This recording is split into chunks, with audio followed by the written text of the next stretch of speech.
With the ambition to become one of the constellations of humanity, they slaughtered their own kind. But ironically, the one qualified to become a constellation also perished. The world immediately fell into ruin. In that dark night, Kim Simon, a level 1 alchemist with no magical ability, created a mythical item called the Stone of Extraction, an item that could have been a miracle for mankind. In this rebirth, 11 years in the past, the miserable life of a powerless man will become a legend, with the ability to craft items beyond the mythical grade. In a ravaged city littered with corpses, a figure ran swiftly past. The girl sped forward. Behind her, urgent shouts echoed, "She's getting away. Don't let her escape." 2 men with swords pursued her. Suddenly, a hand reached out, commanding, "That's enough." The men stopped immediately. That person was the 6th-ranked Grandmaster Dongli Chu. Further pursuit is useless. His eyes gleamed. The ceremony is what's most important now. He then glanced around. His gaze landed on a young man named Kim Si-hook. Impressive for someone from such a small country. But this is as far as he goes. A fallen hero like him isn't qualified to transcend the limits. With that, Dongli Chu laughed heartily and declared, Dongli Chu is the one worthy of becoming a god." He seemed crazed. "Do you see Dongli Chu have kept my promise to you?" A giant crimson eye and streaks of lightning tore through the space. It slowly opened.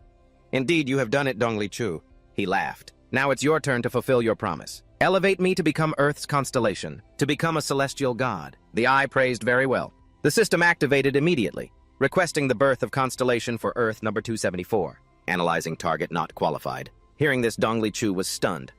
Expanding search parameters. Confirmed. The qualified candidate for constellation is deceased. That person is Si-hook. There is no longer a reason to continue. "The galactic arena on Earth number 274. Dongli Chu shouted in disbelief. "No, what is this?" "The protection rights of Earth number 274 have been revoked. The galactic arena on Earth is terminated." Then the eye spoke. "Oh, it seems you are not qualified, Dongli Chu." He fumed. "You dare deceive me. You clearly said that if I killed Kim Si-hook, I could become a constellation." "Yes, that is what I said, as you wished. I requested your ascension. It's just that you were not qualified." As it finished speaking, crimson lightning bolts struck him down. The rest of his group got caught in the blast too. Though injured, Dongli Chu remained defiant. "You bastard!" It laughed gloatingly. "How amusing. This moment always brings me such pleasure. I will enjoy devouring your world." Elsewhere, rain was pouring down. Suddenly, the girl from before burst through the door calling Kim Simon. She asked, "What are you doing now?" Books and ingredients were scattered on the floor. Simon was focused on something. "You're here." She scolded him. "The whole world is in chaos, and you're calmly doing this." He replied, "What else can an alchemist do but alchemy? Seriously." She then threw a bag down. "Here, take this." Simon's eyes widened in shock, holding the potion in his hand. He wondered, "What is this?" She said helplessly, "You don't recognize it, just as you predicted. That bastard Dongli Chu betrayed your brother. But Si-hook didn't use this. I thought he would, but after all the guild members died, he threw it to me." "I see," she continued. "Anyway, I've repaid my debt to you." He asked, "What debt?" Simon sighed. Are you still holding on to that?" She scratched her head. "No, it's just that a part of my revenge was because of your brother." But Simon interrupted, "That's not it. Your revenge was justified, and those guys deserve to be punished. Your revenge and Dongli Chu are 2 separate issues. You're something else." After speaking, she opened the door. Simon was surprised.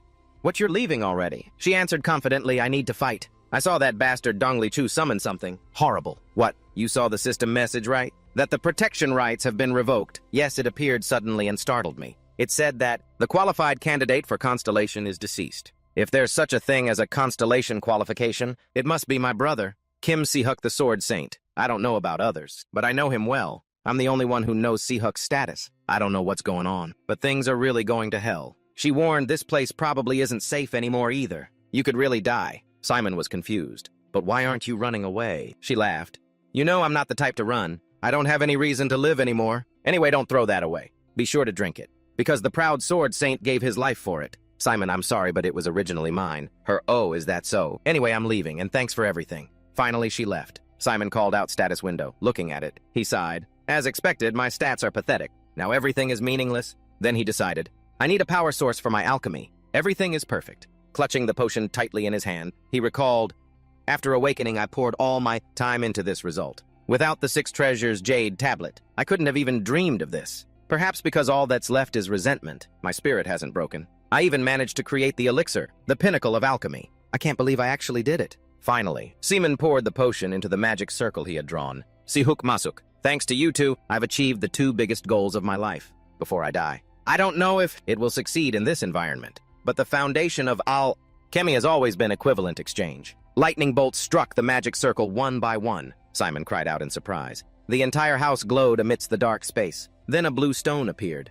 A legendary product has been synthesized. Simon was overjoyed. Success. 5,000 achievement points have been received. This category has been deactivated due to its disappearance. Looking at the stone, Simon understood. So this is it. The system announced, "This is the Stone of Extraction, a legendary product of alchemy." Simon held it in his hand, soulbound item. A second later, a drop of blood shot out from his hand. It immediately turned red, binding with Kim Simon. Looking at the crimson stone in his hand, Simon was amazed, and a powerful energy radiated from it. Then it embedded itself in his chest. Simon fell to his knees, enduring the pain. Suddenly, the house shook. Masuk had returned, appearing before Simon. His face was filled with panic. Simon was logged out.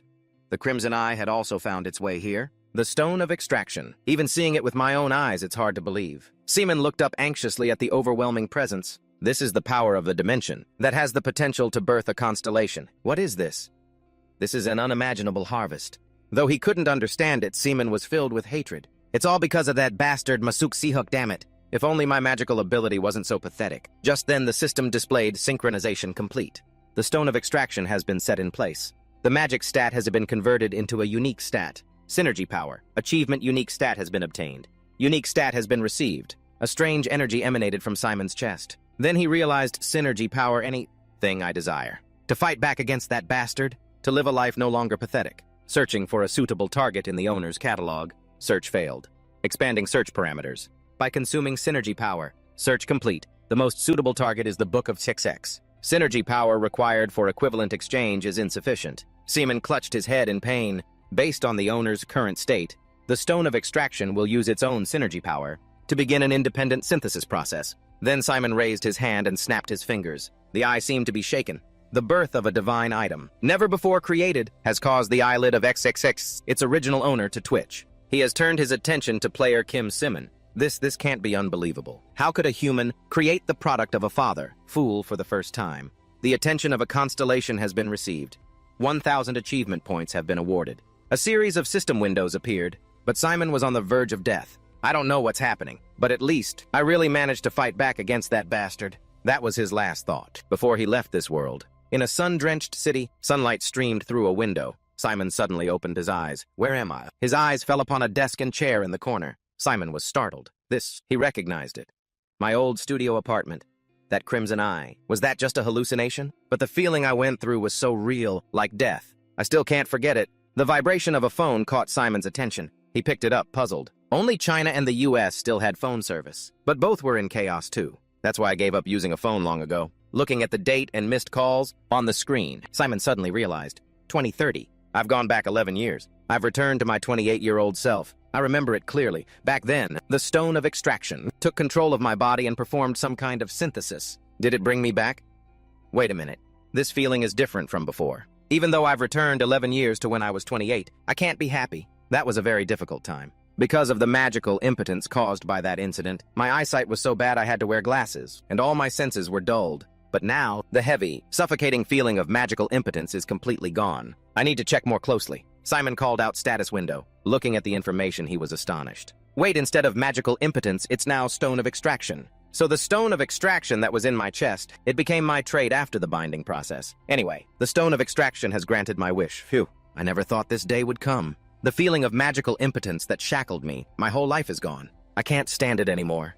Feeling this clear-headed, I need a drink. Simon opened the fridge and cracked open a can. As he drank, he thought, more than one or two things have changed. Since the magical impotence disappeared, my overall stats have been restored to their original state. Finishing the drink, he felt satisfied. The taste of beer, really. I can finally feel it. The average stats for a level 1 is 5 in all stats. I'm just 1 point short in each stat. But a stat of 10 is something only outstanding rookies have. But then his eyes caught something. Synergy power 10. Wait, not magic power, but synergy power. The system said it clearly. Unique stat. So I've become the owner of a unique stat. Amazing. And at level 1. In my past life, only a handful of players had unique stats. Most of them became high-ranking figures, like Sihuk or Dongli. Chu. Simon slammed the can on the table. You never know where life will take you. By the way, what's going on with the achievement points? 1 roll 500 achievement points. I don't know where I got them, but I'll worry about that after the achievement shop opens. Let's see, Pioneer of Alchemy. Simon went from one surprise to another. This is crazy. a profession-related title, and it's an enhancement type. Even Masuk, who was a late bloomer among the high rankers, dominated thanks to a powerful title from the Heavenly Demon. And now I have one like that. Let's check the other titles. Is there a better one? Next was one who attracts gazes from the outside. Simon was surprised. When did I get this title? Gazes from the outside. What exactly is the outside? Is it just a useless trait? Oh well, better than nothing. The most important thing is that my magical impotence has been cured. By the way, let's test something. First, deconstruct the ignition formula, transform it into a form suitable for magic, then channel synergy power into it. At that moment, the power in his hand vanished, just as I expected. Even though it's the same type of power, using synergy power for magic is impossible. Simon opened a drawer and took out a piece of chalk. He thought it'll be different if I draw a synthesis circle. Synthesis originally requires drawing a synthesis circle. Simon focused. If there's a disadvantage of not being able to use magic, there must be a huge advantage in synthesis. Let's try drawing a synthesis circle. Just then, the stone of extraction on his chest glowed. Simon was confused. What's this? Is my body rejecting it? Could it be the stone of extraction? It spoke a series of incomprehensible words. Simon thought, it's calling this method crude and barbaric. Why use such an inefficient way? Come to think of it, ever since I got the stone of extraction, how have I been thinking about synthesis? Simon remembered the finger snap. He closed his eyes to feel it. It seems the thing I want to synthesize is the shape of a spear. Yes, like the spear that bastard Donglichu used. A spear would be perfect, if it has special abilities or additional options. The stronger the better. The price to pay for the synthesis is my synergy power. As he finished the thought, a stream of power shot into him, making Simon cry out in pain. His hand tried to resist. The system announced, synergy power is completely insufficient to achieve the desired synthesis. Simon was frustrated. Damn it. The stone of extraction is unstable, searching for an alternative. The owner has found a solution from available resources. The stone of extraction requests 1,000 achievement points to restore a stable state. What do you accept? What 1,000,000 points? Simon gritted his teeth and thought again. The stone of extraction cured my magical impotence. It's a shame, but it also sent me back 11 years. You've proven your worth, so I'll trust you, stone of extraction. He pressed yes. Immediately, 1,000 points were consumed. Simon was also healed. The stone of extraction has fully recovered from its unstable state. Simon was delighted. Great, now alchemy is much easier to control. Simon raised his hand. So it should work now, right? He snapped his fingers, but nothing happened. Synergy power is insufficient to achieve the desired synthesis. He grumbled again. What the hell are you demanding that's so great? This is so frustrating. Even when I was in a desperate situation due to impotence, I still synthesized legendary products. And now I can't even synthesize a spear with some special abilities. The stone of extraction requests 500 achievement points to establish an exchange for the insufficient equivalent. Simon was annoyed. After spending 1,000,000 points, another 500 is nothing, right? He accepted. Fine. I've already spent 1,000,000 points. What's another 500? Simon selected yes. Then he raised his hand again. He prayed silently, please. This had better be worth it. A brilliant golden light erupted from his hand. Simon's eyes lit up. A passerby was startled. Whoa! That scared me. A bolt of lightning struck from the sky. It crashed through this window of Simon's room. A cluster of lightning slowly gathered. Simon watched bewildered as the floor in front of him shattered. The system announced, Constellation number 30 is observing you. He was in a land shrouded in mist in a palace. The system announced, a number of constellations have shown interest in Simon. He was surprised. What constellations? Why are constellations suddenly paying attention to me? The constellations of Olympus are surprised by the mark left on you. The constellations of Olympus hastily keep their distance. Only 3 kings remained sitting firmly unwavering. One sat majestically in the center. Among them, the ruler of Olympus shows great interest in you. Simon was surprised. The constellations of Olympus are retreating because of a mark left on me. Could it be because of that title? A spear appeared in front of him. But what's with this movement? Lightning continued to strike it. Simon reached out and grabbed the spear. He struggled to hold it. Then he read the system window. Astrope, Zeus's spear. Simon was shocked. What the hell, Astrope? Isn't this the main weapon of the Lightning Emperor? Alexander. The Lightning Emperor. Alexander. Even after losing his connection, he still maintained his position as a high ranker. Moreover, even as a spear user, his attack power was on par with the lightning magic of high-ranking magic-type players. Really? I can't believe I synthesized a weapon like this. But compared to the real Astrope, the thing that could incinerate everything around it, just by being equipped, this thing looks pretty mediocre, just as its rank suggests it's just a fake. Even Zeus only showed interest, and hasn't made any sponsorship offers yet. But that's not surprising. Suddenly, Simon realized something. Wait a minute. Come to think of it, the system never said that. Synthesis was impossible. On the contrary, if I can meet the synthesis requirements, does that mean I can synthesize the real astropy? My magical impotence being cured, and going back 11 years was already a miracle. But if I can synthesize legendary-grade weapons just by performing an equivalent exchange, this alchemy is truly an insane ability. Suddenly, the spear in his hand disappeared. What's this? The backlash from the synthesis. What about my achievement points, damn it? I spent 500 achievement points at level 1. The value of 500 achievement points is enormous. I take back what I said before. Now this is an insane ability in a different sense. Losing 500 achievement points is really discouraging. The stone of extraction is minimizing the backlash. Simon was surprised. It's returning the achievement points spent on the synthesis. He immediately called up the status window. Looking it over, he remarked. It's completely different from the initial status window. Before there was no level and the rank was just a question mark. Is this due to the binding and the time reversal? Stone of extraction.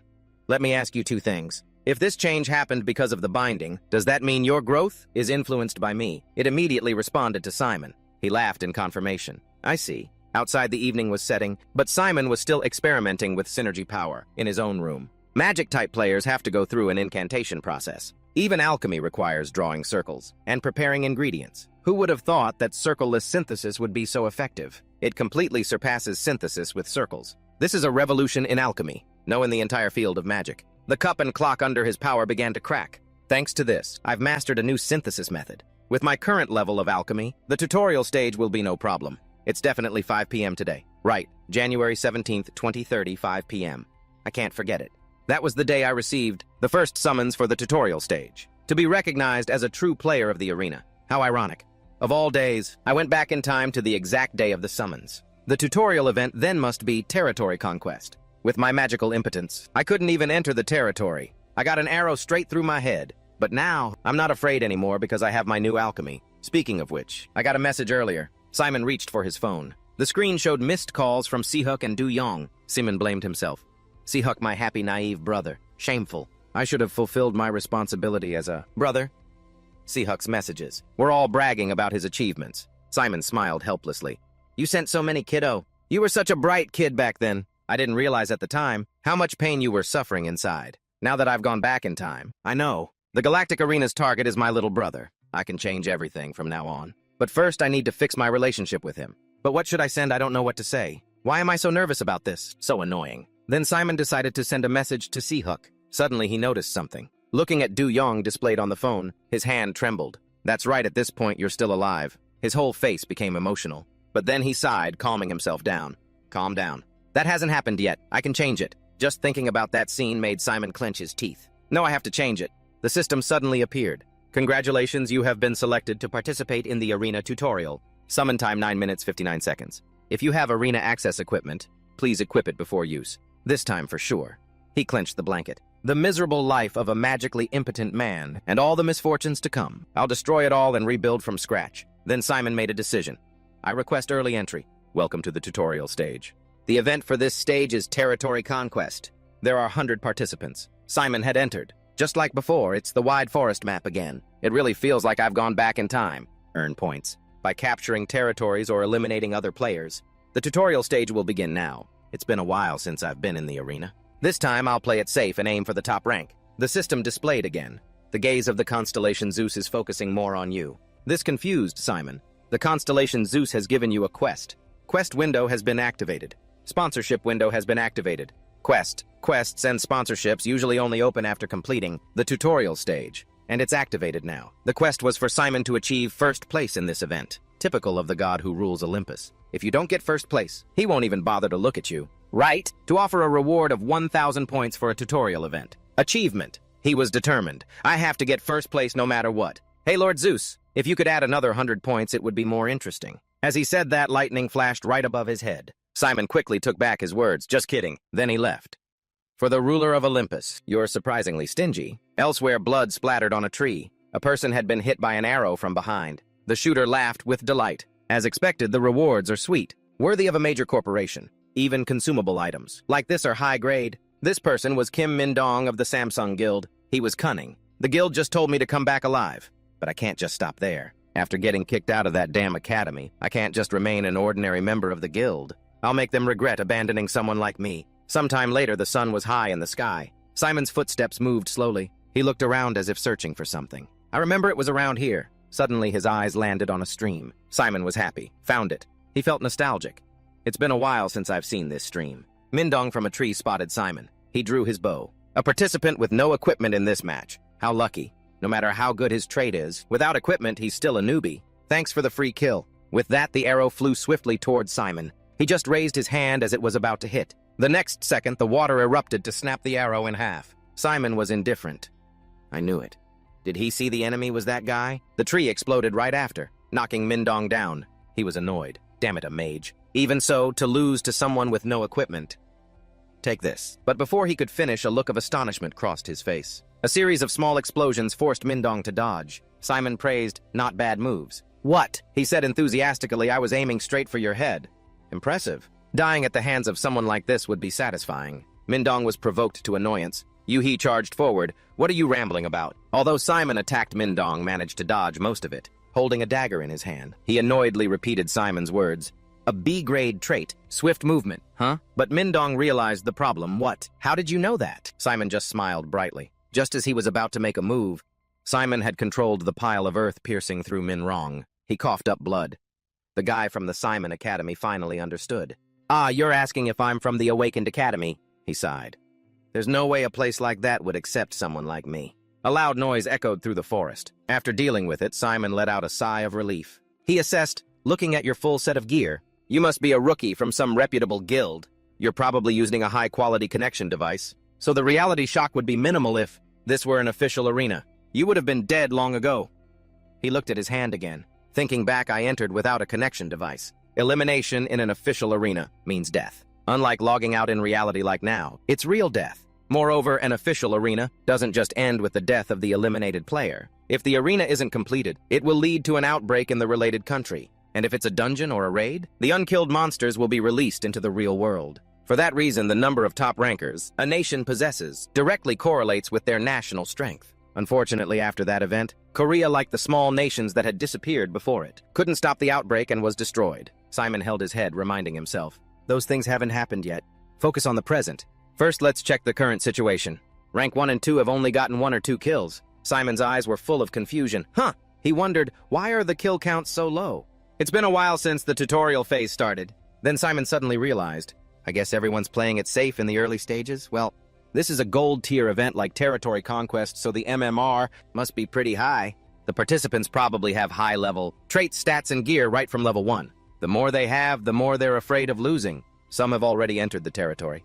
If the territory score is 48, they haven't been in for long, given the nature of the event. Territory score is more important than kills to get rank 1. But for now, I need to get more used to this synthesis method. Simon cheerfully decided I'll kill a few more, so I'll wipe out those who want to play it safe. In the forest, a person was running frantically. Every step was a gasp for breath. He looked back in panic. This is insane! Sharp spikes shot up from the ground, logging him out on the spot.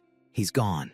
The killer was Simon. He exclaimed, damn, he's fast. Even in heavy armor, he's still that fast. He must have a speed-related trait too. If I hadn't struck first, I would have let him get away. At that moment, another one appeared behind him. He quickly charged. Simon looked back warily. He snapped his fingers, and that one logged out too. Simon was wary. Anyway, these guys are just hyenas waiting for an opportunity. A system window appeared, surprising Simon. Repeated synthesis increases your synthesis power. The level of the extraction stone has increased. Simon assessed. Stat increases are common at low levels, but I didn't expect. The level of the extraction stone could also increase. The idea of practicing while hunting those who play it safe is really effective. A moment later, Simon was satisfied. This is the 11th one I've taken down. Now I probably won't be ambushed anymore, right? He looked up at the pillar of light. The territory is close. I should probably head in. Simon walked leisurely through the forest. Suddenly he noticed something. Looking at the sand being blown by the wind, Simon wondered, what is this? So many bodies before even entering the territory. Simon paid attention to the arena leaderboard. After reading it, Simon was shocked. From rank 1 to rank 4, the territory scores are almost the same. Right, moreover, all 4 of them have been in the top since the beginning of the tutorial phase. That means they're teaming up. This is a clear violation of the rules. No matter how badly they want to be on top. Teaming up during the tutorial phase? Simon guessed, where are they? Are they camping in the territory? A tank in front? An archer in the back and 2 swordsmen on the sides. Perfect. With this formation, it's hard to be a scavenger like a hyena. I was planning to save as much as possible, since the mission reward is split in half. but now I have no choice. Simon created lightning in his palm. If you guys are going to play like that, then I'll have to become a thug too. On the other side, a girl's eyes were glowing. She expanded her search range. Another one called out, "Hey, Lysian, do you see anything?" She replied, "I don't think anyone else is coming." He laughed. "Your eyes are blurry from running out of aura." She was annoyed. "What are you talking about? Besides, my clairvoyance uses magic, not aura." He teased, "Oh, really, that's great. You use your leftover aura to hunt for kills, right?" Lysian sighed. "But why do I need to, when your kill count is even lower? Honestly, that's so unfair. Everyone has over 5 kills except me. Well, who told you to pick a tank? That's hilarious. This is ridiculous. What can I do when my trait turned out like this? I didn't choose this trait either." Someone came to intervene. "All right, that's enough." She said, "Kim Jae-won, your territory score is over 60% now.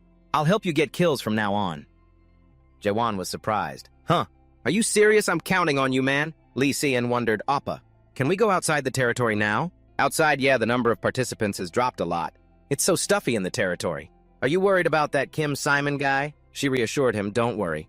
I know most of the rookies from the guilds, and that name Kim Simon isn't on any list." But Kang Ho-jang thought that was even more worrying. A guy with an unknown name got 11 kills. Lee Si-in continued, "But I don't think we need to be scared. You know, right? All the participants this time are a bunch of idiots. That Kim Simon guy or whatever is probably just a scavenger. If he was that good, he would have entered the territory by now." Then she came over to flatter him. "If you're worried, then let's just patrol around here while maintaining our formation. I'm bored. We trained hard, right?" Kang Ho-rang closed his eyes and contemplated. As Se-yun said, "After all 4 of us failed the previous training, we gritted our teeth and trained hard. Thanks to that, our guild, Scorpion, even provided us with equipment. As a result, the 4 of them have been at the top so far. Well, even though we're cooperating," Se-yun grumbled, "have some confidence. Even if we cooperate, someone we've never even heard of." Suddenly she noticed something. From the forest, Se-yun's eyes lit up. She had spotted Simon. Immediately, she skillfully drew an arrow. Se-yun aimed. "He's here!" Kang Ho-jang looked over. "What?" She shot an arrow towards Simon. "I see you hiding over there." It flew straight towards its target. That person was Simon with his hood pulled over his head. His eyes widened as if casting a spell. The arrow immediately snapped in two. Simon controlled the sand beneath Se-yun's feet. Seeing this, she was shocked. Her teammates were too. "Magic. A type of magic." Simon smiled. "I thought I hid pretty well. Celestial Eye?" Her eyes widened in fear. "How did you know?" Simon was sinister. "I have my reasons. I've studied a lot about traits." Se-yun still refused to give up and shot arrows at him, taunting, "Oh, really? Want me to check if you've learned enough to lose your head?" Suddenly a voice stopped them. "Wait!" Footsteps approached from behind. Kang Ho-jang spoke with a menacing aura. "Kim Simon?" "Right. Yes." Simon wondered, "And you are?" He replied, "Kang Ho-jang." He commented, "Seeing you at rank 1. You must be the leader, right?" "That's right," Kang Ho-rang said coldly. "I'll make it short. Kim Simon join our group." Se-yun was surprised. "Appa, what do you mean?" Jae-won was also shocked. "Huh, are you crazy? How do you know that guy won't backstab us?" Ho-rang explained. 11 kills with no special equipment. He must have a magic's type ability, of at least S rank. "I'll help you get to rank 1. Se-yun's hand grabbed his shoulder. "Wait, Ho-rang! Are you in your right mind? That guy is a magic type. If he really betrays us, we'll all die." But he argued, cooperating with someone who has a magic ability at that level brings more benefits than risks. But Oppa magic is so rare. Even in our Scorpion Guild, it's the same. Not to mention 11 kills. No matter how good you are at scavenging, that number is too ridiculous. Then he advised, "Think bigger, Lysian. If we can form a connection with someone with a magic ability like this, our status in the guild will be elevated." Hearing this, Simon scratched his head and laughed. "Ha, you guys are ridiculous. Why do you think I would accept this offer? What isn't it obvious? The way you talk. It's like you're taking it for granted that I'll join." Ho-rang held his face. "You don't like it. Anyway, magic, I'll apologize for that." Simon was nonchalant. "I'm well aware of the arrogance of those with magic abilities, but I'm not that kind of person." He wondered as he said those words, "So what's the problem?" Simon pointed out bluntly, "Cooperation." Ho-rang still didn't understand. "Cooperation? What's wrong with that?" Simon teased. "You're asking because you don't know. Cooperation is a clear violation of the rules. If this tutorial phase were to be broadcast, you guys would definitely be heavily criticized." But Ho-rang's eyes had turned angry. "I don't care. Why should I care about public opinion when there's no penalty?" Hearing that, Simon called out softly, "Hey, Kang Ho-rang, look at your gear. You must be from a pretty famous guild. How are you going to handle the consequences? Do you have no pride?" Ho-rang gritted his teeth, annoyed by the taunt. "Just because you killed a few bugs, you're already so smug." Ho-rang raised his hand high. "Our Scorpion Guild only cares about results. As long as the results are good, nothing else matters." and we're a perfectly coordinated team of 4. Completely different from the idiots you caught. He continued to call out, "So join us, Kim Simon. This is your last chance." Simon took off his hood, worthy of the Scorpion Guild. There's no reason to continue this conversation. He pointed straight at him. "Hey, Kang Ho Rang, worry about yourself." With that, he snapped his fingers. A series of lightning bolts rained down from the sky, striking right where the group was standing. They had to cover their eyes because it was so bright. Hojang slowly opened his eyes. Jawan panicked. "What was that?" Simon took out his spear. "First place is mine anyway. Why should I lower myself by using these dirty cooperation tactics?" Hojang announced to his teammates, "Negotiations have failed." He then turned and called to Lee Seon. She immediately understood. "I know." An arrow was quickly shot. Simon remained calm and pointed his spear forward. "Die!" A fierce bolt of lightning shot straight forward. It clashed head-on with the arrow that Seon had shot. She was shocked. "What the?" Simon's target was all 4 of them. The next second, the Scorpion Guild members were wiped out. Simon laughed triumphantly. He looked at them fallen with great satisfaction. Simon couldn't believe he had only used 10% of its power. He suddenly realized, but something's not right. Then he looked behind him. Horang was charging. Simon smiled confidently. "You're still alive." The two got into an attack stance. Horang's eyes reflected Simon's move. Knowing there was danger, he surrounded himself with a layer of black and purple smoke. A second later, he disappeared. Simon was wary. A rank trait, Shadow Shift. He dodged Astropy with that trait. At that moment, he appeared behind Simon. Horang slowly raised his sword, preparing to strike. All his anger was channeled into this one blow. "Die!" But Simon just snapped his fingers. The ground turned into sharp spikes, impaling him. His 2 hands holding the sword hadn't even come down yet. He trembled in utter disbelief. This can't be. Even after using so many attribute magics, like that you still have energy left. Simon was smug. It's just something a little different. Come on, Kang Horang, get out of here. Staying here any longer is just a waste of time. With that, he disappeared. The system displayed, "You have reached 100% occupation points. The owner of the occupied area has been determined." Simon was satisfied. "Done. You have achieved first place in the tutorial phase. You have received the title Ruler of the Tutorial Phase." He read the system window a little annoyed. If I hadn't used Astropy, I would have gotten the full 1,000 points. So in total, I earned 750 achievement points. Plus, when I return to the real world, the reward from completing the arena will be waiting for me. Simon was happy. I gained a lot from this tutorial phase. Looking forward to what's next. You will be returned to your original position shortly. Yes. Scene changed to Scorpion Guild headquarters, Seoul Special City. The Vice Guildmaster of the Scorpion Guild read the report and questioned, "Hey, Kang Horang."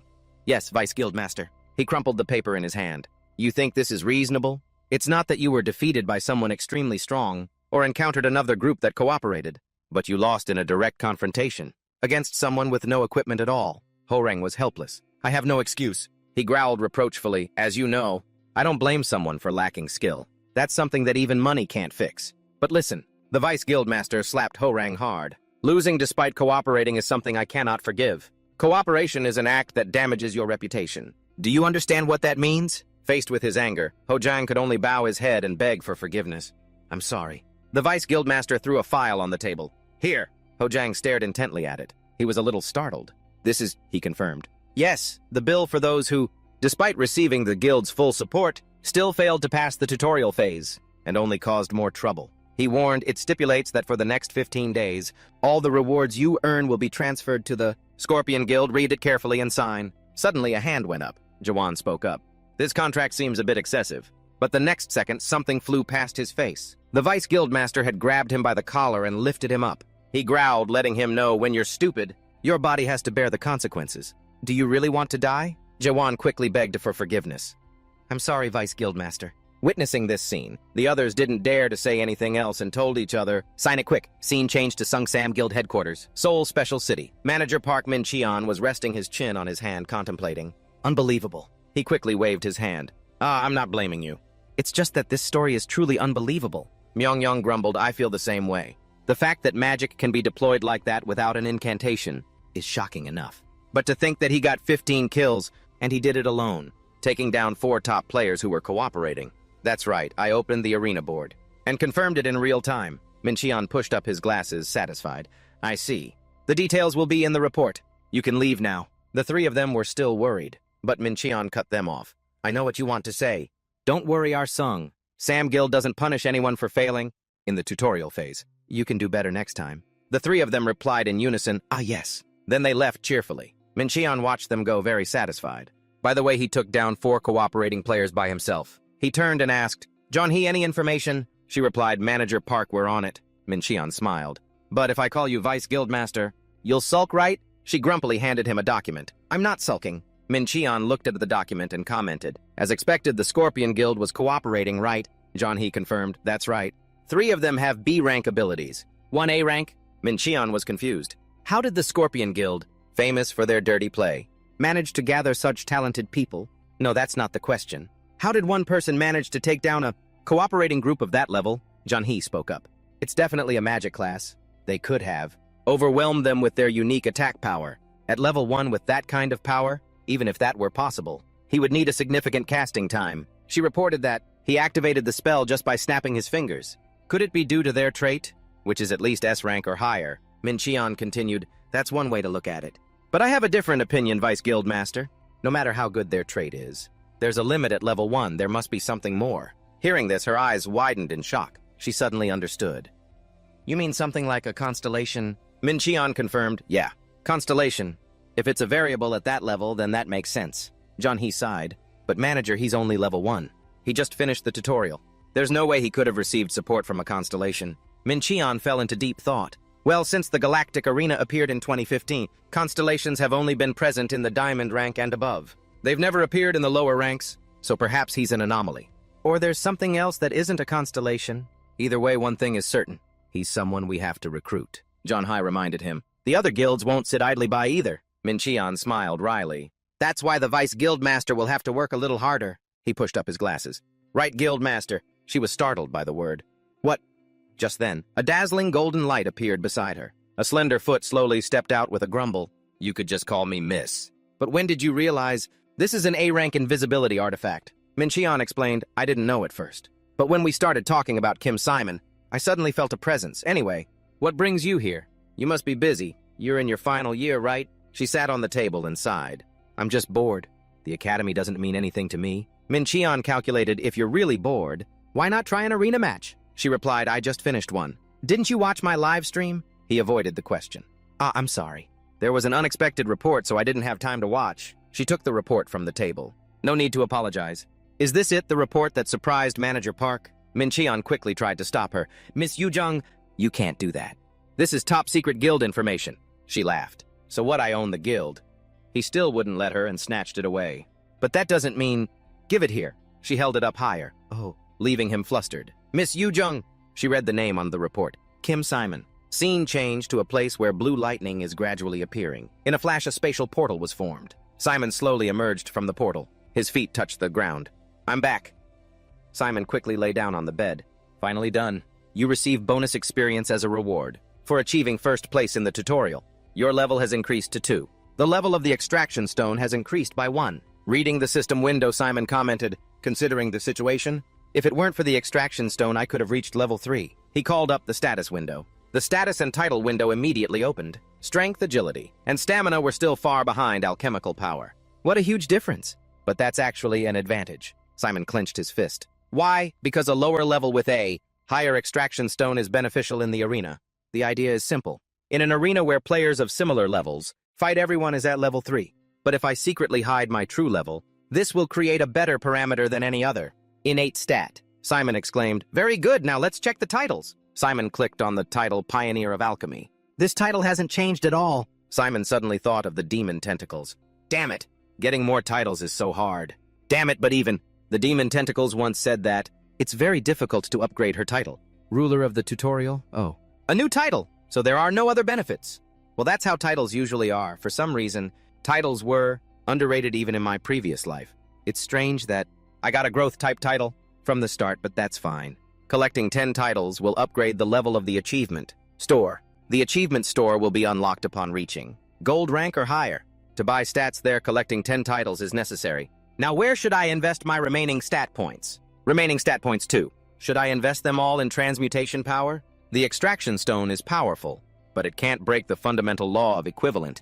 Exchange in alchemy, Simon cried. All right, I've already spent 1,000 points. What's another 500 points? To solve this problem, I need transmutation power. Why am I thinking like this? But I can't completely ignore my physical stats, just to focus on transmutation power. Even among high-ranking mages, Physical ability sometimes makes the difference. This decision is really difficult. At least I should raise it to an average level. Upon awakening, it's 5, and considering the separate stat distribution, suddenly he realized something. Wait a minute. Simon clutched his chest. Extraction Stone, let me ask you something. As long as equivalent exchange is possible, you can transmute anything. Right, it replied in a strange language. Simon asked further, so is human transmutation possible? But it remained silent. Ah, Simon thought to himself, well, that's understandable. Human transmutation is considered a taboo in alchemy, but I know very well that chimeras are the most prominent result of human transmutation. Sometimes they appear as monsters in the arena. However, they can also be used for good. Just like how science has advanced on 21st century Earth. The extraction stone said something. Simon was startled and asked, will I really only use it for good? He affirmed with certainty, that is my intention. My plan is to use it only to improve myself. But if I encounter a critical situation, I can't make any promises. After all, I have a goal I need to achieve. Hearing this, the stone provided more information. Simon was satisfied. I know. I'm fully aware of the dangers of human transmutation. Then it said something else that surprised Simon. That's not what you're worried about. An item opposite to the emerald tablet. What are you suddenly talking about? He asked again, so, you're talking about an item like the emerald tablet that contains the knowledge of your faction, it replied. That made Simon think, it's probably not that strange. The emerald tablet doesn't contain anything related to human transmutation. When I first got the emerald tablet, I remember having to go through a test. Ownership condition. Checking emerald tablet ownership condition. Condition confirmed. The emerald tablet recognizes you as its owner.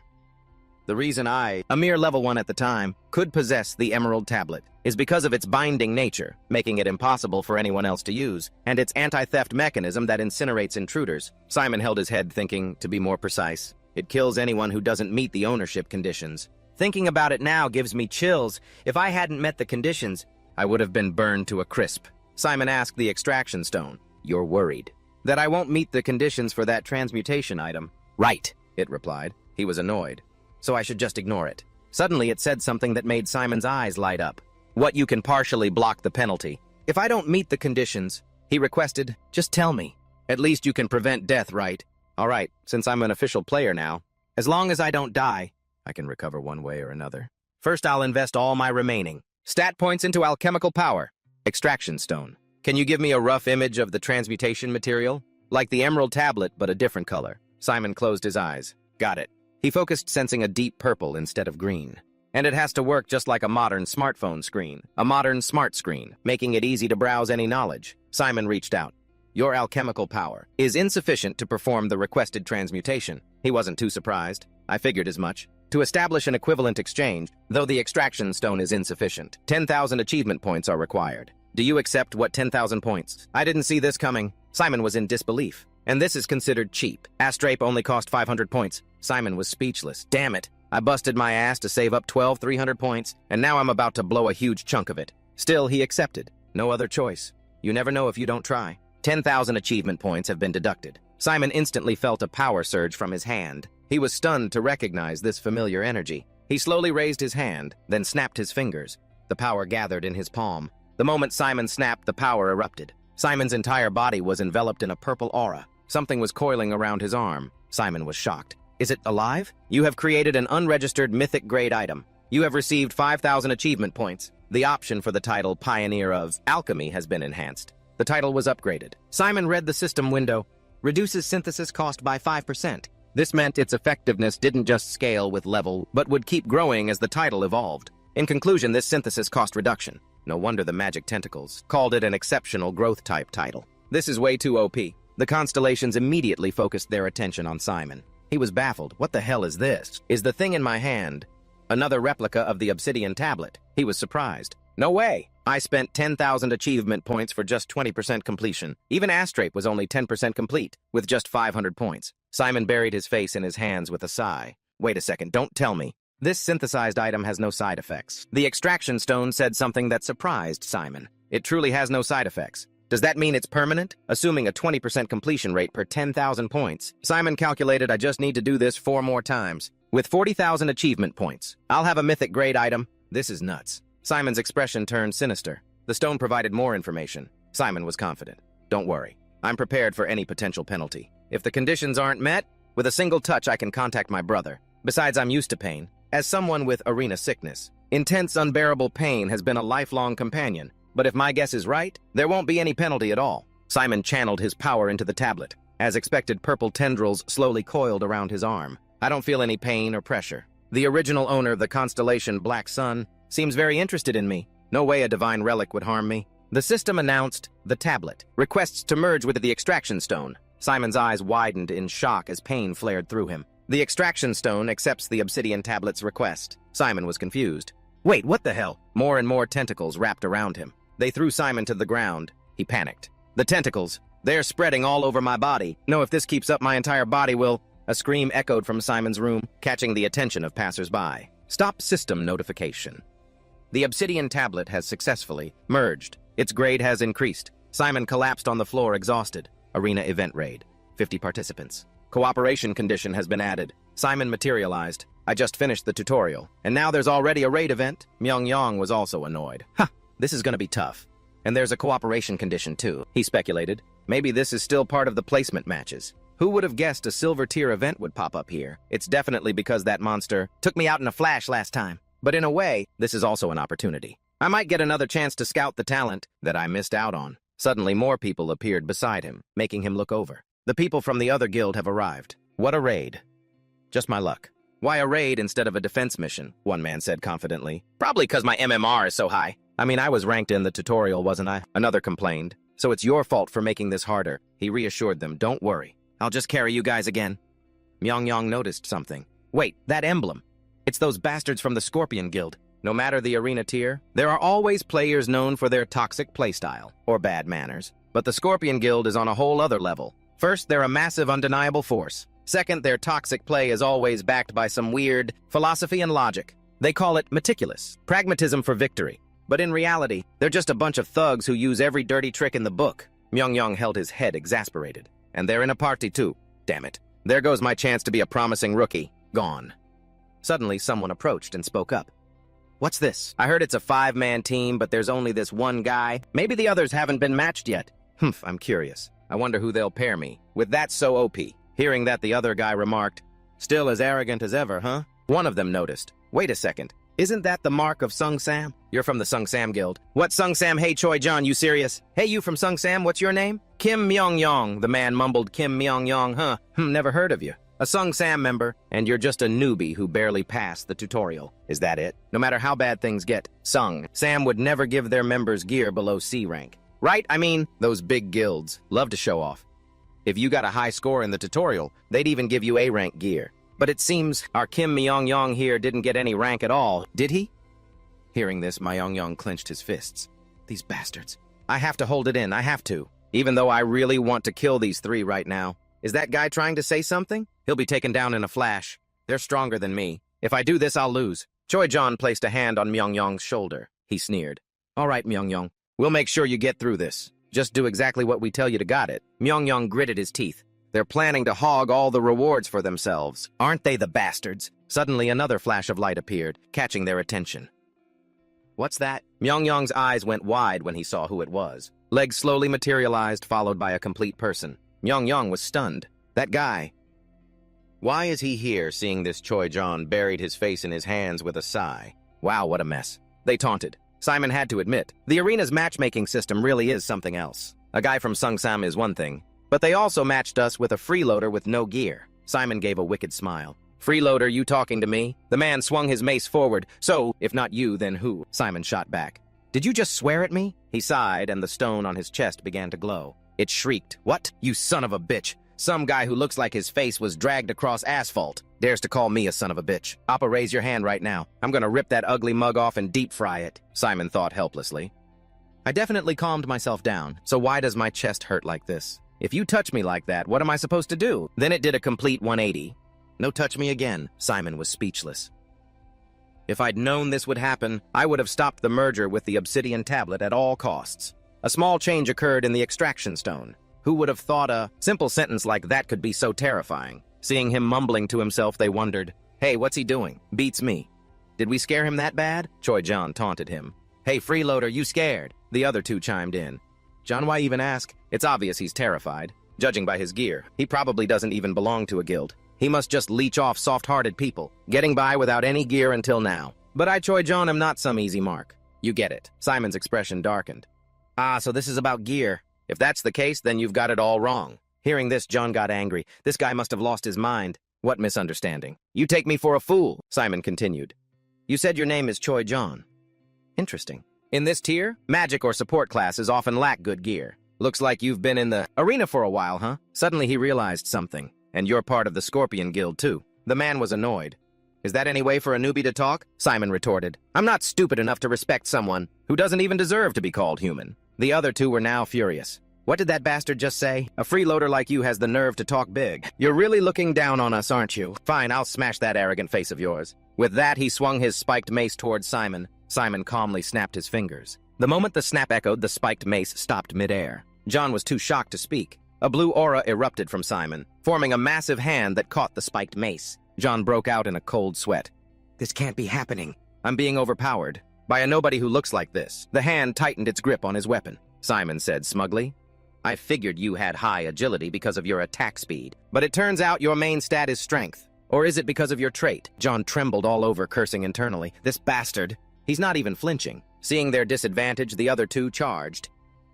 John, one of them leaped into the air, raising his sword high, but his eyes widened in shock. Myung-Yong had finished him from behind. The last one shouted anxiously Sang-bin. He quickly charged forward. You bastard! Myung-Yong, caught off guard, turned around in a panic. However, he was impaled by something sharp. John, seeing his teammates go down, was furious. These guys. He started analyzing. A-rank strength trait? Stat distribution focused on strength and agility. And his gear is B rank or higher. To take them all out in a single blow? How the hell are you so strong? Simon applied more pressure. You still have the energy to shout? The mace snapped in two. John stared blankly at the broken handle in his hand. At that moment, Simon raised it high, exclaiming excitedly, Now this is finally the face I like to see. Don't hold it against me. You're the one who struck first. After that, there were only splatters of blood. It even got on Simon's shoes. He mused. This arena's difficulty is extremely high because of the inflated MMR, far beyond a typical silver tier raid event. On the other hand, that also means the rewards for clearing it will be bigger. Much bigger. Moreover, the fewer members in the party this time, the more rewards they'll receive. That's why those guys were so aggressive about my gear. System notification, muscle simulation OS. Completion rate 15%. Simon was dejected. Only 15%. Then he reconsidered. Well, that makes sense. Just maintaining this form is dangerous enough. If my entire arm turned into an orc's arm, then, if the obsidian tablet didn't have the appearance preservation function, I wouldn't have dared to go through with the merge. But it's fine, I actually quite like it. Suddenly, Simon glanced to the side. Yes, he asked Myung-Yong. You're the last member of the team, right? He confirmed, yes, that's right. But I think we've met somewhere before. You look familiar. Me, I think, from the tutorial. Oh, Simon also remembered. Ah, you're the one I fought by the riverbank, right? Myung-Yong seized the opportunity and held out his hand. That's right. I'm Kim Myung-Yong of the Sung Sam Guild. I look forward to working with you. Simon repeated Sung Sam Guild. Sung Sam, that's you, Jungs. At the thought of her, Simon's expression clouded over with a hint of sadness. This unnerved Myung-Yong.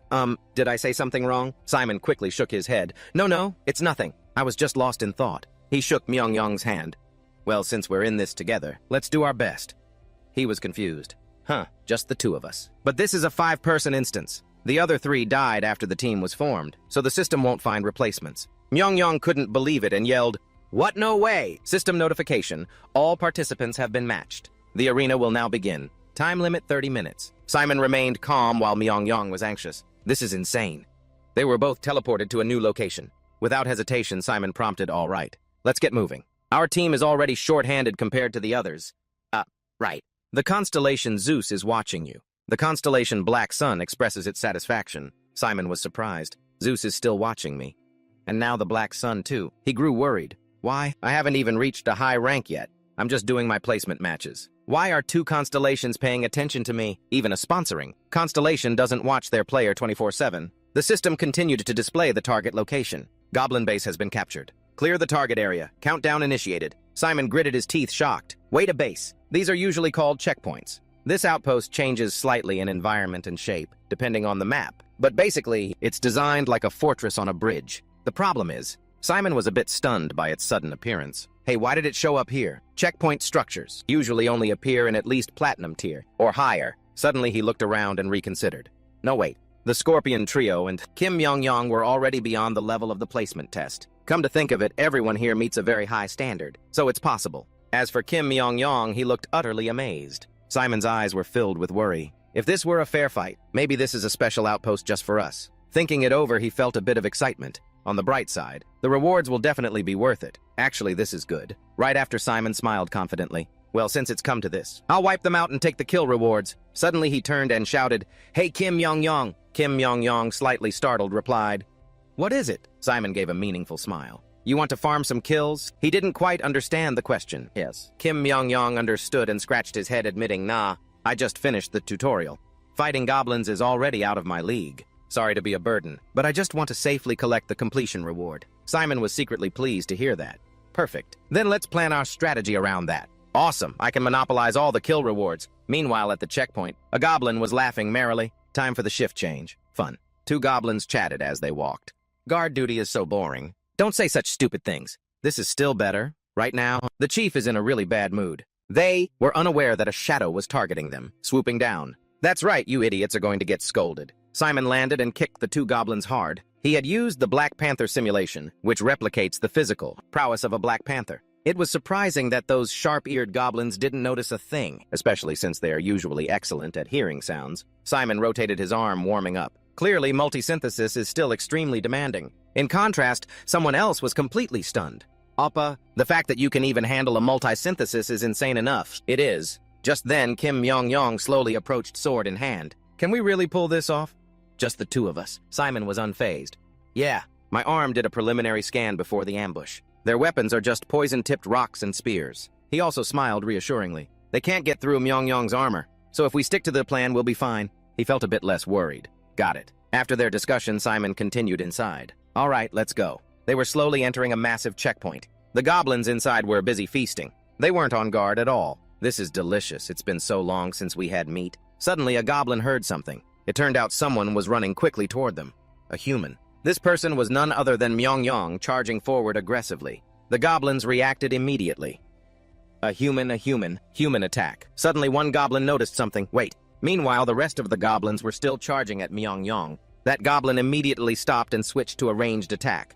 There's only one of him. He's alone. He ignored the shower of rocks and jeers, charging straight ahead. This human is insane. Myung-yong paid no mind to the rocks and taunted. "Shoot!" A goblin pointed a spear at him and sneered. "Is this all you've got, you fools?" They continued to swarm him. More and more of them. "Human, you can't pass." The human is trapped. He seemed to have lost his mind, screaming as he charged. Myung-yong continuously swung his sword to keep them at bay. Any who stubbornly rushed forward were cut down. Their blood splattered all around. Suddenly he was stabbed in the hip right in his blind spot.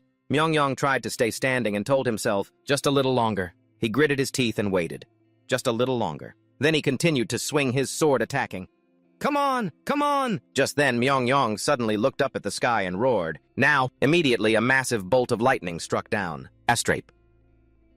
The goblins couldn't escape the electric shock. Simon just stood by, silently watching the scene unfold. Along with a system notification, the extraction stone minimizes backlash effects. 50 previously consumed achievement points have been restored. Recovery rate depends on the level and rank of the extraction stone. Clutching his wound, his eyes widened in amazement. In the blink of an eye? How is this possible? He began to open the system to check the system window. Simon looked it over, a little thoughtful. The obsidian tablet merged, and its level increased to E, but the number of restored achievement points remains the same. Suddenly, a mysterious voice spoke. "Appa, you don't even know what backlash is." The voice explained further. "No synthesis material dares to interfere with backlash. Only I can control it. You need to be at least B rank or higher." After hearing that, he seemed to understand. B rank. Suddenly, the system announced good news. The constellation Zeus smiles, pleased with your effective use of Astrapay. The constellation Zeus has sponsored you 100 achievement points. Even Simon found it strange. Getting a sponsorship without streaming mode on, considering the obsidian tablet's completion rate, and all the synthesis steps ahead. This seems fine. He also expressed his gratitude. "Thank you for your sponsorship, Lord Zeus." Suddenly, the weapon in Simon's hand began to glow. Simon looked at his hand with a hint of regret. What a waste. I thought I could use it one more time. Even though he had spent every bit of equivalent investment on the synthesis, the backlash still occurred. Still, he smiled with satisfaction. All right, this lesson was a cheap one. Suddenly, a strange light appeared behind the two of them. Myung-yong was drawn by the light and turned his head. He quickly informed Simon. The exit portal has appeared. You should leave now. He just smiled and declined. Myung-yong, you go ahead. Myung-yong couldn't believe Simon's decision. What? What about you? The goblins are regrouping and coming back. Are you sure you'll be okay? He was still very confident in his strength. You just saw what happened. I'll be fine. I'll finish this up and then meet you. So just go on ahead. He still wanted to object, but stopped. Myung-yong decided to shout encouragement to Simon. Then please pay a visit to the Holy Unity Guild sometime. We will be sure to repay this debt. Waving as he was about to leave, please. Thank you so much. The goblins trembled in fear as they saw him approach. Simon cracked his knuckles, preparing to fight. Now then, let's finish this. Suddenly, a sharp axe was aimed at him, swinging towards him. Simon immediately spun around on guard. A large goblin swung its axe, smashing the ground, where he was standing. However, Simon had already jumped away with a cold snort. The goblins erupted in cheers. The boss, you're dead meat now. The boss is here. The giant goblin slowly strode forward. Its sharp axe blade radiated a powerful aura. The large goblin angrily advanced on Simon. Human. He couldn't believe this was happening. A hobgoblin. Why is there a hobgoblin? Here, Simon suddenly remembered the system notification from earlier. The target area was listed as Goblin-Infested Bridge. Could it be only now did he realize? The phrase Goblin-Infested Bridge meant that a hobgoblin is a monster that appears when elite goblins are affected by dark energy. Since this bridge is overflowing with dark energy, the appearance of a hobgoblin was inevitable. Dark energy began to radiate from Simon's hands, signaling the start of the battle. Still, even for a high ranker, throwing in a hobgoblin is a bit much, isn't it? It should be at least platinum tier. Immediately after he activated the Black Panther simulation ability, the hobgoblin immediately swung its axe to attack. This is for my underlings. It brought the axe down with incredible force, but Simon leaned back and dodged. He continuously dodged the attacks, but began to have doubts. But isn't this too easy? Simon quickly backed away to create distance. Overall, its physical abilities are weaker than a real hobgoblin. Seeing this, he smiled to himself. So it's nerfed, huh? At least they have some conscience. What a relief. Even if it's a waste of achievement points. I need to take it down properly to be sure. Simon snapped his fingers, creating sparks of lightning. Extraction stone. Called upon the extraction stone, cheered. Yay! Appa. I've been waiting. Suddenly a notification surprised him. The constellation Black Sun scowls at the repeated use of Zeus's lightning. The constellation Black Sun expresses its displeasure by pointing at your obsidian tablet. Simon was distracted for a moment. What now? The hobgoblin seized the opportunity and quickly attacked him. Only then did Simon snap back to reality. Oh no! Luckily, he managed to block the blow just in time. Even so, Simon was still pushed back a fair distance. He had to acknowledge its terrifying power. Even when nerfed, this is still the power of a hobgoblin. The system continued to announce. The constellation Black Sun has given you a quest. Simon was still surprised. A quest? The system explained further. Quest. The constellation Black Sun is displeased that you are only using Zeus's lightning. Defeat the hobgoblin. This stage's boss using human synthesis. Reward 500 achievement points. Meanwhile, the hobgoblin roared and launched an attack. He just jumped aside to dodge, giving 500 achievement points for this kind of quest. Now Simon understood the reason for this quest. I see. This is a matter of pride, especially since I'm an alchemist. He landed softly right behind it. Simon looked up at the sky and accepted the quest. All right, I'll take this quest. The system immediately announced the attitudes of the two constellations. The constellation Black Sun laughs with satisfaction. The constellation Zeus furrows his brow in displeasure. Suddenly, the constellation Black Sun provokes Zeus, startling him. The constellation Black Sun threatens that damn pervert. Maybe I should pay a visit to Olympus, but he seemed unbothered. The constellation Zeus shakes his head. That maniac is as wild as ever. The constellation Zeus crosses his arms and takes a step back. This made him feel a bit awkward. The atmosphere is so heavy. On the other hand, the hobgoblin was furious and roared. You lowly human, how dare you insult me? Simon just stood there looking at his hand. Using only human synthesis, he turned his head with a look of confidence. It's not entirely impossible. Immediately, Simon dashed forward. He didn't hesitate to confront it head-on. Simon activated Ott's tissue ability. He punched the hobgoblin's shield hard, creating an incredibly powerful aftershock. Simon had nearly shattered the wooden shield with his punch. Seeing this, it became a little wary. For a human to be so bold, right after the hobgoblin immediately grabbed his head. It quickly screamed, ordering its minions to attack. The other goblins saw this and laughed out loud. The human's been caught. They quickly threw darts towards Simon, yet he only glanced back once. The poisoned darts lodged into Simon's back. The hobgoblin couldn't help but laugh smugly. How's that human hard to move, isn't it? It still looked on with contempt, unaware that he was secretly gathering his strength. Humans truly are an inferior species. The hobgoblin feigned pity. How pitiful to fall into such a simple trap, and to have no resistance to paralyzing venom. It raised its axe, preparing to torture Simon. Let's start by chopping off your limbs one by one. Suddenly he grabbed the goblin's arm. Its eyes widened in utter shock. The hobgoblin suddenly saw the poisoned darts popping out of his back. What is this? It broke out in a cold sweat, unable to accept this reality. Impossible. How can a human? Simon didn't care. He activated a skill and crushed its arm. Moose. In a flash, the hobgoblin had lost an arm. It shrieked in agony and fell to its knees. He continued to grip its neck tightly. Now it was Simon's turn to taunt. Goblins truly are inferior creatures. To let yourself fall into such a simple trap, he asked with a cold gaze, isn't that right? The hobgoblin no longer had the strength to resist. The human Simon wasted no more time and finished it off. The hobgoblin's body lost its balance and collapsed to the floor. The other goblins began to tremble in fear. How can this be? The boss, he's dead. Along with that came a system notification. You have completed the Black Sun Constellation's quest. You have received 500 achievement points. Simon could receive even more rewards. The Black Sun Constellation is extremely pleased with your use of humanity's synergy power. You receive an additional 500 achievement points. You have defeated the hidden boss, the hobgoblin, alone. You receive 500 achievement points as a reward. He was also a bit surprised by this reward, a hidden boss, so it wasn't created just to be defeated. Not only that, but a series of other notifications appeared. The Galactic Arena is buzzing about you. Amazed by this series of incredible achievements, the Black Sun Constellation is mocking the fools for their management skills. This is why I'd never register as a constellation. Simon suddenly fell into deep thought. Buzzing about me. Come to think of it, something similar happened when I created the obsidian table. Attention from the Galactic Arena, is this a good thing? Let's think positively. The Galactic Arena always ensures a clear balance between risk and reward. Simon stopped overthinking and stepped towards the beam of light. Anyway, there's nothing I can do to change it now. Time to get my reward. Scene changes to Simon's room. He had now returned to the real world. The system immediately displayed a series of messages. You have successfully completed the Corrupted Goblin Fortress arena stage. Defeated all enemies alone, under a 5-person co-op condition. The clear reward has been increased based on performance. Attribute bound by the Extraction Stone has received a portion of experience points. Level increased to 4. The Extraction Stone's level has increased to 2. Received Hobgoblin's Battle Axe as a clear reward. Defeated the hidden boss, the Hobgoblin alone. Received Corrupted Hobgoblin Serum as a reward. Hidden achievement unlocked. Defeat a hidden boss. Received an additional 1,000 achievement points. Even he found this incredibly hard to believe. So much Simon looked at his achievement points and chuckled. Is it because this was the first boss? The rewards are insane. Status window. He smiled involuntarily as he looked at his status. At this rate, I'll reach 1,000 achievement points soon. Simon suddenly voiced a question to the Extraction Stone. Extraction Stone with 10,000 points. I can synthesize the obsidian table again, right? It quickly confirmed this information. Correct, but as you progress further, the required points and the growth rate will change. Simon understood after hearing that. Oh, I see, got it. The Extraction Stone was a little surprised by his attitude.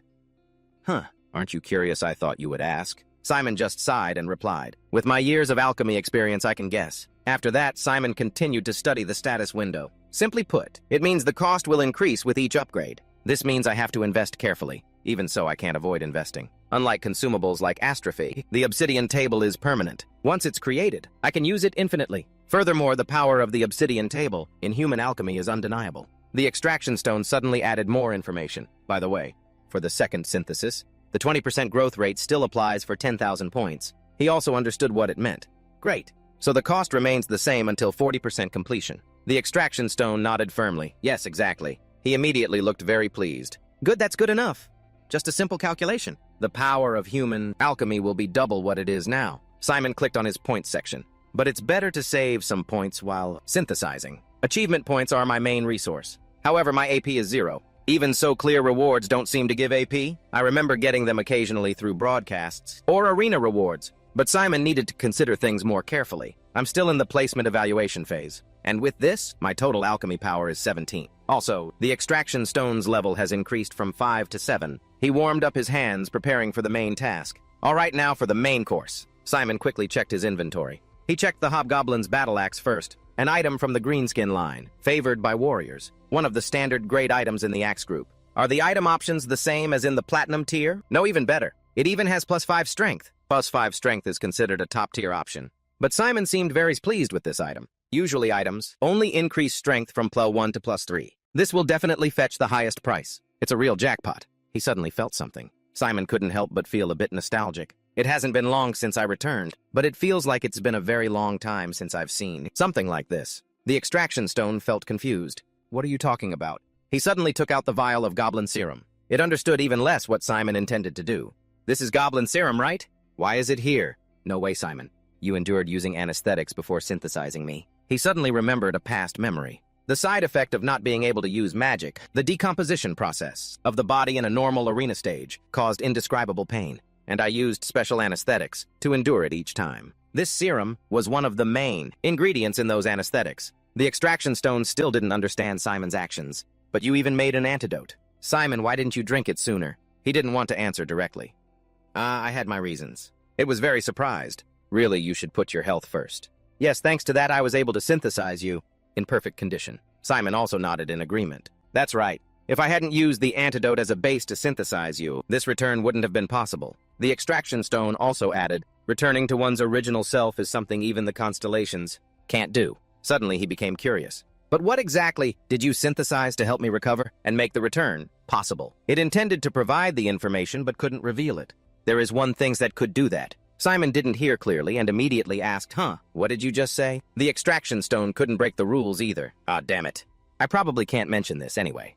Even the constellations are wary of it. Simon suddenly lay down on the bed and sighed. If it's something forbidden, then there's no other way. What's the use in saying something I can't hear? It couldn't help but be surprised by his attitude. You gave up quickly this time. The extraction stone suddenly revealed a little, to be precise. Moreover, the galactic arena has started giving me a hard time for mentioning this. Simon was a bit surprised to hear this. The galactic arena, the extraction stone immediately confirmed. Yeah, they're sending me a barrage of messages, demanding I don't mention it again. By the way, what are you going to do with this serum? You don't have problems with magic anymore. Right. He, of course, already had a plan. Right. I won't need to produce it as an anesthetic anymore. So, I'm thinking of creating an elixir. The extraction stone suddenly understood Simon's intention. Wait, are you planning to use this poison? He smiled confidently and affirmed no right. To an alchemist, poison can also be an antidote. Hearing this, it became very excited. Oh my! I love it. Manipulating the essence of a substance at will, and since it's mixed with dark energy, it's sure to be intense. Just imagine how embarrassing it would be for a poison to be turned into an antidote, with properties completely opposite to its original nature. So exciting. Simon also found the extraction stone a bit overexcited. Hey, calm down. But it was still very excited. Did I say something unnecessary? Time passed and the next day arrived. He looked up in amazement. This place is still the same, huh? The extraction stone also acknowledged the scale of the building before them. It's huge, really huge. Is this the place called the Mecca for gamers? Simon quickly confirmed. Yeah. More precisely, it's called the Galactic Agora. It speculated a bit. Galactic Agora. Is this building donated by the arena? He just added a little more. Not exactly. The Galactic Arena directly manages the broadcasting side. Suddenly, someone struck up a conversation with him. Excuse me, are you an awakened? It turned out to be the security guard wanting to check. There will be a quick verification procedure. Could you please put this in your inventory and take it out again? He immediately followed the security guard's instructions. She also handed Simon the necessary item. Yes, verified. Thank you for your cooperation. This is a player watch. He was, of course, very familiar with this item. It's been a while. He naturally understood its features well. It has functions like recording personal accounts, transaction history and data including party recruitment, an internal map of the Agora, and many other features. A type of advanced artifact. The security guard kindly wanted to offer more guidance. Is this your first time at the Agora? Galactic Agora, right. If you need an explanation on how to use this watch. However, Simon cut her off. It's okay. I've used it before. The security guard didn't ask any more questions.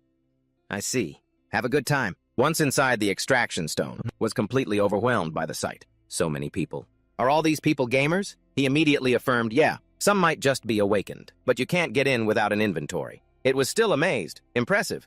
No wonder. This place is called the Mecca for gamers. So where are we going now? Simon quickly pressed the elevator button to go up. The gamer-exclusive shopping district. I have a few items I need to sell there. The elevator doors opened and there were already a few people inside. He quickly stepped inside. Two men started talking. Have you heard? The new instructor, class at the Awakening Academy is really top-notch. Yeah. They say it's the most outstanding class ever. Simon also started paying attention to their conversation, especially Kim Si-hyuk and Lee Yu-young. The top two, they've already broken through the diamond tier and are now ranked. Really? When were they ranked? It's been a while. You didn't know? They broke through diamond just 4 years after debuting. They're considered the best in Korea. At the same time, this elevator stopped at the 4th floor. Doors opening. The other man sighed. I'm so jealous. Some of us have been stuck at gold rank for 4 years. The extraction stone noticed his attitude was a bit different. Why are you smiling? Simon just made up a reason. Oh, it's just funny. The further the extraction stone went, the more surprised it became. There are so many different shops. It then expressed its question. So people buy and sell ores here. He also answered its question. Yeah. Among them, guild stores are more common than individual ones. The extraction stone still didn't understand something. But why bother selling here instead of the nearby auction house? Simon glanced at his inventory and replied, when the item is a standard grade one, it's almost impossible to auction. Most of the prices are already set. He had now arrived at a large store. And of course, dealing with major guilds is cleaner. The man inside saw Simon and bowed his head in welcome. Welcome. He walked while looking around. Large corporations are really different. Classy and clean. The man offered to help. Are you looking for something? Simon stated his purpose directly. I'm here to sell. The middle-aged man was a little surprised. To sell. It's been a while since someone came to sell. He then asked about the item for trade. Do you have something you want to sell? He directly placed the hobgoblin's battle axe on the table. The middle-aged man's eyes immediately lit up. Oh, this. He started picking it up to examine it.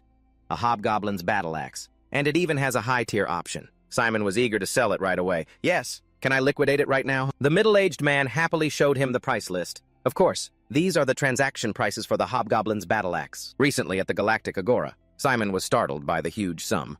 42 million won. The man provided more information. Yesterday, one sold for 38 million won, but it only had +4 strength. But the middle-aged man wanted to know the origin of this item. May I ask where you got this item? He started to assess Simon.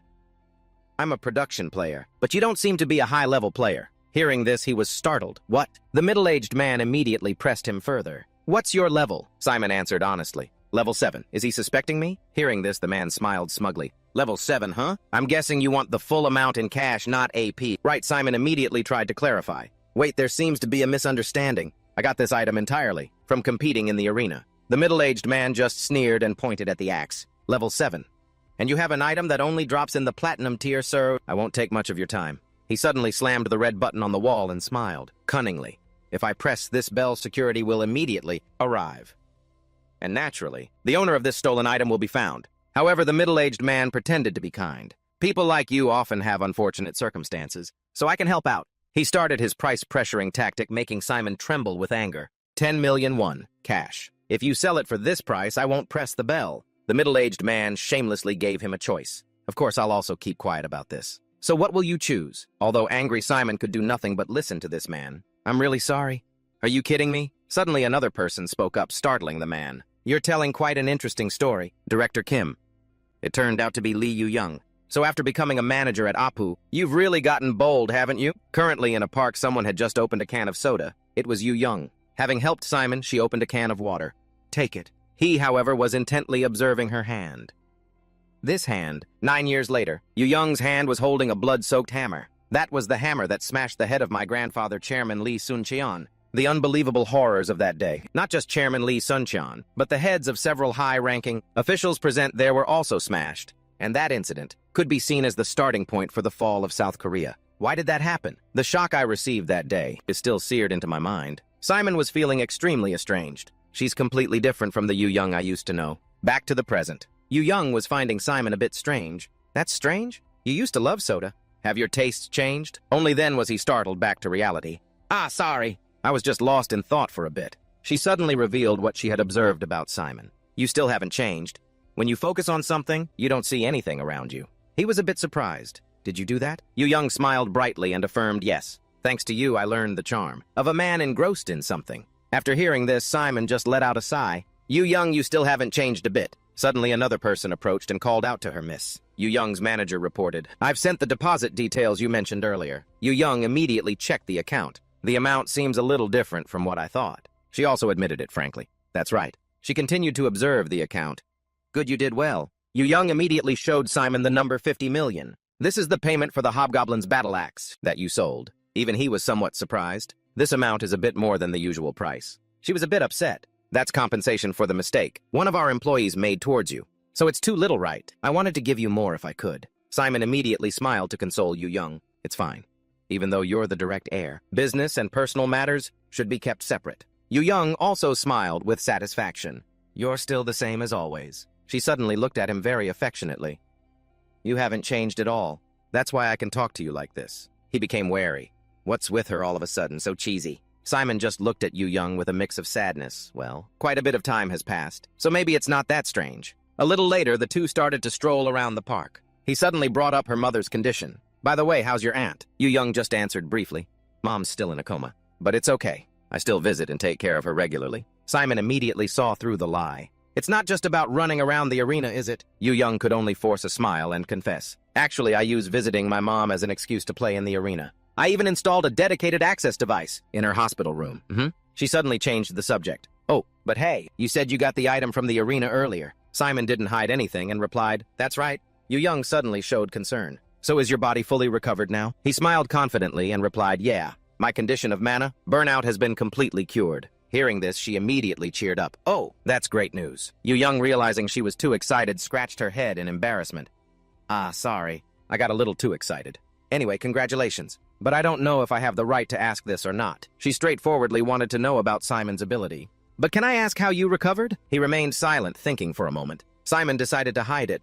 I just got lucky. I started to feel the magic, gradually returning, and then it was completely cured. Yu Young just nodded, slightly disappointed. I see. I'm really happy. Actually, I was really worried. Even though I searched for treatment methods, the condition of mana, burnout, was still hopeless. Simon spoke up to encourage her. Yu Young, the efforts you've put in over the years are enough, so don't blame yourself anymore. Yu Young didn't know how to respond. But Simon firmly insisted it was random. It was just an accident, and I just did what was natural. She still wanted to object, but he immediately cut her off. Yu Young, enough.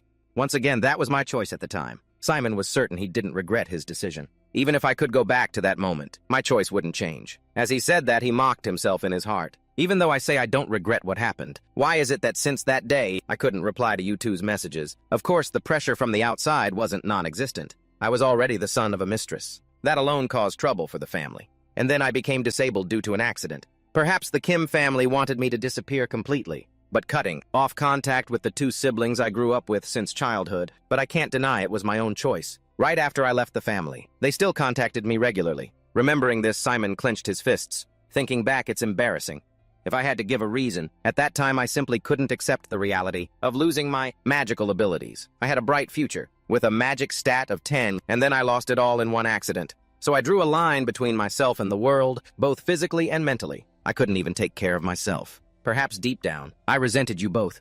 If it weren't for you two at that time, I always regret the person I was during that time, especially in Yu Young's case. If I had been by her side, perhaps she wouldn't have ended her life with the title of traitor. Yu Young cheerfully continued her conversation with him. But hey, you just entered the arena recently, right? Simon quickly gave a vague answer. Oh, it's only been a few days. I haven't even finished my placement test yet. She offered to help him.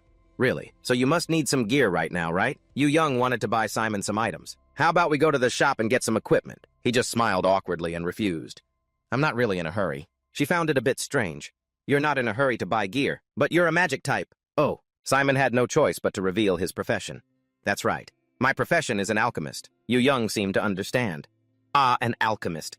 That makes sense then. She suddenly became unusually excited. So, are you planning to use the money from the sale to buy alchemy ingredients? He just replied briefly. I was lucky enough to get a few recipes recently. Yes. Yu Young happened to be short on some ingredients. That's great, I'm in need of a few ingredients myself. Simon pretended not to hear clearly and asked, necessary ingredients. She confirmed with him. Yes. Simon was a bit hesitant. But Yu Young, you're a combat class. What kind of ingredients do you need? Yu Young waved her hands and replied, come on. Combat classes don't just mindlessly swing their weapons around. You know, we even make potions to aid our training. Simon became a bit worried. Really? He was trying to politely refuse. Even so, wouldn't it be more efficient to ask another alchemist or another producer? And with your skills, you could probably get all sorts of potions. Yu Young suddenly grabbed Simon's hand. Oh, come on. She gave a reasonable excuse. I don't have time. I have to go visit my mom at the hospital soon. He still wanted to refuse. Yu Young, maybe some other time. But she was already dragging him away. Let's go, hurry up. You're a magic type, so you walk slow. Let me pull you along so we can go faster. Simon hurried to keep up with Yu Young. That's strength. All right, let me. Yu Young's manager. Couldn't believe it, huh? She couldn't believe this was the Yu Young of now. Is this the young lady I used to know? Yu Young's manager also found that smile very different. Usually, she's completely different from how she is now. She just sighed. Maybe this is her true self. Yu Young's manager shook her head in denial. I really don't get it. Now the two of them had arrived at a market area. A stall owner was hawking his products, selling handmade recovery potions from intermediate to basic, all kinds. We buy all sorts of miscellaneous items. All prices are adjusted based on the market rate for the past 5 days. The crowd had started to notice the two of them. Simon was feeling quite embarrassed. That's enough. But Yu Young didn't care at all. Alchemists are always short on ingredients. Just look a little more. He shook his head in refusal. This is enough. I've already bought more than I planned. She still tried to persuade him. Then just get one more. Really, this is the last one. Simon opened his already full inventory. Yu Young, my inventory is about to explode. But Yu Young was still very enthusiastic. Don't be like that. I really have something I want to give you. He could only grit his teeth and accept. Going shopping with someone else is scarier than I thought. Once she got permission, she immediately went to pick something out. This one's big, but the color is a bit lacking. This one's too small. This one. Simon can only stand still and stay quiet during a fight. I can even tell the difference in size and color of materials of the same grade. How does she know so much about alchemy, Li Duzhong? Someone who inspects everything so thoroughly isn't easy to deal with. He silently watched her happily shop. Maybe that was necessary before. But for me, someone who can craft an elixir stone and mythic-grade weapons, this part isn't really important. As long as it's the right tier, I don't care about the other details. Shortly after, Duzhong had found a special item. Here you go. Simon, of course, recognized this. This is an arena access device. She also happily revealed more. That's right, it's the latest model produced by Sungsum. It hasn't been released yet. An arena access device. Access devices were released in many forms, from helmets to capsules and visors. This was surprisingly the result of the Galaxy Arena, directly contacting governments around the world. Initially, only powerful nations like the US and China were able to produce them. But the Galaxy Arena contacted the governments directly to prevent the monopoly and exploitation of these two countries, and an anti-monopoly warning came with it. They even said they would revoke the status of all players from China and the US. He was a little hesitant to take the item. But is it okay to give this to me? Duzhong quickly reassured him. All the high-level players, me and the guild, are already using it at Sungsum. It just hasn't been commercialized yet. Simon was still uneasy. No, I mean, I'm an outsider. Can you really give this to me? She cheerfully insisted. Of course, what's the problem? It's my treat. Duzhong's aura suddenly became powerful as she warned, if Sungsam comes looking for it, you have to let me know. She repeated herself, but Simon was deep in thought. Okay, big bro. Simon scratched his head, wanting to refuse. Still, wouldn't it be better to buy a proper one from the Sungsam store? Would that be better? Duzhong immediately pouted. Oh, come on. If you play in the arena without a device, you could really hurt your body. She bit her lip. I don't know what to do with him. He always does this when he's trying to be stubborn. There it is, the stubborn mule. Duzhong could only sigh. If you're worried, just consider it compensation for how rude the branch manager was earlier. Simon understood her intent. Ah, if you put it that way. Yes. He was now secretly thrilled. Sweet. I was planning on buying an access device anyway.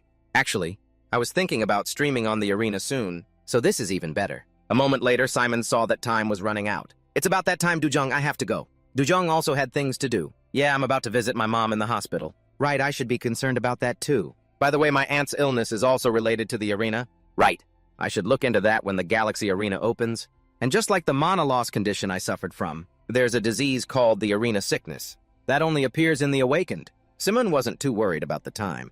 I don't know the exact name of her illness, but she was once chosen by the constellations, so she should be able to hold on for a while. He recalled an old, slightly sad memory. She treated me, an illegitimate child like her own son. I need to grow up quickly and start making a cure. Suddenly, Duzhong grabbed Simon's hand. Oh, big bro. He didn't understand what she was trying to do. Actually, Duzhong said, looking a bit shy. You need to reply to me too. Simon still couldn't understand. Reply. Suddenly, Simon scratched his head and remembered. Ah, the message. She pouted a little again. Si-hyuk was bragging about how you replied to his message. He just chuckled in response, bragging. It's not like he has anything else to brag about. Duzhong agreed with him. Right, so annoying. Simon sighed again. We're not kids anymore. All right. I'll send a message when I get there. Hearing this, she smiled brightly. Really, you promise? Simon suddenly walked over and patted Duzhong's head. You silly girl. Her face suddenly darkened. Ah, only now did he realize his mistake. Girls really hate having their hair touched. Simon quickly made an excuse to leave. Well, get home safe. Let's get out of here before something weird happens. After speaking, he waved and left. I'm heading out. Duzhong's manager showed her annoyance. That man has no manners, even if you know him, touching someone's styled hair like that. She suddenly noticed Duzhong standing perfectly still. But why isn't she moving? Is she really angry? Duzhong's manager quickly tried to soothe her. Ah, don't worry too much. I'll fix your hair for you right away. It'll be a pain if something happens here. There are too many eyes on us, especially when everyone here is a player. With Sungsam's reputation, it'll be hard to keep this quiet. What should I do? But then she suddenly noticed something. Duzhong was actually smiling happily. She blushed with embarrassment and covered her face. Honey, let's just pretend we didn't see that. Duzhong's manager agreed. Okay, yes. She quickly looked away. Today is just so weird. Duzhong suddenly brought up another topic.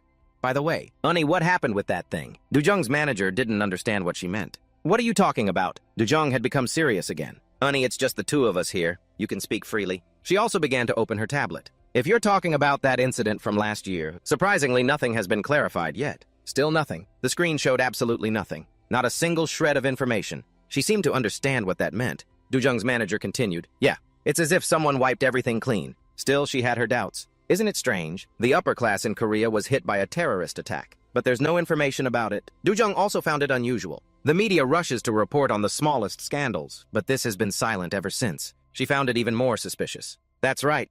Recently, the heir to the Sujin group was messed with during a personal broadcast, and the media made a huge fuss about it. There's definitely something wrong. She immediately recalled that incident. After all, he was just a third-generation chaebol heir who won a minor gold medal. But just one incident of being messed with made the whole country go crazy. So this is definitely not realistic. Dujung suspected a manipulator was behind it. It really sounds like someone is deliberately covering it up. And it must be someone with considerable power. Dujung's manager gently reminded her. You can feel it, can't you? If we dig any deeper, there will definitely be trouble. She just smiled confidently. What are you scared? Of course she wasn't. What do you take me for? Dujung's manager was still genuinely worried. I'm asking if you're okay, kid. You have more to lose than I do. Dujung just sighed. Honey, I don't have much left to lose. Suddenly her gaze shifted. Dujung is still watching Simon. She was determined to investigate. I just got something precious recently, so I need to know more. Dujung's manager already knew what the result would be. Yeah. I knew you'd say that. Yes, she repeated again. So shall we get to work? Once we start, there's no turning back. Dujung was ready. Yes, let's get started. If there's any day to bring it. If there are any awakened involved. She emitted a terrifying aura and ordered, bring me their heads. Even if you have to do it yourself. I found something quite interesting recently. Starlight twinkled in the night sky. Simon threw his coat on a chair completely exhausted. He flopped down on his bed comfortably. There's nothing better than coming home. The elixir. Stone's voice rang out. Was that girl from earlier a close friend of yours? Suddenly Simon realized something. Earlier. Dujung, we're very close. We've known each other since we were 5 and grew up together. After hearing that, it asked, is that so? Simon sat up straight. What is it? Is something bothering you? The elixir stone pulsed strongly in his chest. No, it's just, how should I put this? She seems a bit cunning. But if you two are childhood friends, then I can't stop you from associating with her. If you need me, I'm still here to help. Never mind. Anyway, let's start crafting the essence. It will help you recover faster than anything else. He stretched and said, you're right. Let's see now. Simon took out several small vials from the cabinet and laid out a bunch of things on the table. Simon held a piece of wood and remarked, this size is perfect. He glanced at a corner. Putting it there should be fine, right? Very quickly, Simon snapped his fingers. The shape in his hand began to form. Light flashed in bursts, and the structure of a wooden shelf appeared. He placed it in the corner he'd just looked at. This made Simon quite satisfied. Alchemy is truly amazing. It always gives me the perfect result. Now let's put the essence ingredients here for easy access. As for those other potions, put them over there. We don't need them right now. The elixir stone conveniently asked, what effect do you want the essence to have? Simon frowned. Well, I just need it to make me stronger. But the elixir stone questioned, but how? He picked up a vial of fallen goblin serum. This time I want to do something different. The elixir stone was a bit confused. Why? A spark of confidence lit up Simon's eyes. Usually goblin ingredients have a paralyzing property. Right, the elixir stone replied. That's right. Goblins use their blood as an anesthetic. So first we need to purify the fallen magic within it. Suddenly it stopped. Wait, are you planning to use its paralyzing property as is? Simon nodded in confirmation. Exactly. I'm going to focus on this fallen aspect. The essence, after all, has the effect of raising stats in a similar way. The elixir stone reacted violently. Are you crazy? Researching fallen magic? You're not a demon. And you don't even know the most basic fallen magic. Fallen magic is extremely unstable. It will destroy your body the moment you touch it. However, Simon remained calm. I know, the elixir stone vehemently objected. If you're not careful, you might get hit with extremely severe side effects, like a magic nullification curse. He placed a hand on his chest reassuringly. Don't worry about that. I have a plan. He recounted that, I know someone who is extremely good at controlling fallen magic, Simon affirmed once more. So it's a deal, elixir stone. Let's try synthesizing something new. A moment later, Simon's voice rang out. What do you think? This is just a matter of knowledge, isn't it? Don't you think so? The elixir stone exclaimed in amazement, Hey, you're really smart. Simon laughed and reminded it, Come on, you say I'm smart, but you're catching on pretty fast yourself. As he shook the solution, he continued, So is it impossible? The elixir stone quickly refuted. No, it's definitely possible. I'm not entirely sure. But if this works out as you say, then I don't think there will be any problems. This made Simon happy. Really? It confirmed again. Yes. just like the obsidian tablet. Anyway, it's not an item that requires a lot of ability. The elixir stone added another point. And because this is a book of knowledge, it won't have as many requirements as astrophy. But synthesizing at this final stage will cost more. Simon didn't stop working as he asked, "So you mean I'll need a lot of achievement points, right?" It listed a few possibilities. "Unless you can significantly increase your alchemy stat." He confirmed to himself, so that's it. Right now, the thing I'm about to create is as valuable as a divine artifact. The alchemy skill requires the user to have a perception that surpasses everyone else. The elixir stone cut in to remind him, even for high rankers, maxing out a stat is no easy task. He closed his eyes, thinking to himself. Thinking about it now, it makes sense. Divine artifacts are bestowed by constellations to their chosen ones under certain conditions. He then asked, "How many achievement points do you think this synthesis will need?" The elixir stone hesitated for a moment. "Let me do a quick calculation." Then it gave a vague answer. "It's related to the level of completion you possess." So honestly, we were lucky when we crafted that obsidian tablet. Simon was slightly surprised. "Lucky how so?" The elixir stone explained shyly, "The alchemist. So you have a slight advantage. Plus I have a certain charm." Simon looked helpless. "Charm? Is that one of the special properties of the elixir stone?" It sighed. "Can't you just compliment me a little?" Simon conceded with a nod. "All right, you're very charming." The elixir stone pretended to be coy. "Stop it. You're making me blush." He changed the subject. "Anyway, the level of completion is really important, right?" The elixir stone had only one answer. "Correct." Simon looked up, rubbing his chin. Level of completion. He calculated in his head. The elixir stone defined completion as a level and a percentage, like a percentage copy. Lowering the level of completion also lowers the cost. But, Simon determined, that only works for items like astrophy. Knowledge is different. I choose 10, not 9 points. No matter how great the information is, if it's not complete, it's just useless junk. I need to balance cost and usability. Elixir stone. I have a question. Simon touched his chest in surprise. "What is it?" It asked him something. "You merged with the obsidian tablet, right?" Simon slowly corrected it. "To be precise, I absorbed it." The elixir stone continued to question him. "No matter how good it is, it's still just a crafted item, right?" A smile formed on his lips. "So that means I can absorb knowledge too, right?" The elixir stone seemed intrigued. "Of course, I'm a brilliant genius. Didn't you know?" Simon seized the opportunity and made his decision. "Perfect. Then let's start crafting right away." The elixir stone teased him. "It seems you've figured out how alchemy works now." But Simon's expression suddenly changed. "Exactly 10%. That's enough." It praised him. "Sounds good. Do you know anything about how crafted items are made?" Simon answered succinctly. "A little. I heard some interesting things before. Remembering the past, a book was thrown on the ground. Genius, take a look.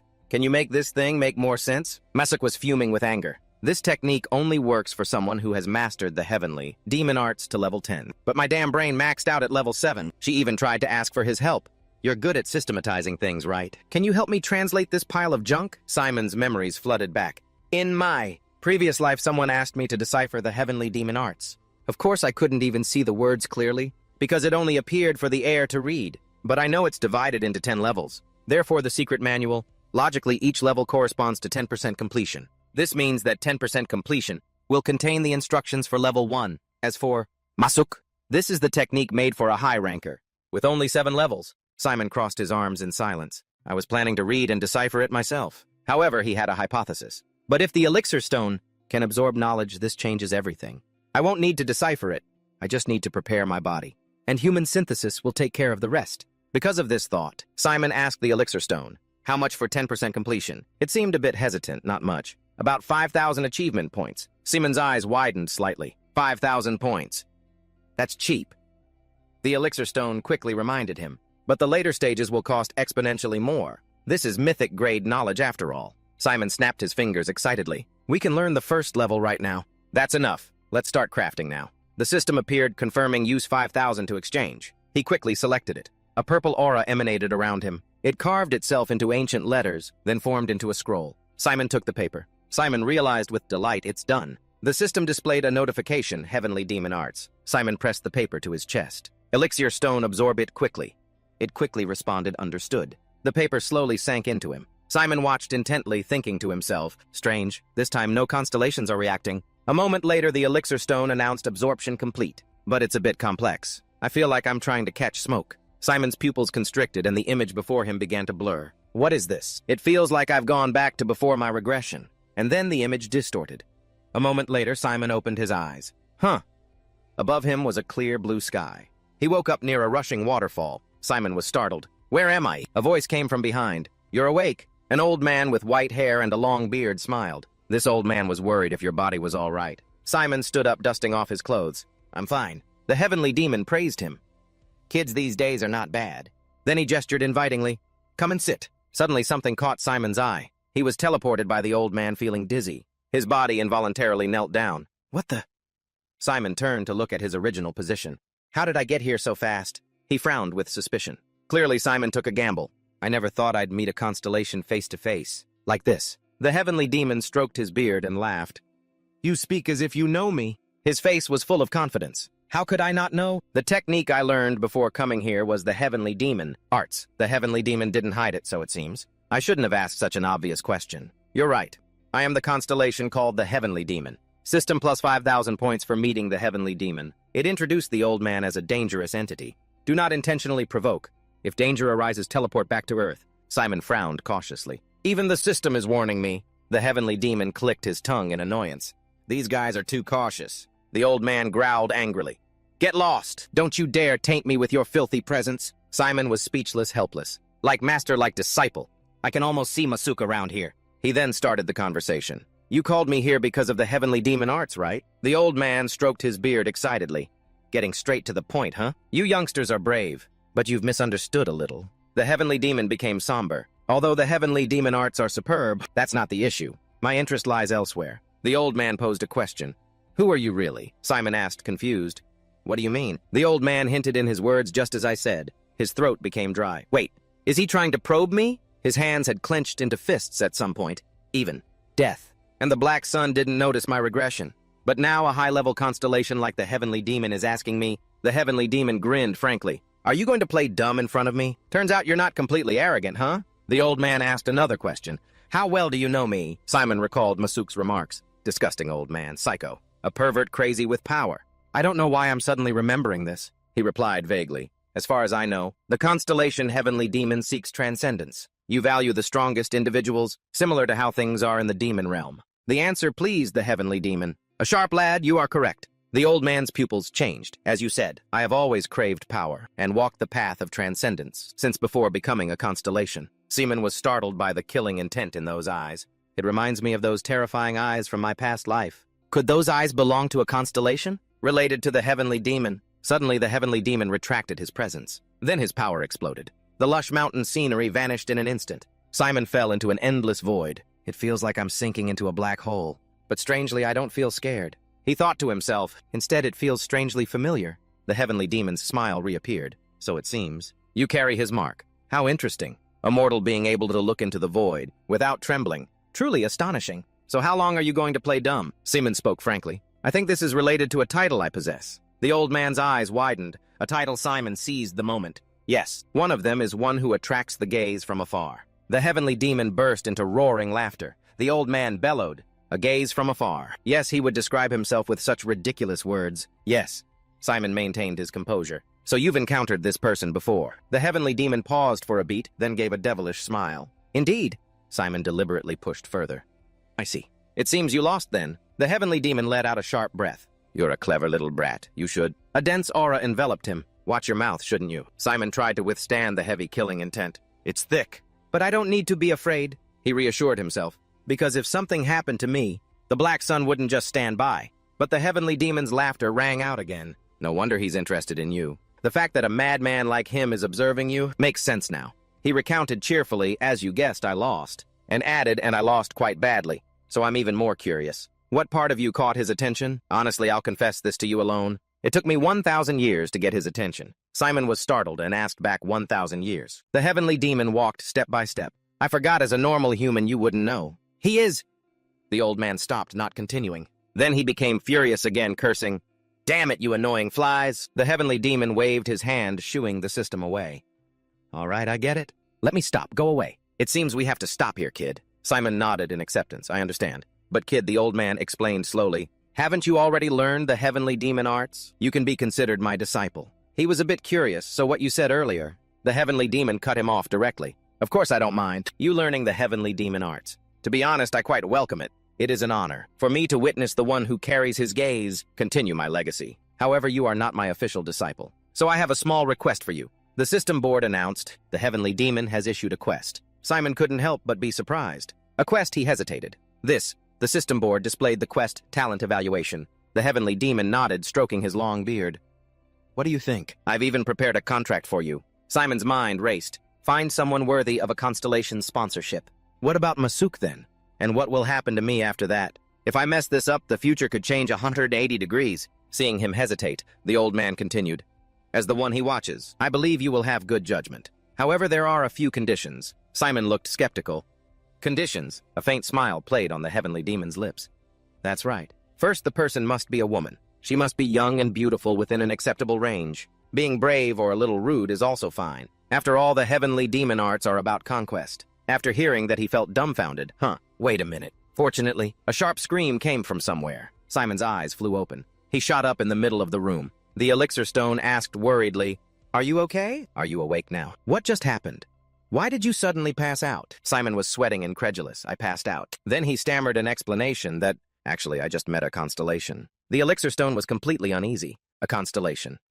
How can you meet them outside the arena? After thinking for a moment, the elixir stone shouted, Wait, don't tell me you met that crazy horse. Simon touched his chest and asked, How did you know? It quickly confirmed. Of course I know. He's famous for being the most muscle-brained constellation. Plus, he's crazy about pretty things. You don't know his most famous motto. Gender doesn't matter as long as they're hot, anything goes. This line sounded vaguely familiar. What? The elixir stone rubbed its chin, teasing him.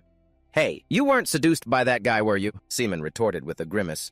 No, of course not. Only then did the elixir stone let out a sigh of relief.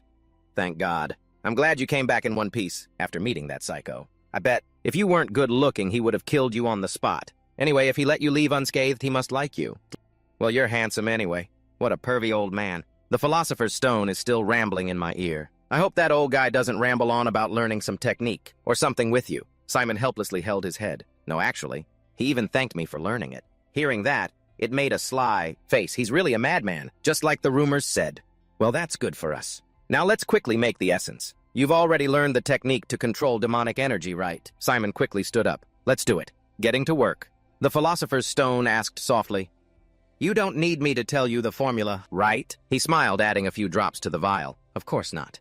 The philosopher's stone's voice became excited. Do you hear that? Whenever I remove this poison, the serum always screams its heart out. It's like it's saying, What are you doing to me? However, I'm quite pleased with this batch's final product. The poison is completely gone. Where did all that fire go, huh? Good grief, have you surrendered already? Why so easily? I thought you'd put up more of a fight. Simon shook his head. Besides, Wei, sometimes you're really weird, you know that. A moment later, the orb was formed. It's done.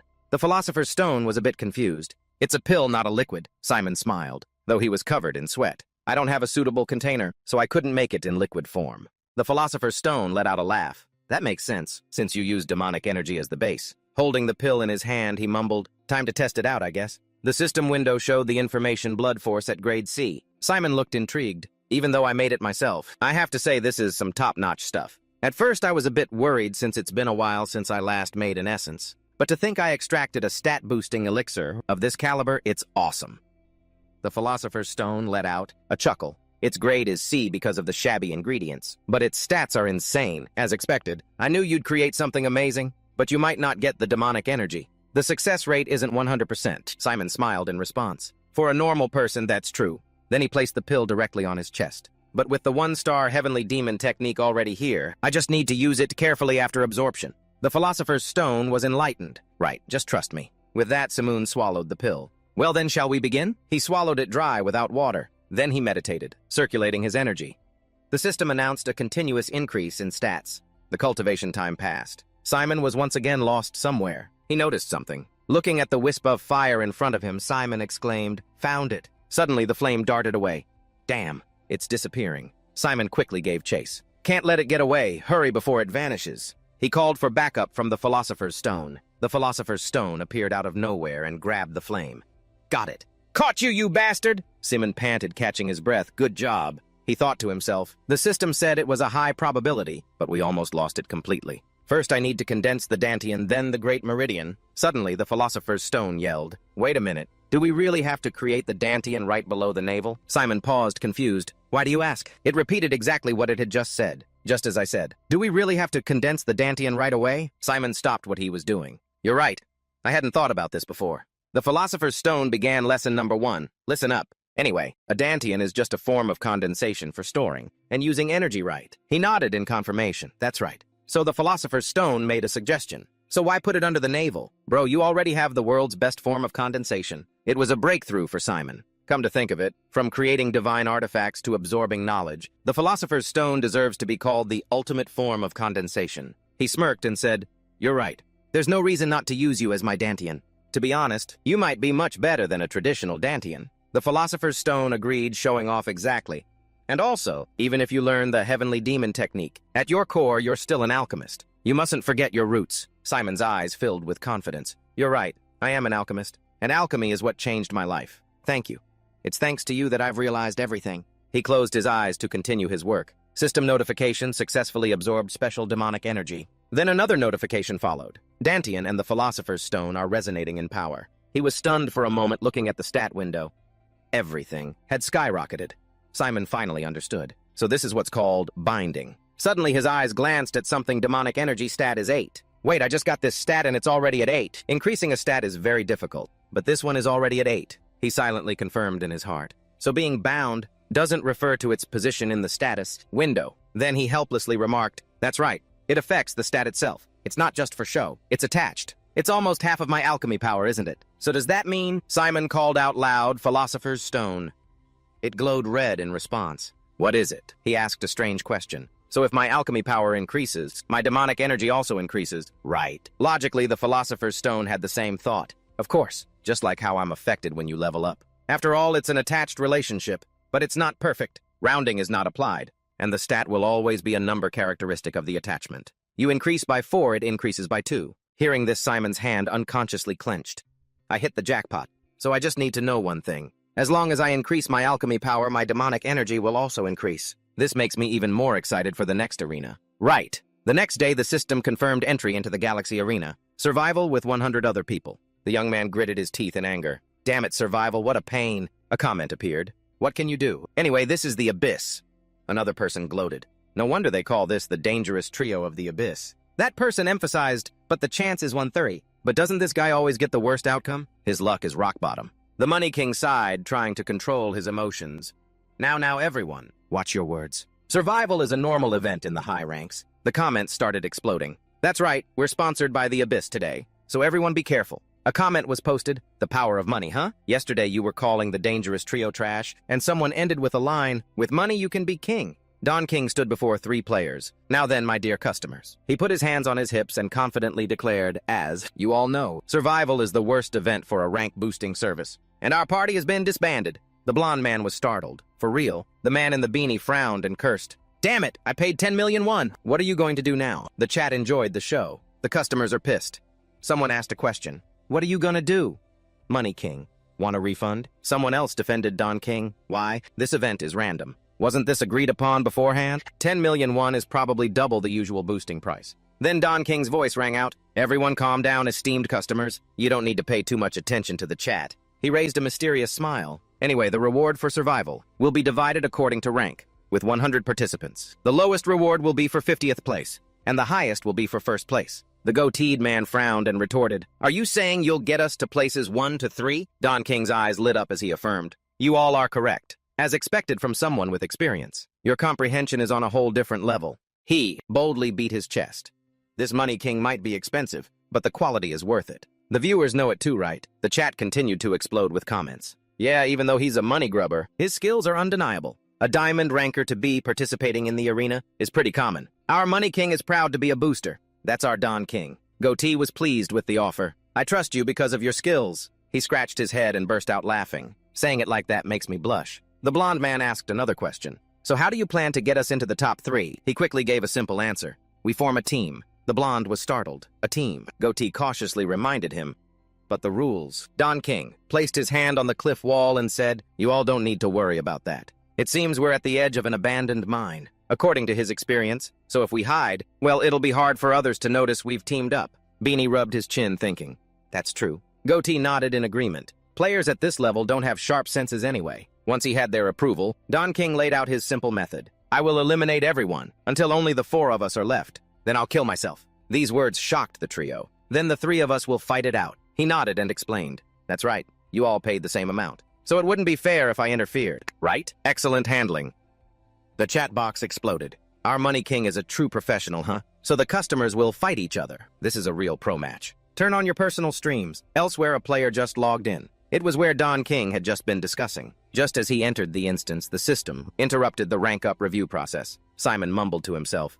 Now what is it? He wondered to himself. They're ending the placement phase. In just one match. Are they trying to make me rank up faster? Before my rebirth, I was stuck at level 1 forever. A complete nobody. He had made a mistake once. Simon made a resolution. This time, if I do well enough, I want to climb. That illness is gone. And I've also gained powerful abilities. He confidently clenched his fist. This is a huge opportunity for me. Just then, Simon remembered something. Come to think of it, I think I forgot to turn on the recording. Well, there probably aren't any viewers right now anyway. Broadcast on. Instantly, the system displayed, "The constellations have entered the broadcast room." He was visibly startled. Huh. Even the constellations can watch. Well then, let's get digging. Elsewhere, Don King was on a rampage. He threw a powerful punch at Simon. A cunning smile appeared on his lips. You've stepped into the wrong place. This punch has near diamond rank power. There's no way a scrub like you can take it. This is why I like bullying the weak. But he had realized his opponent was formidable. Simon was blocking Don King's punch. He dodged it. He even countered with a punch to the stomach. He slid back a distance. Don King clenched his teeth. What the hell? A piece of trash from the abyss can counterattack. The chat went crazy over this. What's going on? He blocked that punch, and even countered. That bastard. This Don King is trying to create more content for his stream again. What are you talking about? Let's get digging. That's Don King's catchphrase before he gets serious. Don King cracked his knuckles angrily. I wasn't looking closely, but it seems you're pretty decent, huh? Simon's expression didn't change as he weighed his options. He parried that attack in such a short time. By parrying, a technique that can minimize damage by redirecting the attack's path. Immediately, he noticed the aura and the weapon. Judging by his equipment, he seems to be a warrior-class player. Definitely not an ordinary person. Simon glanced behind him as the Philosopher's Stone informed him, "There are people behind you." Simon's mind raced. I just thought of something. He asked directly, "You're a rank booster, aren't you?" Don King waved his hand. "How'd you know busted?" He replied lazily. "It's obvious just by looking." Don King was now beyond angry. Pretty good. But why'd you have to say it in such a cocky way? Simon became more and more provocative. Should I respect someone who boosts others for money? His eyes gleamed with indignation. Those who climb ranks by getting boosted usually have no skill at all. And the bastards who take money to boost are no better. No, these boosters deserve to be punished more. Because of them, normal players in the arena are the ones who suffer. Don King was fearless, as expected. Someone from the abyss has quite a personality. Look at those eyes. Knowing I'm a booster and still daring to have this attitude. The chat also chimed in. In short, this guy is crazy. With the intelligence of a worm, how could that guy possibly understand? He excitedly read the comments. Goodness, intelligence of a worm is a bit harsh. He's also someone trying to climb the ranks. Don King glared at Simon. What are you mad yet?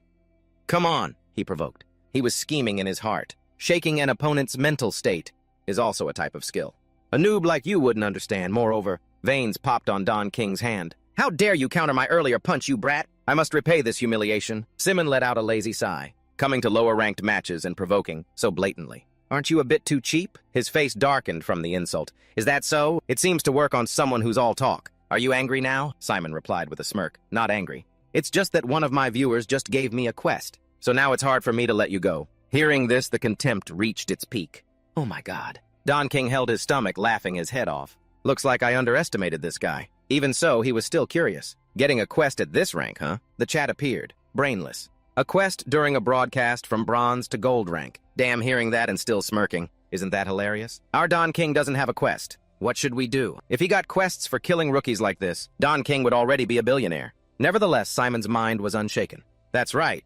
Getting a quest while ranking like this. He lunged forward as he spoke. Means I'm pretty damn good. In a flash, Simon rushed in with a double punch. Don King's face darkened as he thought he took the bait. He forgot who the main character is. I'll counter right now. The two punches collided. Simon's face was determined while Don King was filled with rage. He lightly dodged the punch. Suddenly, Don King charged forward violently. He became agitated and revealed a weakness. This little rat, Simon took full advantage. Don King's internal organs were injured and he spat out a mouthful of blood. He was pushed back. He dodged all my reckless attacks and even found an opening. A powerful aura emanated. Don King wondered, who the hell is this guy? His face turned pale. He's definitely not a normal person. The blonde man behind him cried out, "Oh my God!" Beanie also became worried. Sir Don King. Don King couldn't lose face. Damn it, everyone's watching. I need to end this quickly. Don King decided to risk it all. I'll deal with him with all my strength. He charged madly like a rocket. However, whenever he punched, Simon always dodged. He wondered, can you still dodge? Simon gave a fond smile.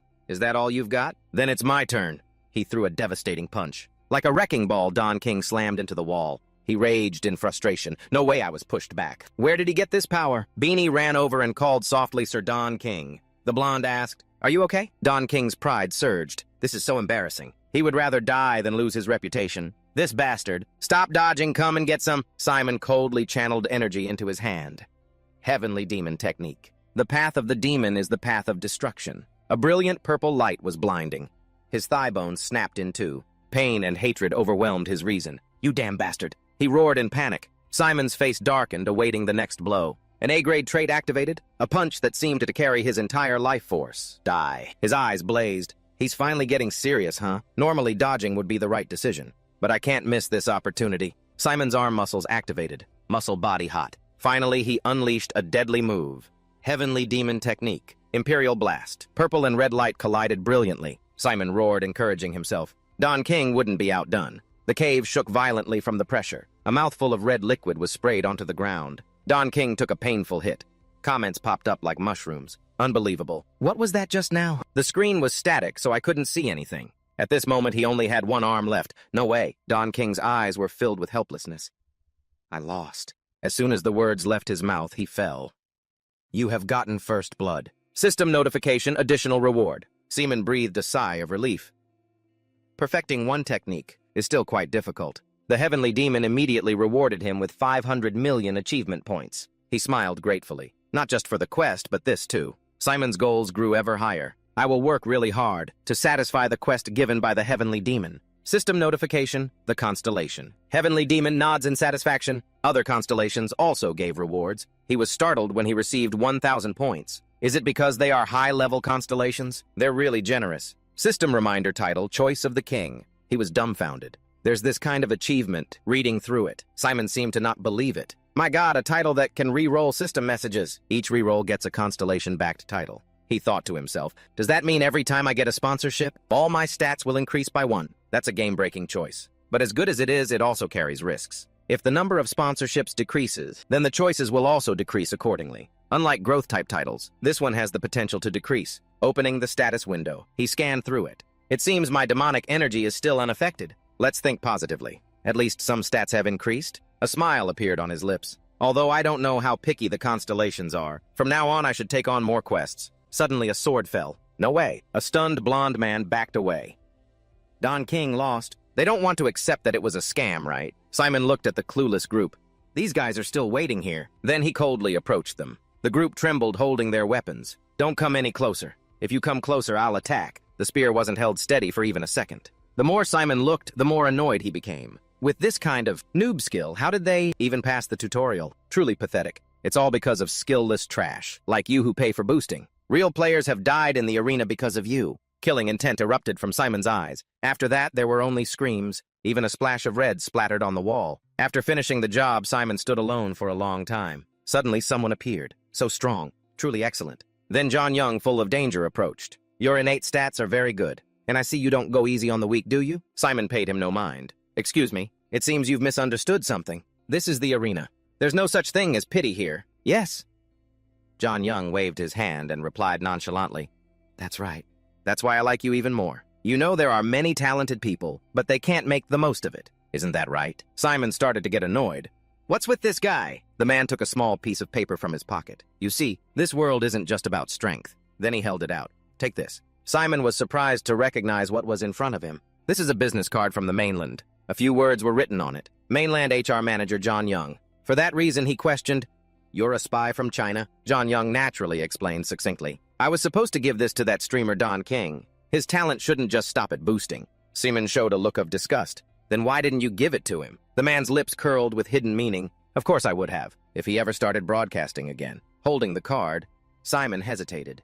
Mainland. I never thought I'd see this here. For a simple reason, one of the top 2 guilds in China mainland. And it rose to number 2 in the world when Master Rong Li Chu became the guild master. I can't believe I'm getting involved with him. I guessed they would act soon, but it seems it's even earlier than I thought. Just then, John Young hit the nail on the head. It seems you're still skeptical, huh? I understand China's image in Korea. Simon maintained a distant attitude. I guess you do too, since you've participated in ranked matches in Korea. The man laughed upon hearing that. What can we do? International ranked matches. Only start from platinum rank and above. Does it bother you that I'm scouting like this? His eyebrows furrowed. It's not a pleasant action, but it's not enough to be bothered. In his heart, he was sure. Because this is an activity that all major countries secretly carry out. This is a common tactic to target potential clients. This John Young guy must be a scout. Then the man changed the subject. By the way, how did you know about this? Because very few countries recruit people like me, even with citizenship.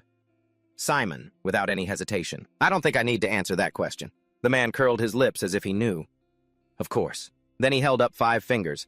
How about this 5 million yuan? At the current exchange rate, that's 920 million won. I'll pay you up front right now. This is just to show how much we value you. In addition, we'll give you a 500 million won weapon, armor worth over 100 million with a 3-year contract. Moreover, these items will still be yours, even after the contract ends. Furthermore, if you naturalize in China, we will pay you an additional 50 million yuan, 10 times the down payment equivalent to 9.2 billion won. With such attractive benefits, John Young was sure how can you refuse, right? Not even Samsung can offer terms this good for a rookie. The low-level player Simon quickly had an answer.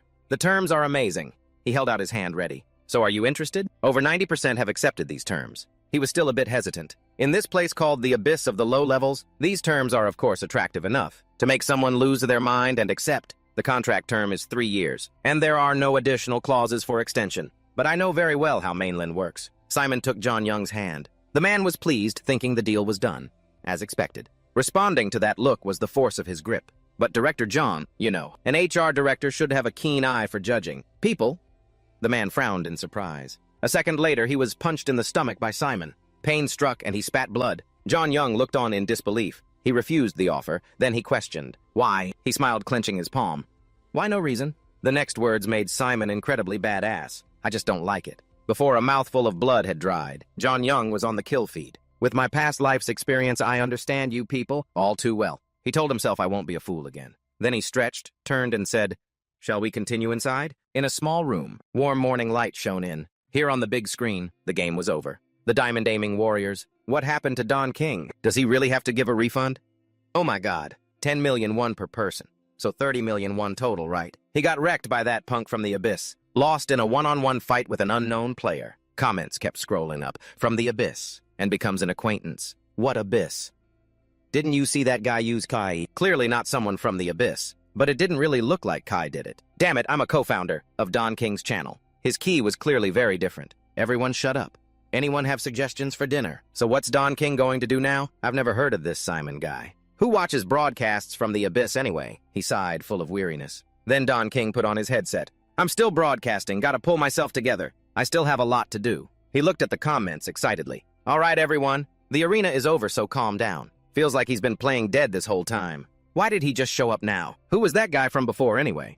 How are you going to handle the refunds? These kinds of rank-boosting streams usually have a loyal viewership, so it should be fine. He's playing the victim, but I'm not so sure. But in my experience, it's clear that the other guy isn't in this rank either. They're ganging up on him, damn it. Using energy from the abyss is a bit over the line. That's right. Even if it's not energy, that kind of power doesn't make sense. He's definitely not in this rank. This is good. I've got public opinion on my side. The comments are pretty chill again. Is that bastard hacking? You sound like a total noob. How can you hack in the arena? Say something that makes more sense. Donkyong clapped his hands to get everyone's attention. All right. A sly, smug grin appeared on his face. First and foremost, I must apologize to my clients. Normally, my policy is not to give 100% refunds, but this time is an exception. I will refund everyone in full. They immediately believed him. Wait, is this Donkyong guy for real? This dude really takes his rank-boosting business seriously. He then took off his VR headset. All right, that's it. I'm ending the stream now. Thanks everyone for watching today's stream. As soon as he finished, Donkyong slammed the end stream button. He furiously threw the VR headset to the floor. Damn it, energy in a low rank, no way. Donkyong was fuming, cursing silently. To use energy, your stats need to be at least level 100. Damn it, is this for real? Even if he had the innate talent of Kim Si-huk or Lee Du-yong, he gritted his teeth in anger. It should only appear in diamond rank, right? There's no way it would show up. In bronze. I've met a lot of boosters, but this is the first time I've met someone like him. Donkyong ground his teeth, unable to swallow his anger. I worked so hard to get to platinum, enduring all sorts of penalties, and now I get humiliated like this. I won't let you get away with this. There must be something.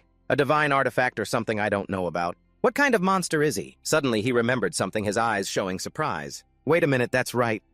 Donkyang remembered his words. That's right. He said he had a mission. Simon had said casually. One of my viewers just gave me a mission, so it's going to be hard to let you off now. He hurriedly searched for the stream on his phone. There must be some information on there. Donkyang stared at the screen doubtfully. Who the hell is... When he finished his search, he was endlessly surprised. On the screen, the player's stream was clear. Player Simon, rank undefined infinite. Infinite. That means he's a new player who hasn't completed any placement matches.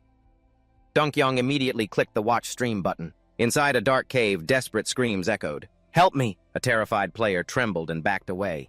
Damn it. How can a guy with no equipment? In the stream, only a splash of crimson blood was left on the rock wall. His eyes widened in disbelief. No way this guy... His level of martial arts is truly terrifying. Simon madly unleashed moves, taking them down one by one. In just a few movements, he consecutively defeated the group. Every movement achieved perfection between offense and defense, even mixed with a touch of the essence of high-level martial arts. Donkyang watched the contents of the stream, bewildered. What on earth has he learned? Simon moved with godlike speed, charging forward. And why is he so good at finding enemies in the dark like that? You'll hit a wall everywhere in this place. This abandoned mine is a complex maze-like structure, and it's also like an ant nest, with areas submerged in darkness. They're called black zones, where there isn't even a single torch. Witnessing Simon charging forward like an arrow, but he just kept moving without stopping, even while passing through a black zone. He delivered a powerful blow, making him cough up blood. How did you... Donkyang was terrified, not believing his eyes. How can he be unranked? He thought it over carefully. Come to think of it, there are 3 viewers here, but why hasn't anyone said anything? The phone screen lit up. Player Simon's stream. Undefined rank. Donkyang started typing frantically. Hello, anyone there? Someone named Yong replied. Isn't this Donkyang? I was just about to go talk to you. What a coincidence. Seeing this, he was completely bewildered. Huh. Who is this guy? Donkyang immediately asked. Are you Mr. Yong? Yong typed back. Nice to meet you. You ended the stream so quickly I didn't get a chance to say anything. Luckily, he understood. If it's about the refund, I'll send it to your account today. Yong replied. No need for a full refund? I've already sent my info to you via private message. Make sure you check it. He was startled. Donkyang beamed with joy. Oh my god, as expected of Mr. Yong. I'll definitely check it. Awesome. He let out a satisfied sigh of relief. Donkyang stretched and leaned back, dodged a bullet there. Suddenly, a message notification chimed. Opening it, he saw 2 constellation managers, Zeus and Chianma, had messaged, so noisy. Chianma ganged up, that's right. Seeing this, he frowned in annoyance. Constellations. Are these guys nuts? How dare they use the names of constellations? Donkyang furiously typed a response. Even if it's a concept, this is too much. Using the name of a constellation isn't that crossing the line? You disrespectful punks. What's with your nicknames? Trying to get attention, right? Why are you using constellation names? The 2 constellation managers, Zeus and Chianma, replied with a single question mark. Seeing that message, he grew even more smug. Look at this. Pretending you don't know anything, right? Think I don't know, you're just chasing clout. With my years of streaming experience, Donkyang's fingers flew across the keyboard. You guys are seriously gonna get penalized. At least don't be so blatant about it. Is this okay? My viewers are about to arrive. If you keep this up, the constellation.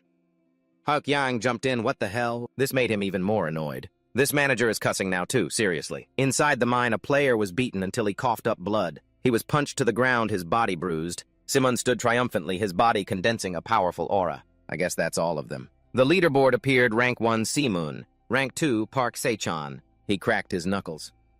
20 kills. Simon happily checked the leaderboard. With this score, it's enough to coast in first place. However, he was worried. But the mission I received at the beginning still isn't complete. Am I still missing something? Mission show the path of ruthlessness. One cannot turn back by using the heavenly demon arts. Show ruthlessness, Simon pondered thoughtfully. Looking back, this is pretty vague. It doesn't say I have to get first place or get the most kills. He seriously considered it.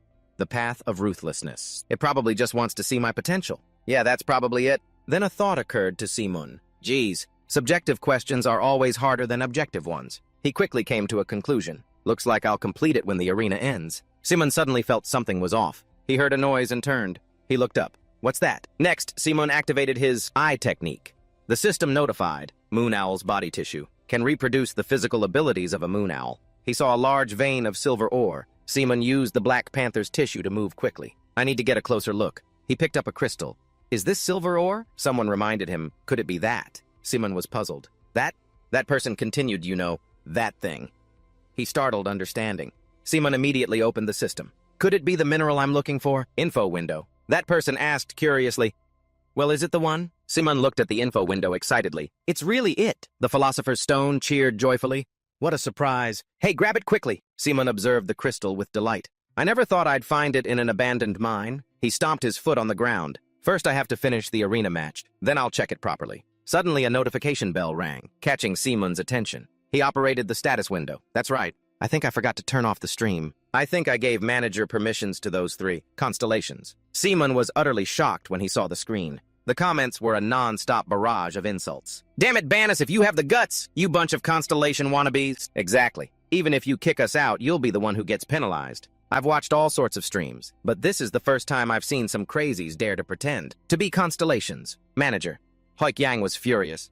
Fine, you disrespectful bunch. I'll kick every single one of you out. And he kicked them out one by one. Meanwhile, the constellation Zeus praised nicely done. I like that about you. He was bewildered. What the hell is going on? But Simon was in disbelief. I never expected this situation to turn out like this. I simply gave manager permissions to the constellations because I wanted to maintain the King's Choice title. Are managers allowed to behave like this, Hoik Yang? That's right. Get out! What's the streamer doing? Banmei go on Banmei Hoik Yang. You're banned too. Chianma, this is a mess. After this live stream, but who would have thought it would turn into a full-blown flame war? He could only bow his head and sigh in frustration. Simon muted his mic directly. They've kicked out 100 people out of 4,000, and more people are coming to watch the drama. As expected of the constellations, their way of doing things is truly different. Calm down. First I need to deal with the constellations privately. Yes, he wearily surmised. So that Donkyong guy I beat earlier showed up and started a fight first. Then a person named Yong joined in with him, right? Zeus nodded vigorously. Simon asked the managers curiously. You tried to ignore it, but Donkyong's viewers flooded in and the level of criticism started to rise. Hoik Yang pouted, nodded, and gritted his teeth, saying they would crush Donkyong if they had enough achievement points. He shook his head in dissatisfaction. We can't do that. At this moment, Simon was deeply troubled. If a constellation interferes before the Galactic Arena begins, the Galactic Arena won't let it slide. That's really dangerous. But if I ignore Hoik Yang's complaints, the King's Choice stat will disappear. His expression turned serious again. If that happens, I'll lose +2 to all stats. That's equivalent to 4 levels for strength, agility, stamina, and alchemy power stats. Then Simon carefully examined the system. In that case, the attitude I should take now is... He then smiled cheerfully, trying to appease the difficult manager. Calm down, Lord Hoik Yang. Take a deep breath. From now on, if a situation like this happens again, please don't worry too much. From now on, if a situation like this happens again, please don't worry too much. The screen displayed, Hoik Yang says he doesn't care about lowly humans. Simon smiled amiably. Yes, of course. But I will always be grateful for your concern for me. Hoik Yang blushed at his words. He nodded shyly. Zeus and Chianma chuckled. He sighed in relief. Phew, I got through that. Simon continued walking forward. And I hope that your existences have not yet been discovered. He took slow, deliberate steps forward. This is a world where a country's power is judged based on a single player, chosen by a constellation. In a place where every move is monitored, naturally all things like conspiracies, persuasion, and assassinations occur based on the sponsorship of constellations. It's still too early to confront those things when I've just entered ranked matches. Simon's eyes showed a pensive look, especially those people who think if I can't have it, then I'll destroy it. After all, this is just human nature. He spoke calmly. I'm thinking of something like this. Then Simon opened the system. So if it's not something important, the existence of the constellations must be kept secret at all costs. In the mind, he said calmly, so I'm going to ask all 3 of you. The constellations nodded in agreement. Simon confidently tapped the system. All right. I'm turning the broadcast back on now. Let's begin. The comments buzzed with discussion. Hey, where'd the screen go? Looks like those managers have toned it down a bit, huh? Didn't the streamer tell the managers to do that? If that were the case, they would have turned off the stream with a super serious face, right? The managers probably did it on their own. It's true, no matter where you go, the fans are always the problem. But when his stream came back on, it's back on? Simon warmly greeted everyone. Hey everyone, it seems there's been a slight misunderstanding. He scratched his head awkwardly, explaining, I think the managers were trying to prepare something to help me break out of this boring image. But, actually, this was a script I just sketched out for the constellations. Things just turned out this way. I'm truly sorry. Everyone replied amicably. No, this is epic-level drama. It was pretty fun. Fun. Using constellations to create drama is fun. Whatever this scene is fun, just enjoy it. A new streamer needs a little bit of this kind of drama to build some hype. Simon smiled, satisfied. The atmosphere has clearly improved. A pop-up appeared. I Am Gold has donated. Stream more, I'll be a regular. System notification. Achievement unlocked. First donation received. Received 100 achievement points. His eyes widened in surprise. Seeing that, Simon became even more delighted. I got a donation. I am gold, thank you for the donation. He thought to himself cheerfully. Getting sponsored by constellations is great, but in the long run, donations and attention from regular viewers also provide a huge advantage. After all, streaming was the main source of achievement points for C-Huck and Mello in my past life. Seeing the stream viewers spike, the system announced, achievement unlocked 5,000. Concurrent viewers. Seaman beamed, received 5,000 achievement points. Good. If the stream continues to grow, I can earn achievement points regularly. A comment exclaimed, "What's with that smile? Now that I look closely, this guy's really handsome." Right. His smile is so beautiful my heart fluttered a bit. He stretched his limbs comfortably. All right then, shall we get back to the match? Since I'm new to streaming, I'll be turning off the chat. Please remember to keep your comments civil. All right, let's go. That night at the highest apartment, a brilliant light shone out. Seaman was teleported back into his apartment. He slowly removed the VR headset. Having a login device like this is so much more comfortable. Seaman excitedly watched the system notifications pop up continuously. Rewards increased based on your performance. Chianma's mission complete. Successfully cleared the Chilling Ruins arena. You received 25 points and became the last survivor. Received 500 achievement points. Philosopher's Stone binding additional XP received. Level up to 5. Philosopher's Stone leveled up by 3 received a weakened open core. He beamed with excitement. The rewards are insane. Gained 5 levels after just 1 placement match. Seaman excitedly thought, and the Philosopher's Stone went up by 3 levels. That means I got 8 levels worth of EXP, right? A few comments caught his attention. The screen's off again, probably because the arena ended. I've never seen a player cross the mine like that before. Has anyone else seen that? It was like he was sprinting. So cool. They were still talking. But this guy doesn't have a cover image or anything, and it looks like he doesn't have a profile picture either. Come to think of it, I don't have anything suitable for a stream waiting screen. He could only smile awkwardly. It's because I just started streaming. I'll prepare a waiting screen soon. Several comments came to his defense. Seaman, you don't need anything fancy, just post any picture. That's right. Whether you're shy or not, just upload a selfie. It'll be fine. That would be fun. If it's too difficult, just send me a message. It won't be perfect, but I'll do my best to help you. He had no choice but to agree. Thank you, everyone. This is the first time I've received so much attention. Seaman thought happily, I can't believe the person who once suffered from a magic deficiency disease and had to live his whole life at level 1 could make such a comeback. It's truly unbelievable. He politely chatted with the comments. Thank you all for watching my humble stream. By Seaman waved. That's all for today. Next time I'll come back better than ever. No, don't go. He's really leaving just like that. But he's so handsome. See you later. He then ended the stream and plopped down on the floor. After all that, Seaman felt incredibly good. I could get addicted to this. No, you're mine. Seaman soothed the child within his body. Don't worry, kid. I'm not kidding. I'm serious. He then opened the system window. Right, let's check it out. The mechanical voice of the system rang out. Player Seaman's placement phase has ended. Platinum rank is suitable. However, adjustments will be made based on your stats and level. He was satisfied with this ranking. Luckily, I didn't fall directly into platinum hell. Seaman opened the fridge and cracked open a cold drink. Although the results in each match were overwhelming, it's only been 3 matches. Based on the average level of platinum rank, this doesn't add up at all. He waited for the system to adjust. It seems the placement is taking some time. System complete. The player has 2 options. 1, gold rank plus 10% XP until the platinum matches begin. To silver rank, 30% reduction in EXP and rewards until the gold matches begin. A choice. Seaman was about to click. Anyone can see that option 1 is better, right? Suddenly his gaze became sharp. Wait a minute. Seaman carefully examined both options. The 10% EXP reward in option 1 is too obvious. But why would they even offer option 2? He silently made a careful calculation. It looks like a choice, but is it actually a penalty? Seaman's eyes scanned the text.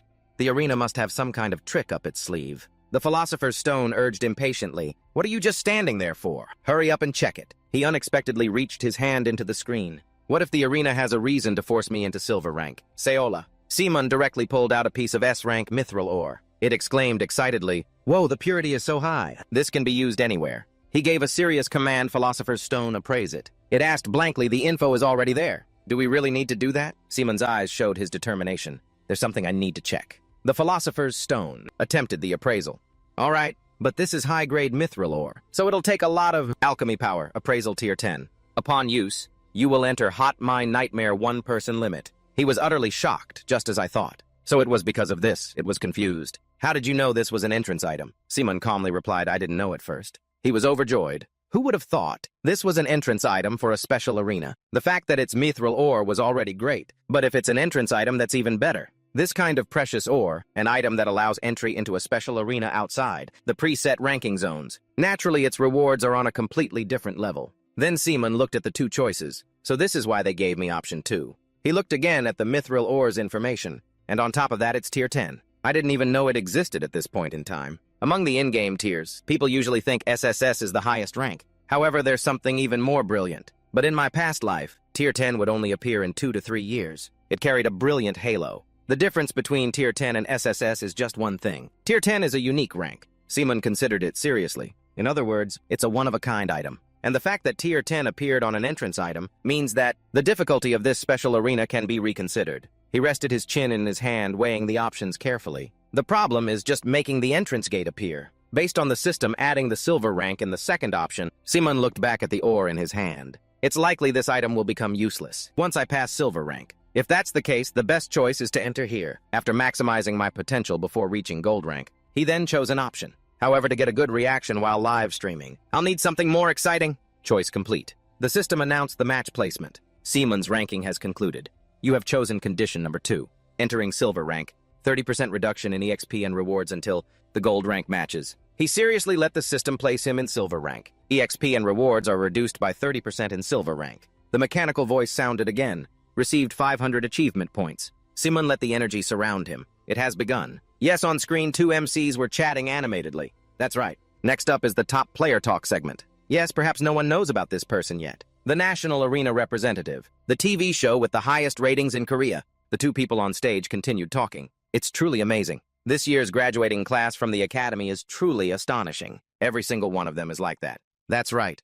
2 of them have already become rankers, comparable to the players who have dominated the arena for years. Isn't that right? This is a blessing for our country. I'm really looking forward to the next international tournament, often called Gook Day. It has become the #1 channel in the region since the Galactic Arena appeared, becoming a national program. An image of Psyhook taking down a boss with a single sword strike appeared on screen. In a recent broadcast, when player Psyhook single-handedly defeated the boss, it was truly overwhelming. The view count on GanTube has already surpassed 500 million. Everyone was astonished when they heard those words. 500 million? It's only been a few days and it's already at 500 million. Player Psyhook has become a world-famous ranker. In a room, 2 people were watching the program. I was so lucky to be able to see that in person. I'm so jealous.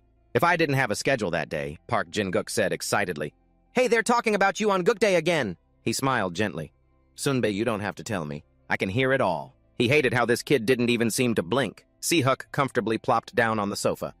Sunbae, today is one of my rare days off. Please don't bother me. Park Jin-guk grumbled irritably. I should be the one saying that, you punk. Why did you come to my office to rest? He nonchalantly stated, I'm your client. He cracked his knuckles in frustration. Well, it seems our player Psyhook has dropped his burdens, hasn't he? Park Jin-guk yelled angrily. You punk. Just because you're my client, you think you can do whatever you want. Psyhook was still fake smiling. Come on. It's because I have nowhere else to rest. He was rendered helpless by this attitude. You're disrupting my life. Then Park Jin-guk poured a cup of hot water. He offered the cup to him. All right, my busy Hubei. Here's some coffee to cheer you up. Psyhook scrunched his face and refused. I was about to go to sleep and you're giving me coffee. Park Jin-guk replied annoyedly. That's why I'm giving it to you. Hurry up, wake up and get out of here. He grinned mischievously. In that case, I won't drink it. I'm going to sleep some more. This made him even angrier. This punk. Just because you've been doing well lately. You think you can mess with your Sunbae? Psyhook was still joking around. It's always fun to see you, Sunbae. Park Jin-guk irritably lit a cigarette. I give up. Suddenly, he threw a document down, startling him. Hey, Psyhook asked curiously. What is it? Park Jin-guk exhaled a thin stream of smoke. What else? It's what you wanted. He took out the papers inside. You found it already? He leaned back comfortably in his chair. Let me tell you something. Even though I'm treated like a dog by those pain-in-the-ass rankers, I'm still the broker in this business, you know. Do you understand? Psyhook still had a radiant smile. Come on, why would you say that? When have I ever treated Hunter Park Jin-guk like a dog? He exploded with rage, shouting, you little punk, then make a deal with me. Not give me charity, make a deal. You're always making me work for free. Park Jin-guk clenched his fist until it cracked. This rich little brat. Rich people really are the worst. He replied slowly. Don't say that you'll hurt my feelings. I paid you with the app last time, didn't I? He flicked his cigarette ash into the cup. Is it really that bad? Then Park Jin-guk spoke up annoyed. I prefer hard cash over some app. If I liked apps, I'd be running in the arena, instead of doing this kind of work. So why do you think I retired, huh? Psyhook still wore a gentle smile. Yeah, I've told you before, my offer still stands. He refused flatly. Forget it. Working with someone like me will only tarnish your image. He pleaded senior, but Park Jin-guk replied firmly, Enough, no means no. Seeing his goal was not achieved, Psyhook fell silent. His whole body exuded an oppressive aura. If someone objects, then we just need to get rid of them, right? Hearing that, he suddenly became wary. However, Park Jin-guk let out a breath and scoffed. He didn't believe the kid could do anything. You planning to kill the entire Korean Association, kid? Despite your looks, your personality is still so twisted. Suddenly, Park Jin-guk thought of something. A look of shock appeared in his eyes. Wait, he exclaimed. Hey, don't tell me, Si-hook just sighed. Why are you so surprised? Then he smiled confidently and said, I'm just trying to take back what's mine. Park Jin-guk was stunned, not knowing how to reason with him. But in his eyes, there was a deep-seated fear. This brat, he's really trying to take over the association. Park Jin-guk nervously swallowed. As Si-hook looked at the documents, he understood that Park Jin-guk knew. He smiled calmly and gently. When this person smiles so naturally, at that moment Si-hook looked up. By the way, senior, is this all you could find? He angrily gritted his teeth. Grit, you got a problem with it. This is when the aura continuously radiating from him is when Si-hook is most dangerous. Park Jin-guk was angry but could do nothing. Just his aura alone is enough to make me sweat. And I'm a diamond ranker. If it were a normal person, they'd be shaking in their boots by now. He still casually remarked, I was hoping to catch a bigger fish. Then Si-hook continued to flip through the documents. I knew you were behind this, uncle. But Song-sam, he carefully considered it. True, with Song-sam's reputation, they'd do a clean job. So clean it's hard to investigate further. He bluntly pointed out the flaw. You're really impatient. I gave you a bunch of clues, and all you got was Song-sam is involved. Just this one line. Park Jin-guk raised his voice in frustration. That's all I could find. My power is limited. If you're so good, find it yourself. Then he sighed again in frustration. But if Sam is involved, shouldn't we ask you? Dung. Si-hook flatly rejected it. She doesn't know anything. Suddenly, he crumpled the paper. Not now. Not ever. Park Jin-guk leaned back tiredly in his chair. I don't know what you mean. But with Yudung's personality, I think she'd investigate and find something. He smirked nonchalantly. I mean, she doesn't know Sam was involved in that accident. The news report continued to play. Next up is the top story in the arena this week. Is it true? Even though I saw it with my own eyes, I still can't believe it. A broadcast faking being a constellation. I heard that the 3 managers of this broadcast pretended to be constellations. Let's take a closer look. Park Jin-guk sighed wearily. You two? When did you become so distant? Si-hook put the documents down. I think we've always been like this. Suddenly he sensed something. He glanced over. From behind the door, something dark seemed to be approaching. Si-hook asked, By the way, senior, do you have any other appointments today? He replied casually. What are you talking about? I always mark the day I meet you as a day off, since I hate expending too much energy. Hearing this, a murderous glint flashed in his eyes. It seems our great night hunter has been tailed, huh? An unusual presence seeped in from the door. Suddenly the door opened and a foot stepped inside. Excuse me. Simon, cloaked in shadows, entered. Is this Park Jin-guk's office? He politely turned the visitor away. Sorry, sir, but we're closed today. Please come back tomorrow. Park Jin-guk looked around, puzzled when he couldn't see him. Where'd that Si-hook kid disappear to so fast? He scanned the surroundings. This kid's gotten even better at hiding. His concealment skill, it's good enough to impress an assassin like me. This is the level of a high ranker. So you understand as well, I didn't know it was your day off. Meanwhile, unaware he was hiding behind the door, Si-hook got ready to draw his sword. Who is it? A tale sent by Sam. He observed Simon's strange dark aura. Or an assassin here to kill me? He smiled cheerfully. I'm very sorry, but I've come all this way, so I have a small request. Simon continued.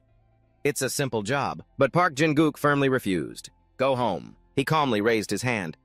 I want to find someone. He reached a hand under the table and yelled, freeze. Then Park Jin-guk grabbed the blade under the table. Damn it, I have no other choice. Just then someone rushed past. Si-hook decisively lunged forward. He also took this chance to charge. One after the other, the two rushed to attack Simon. Young Si-hook coldly swung his sharp sword. Despite being attacked from both front and back, Simon remained calm. His hat fell off as he swiftly dodged the blade. He froze when he saw the familiar figure. Si-hook stopped all movement in shock, his eyes wide with confusion. He paused and called out in surprise.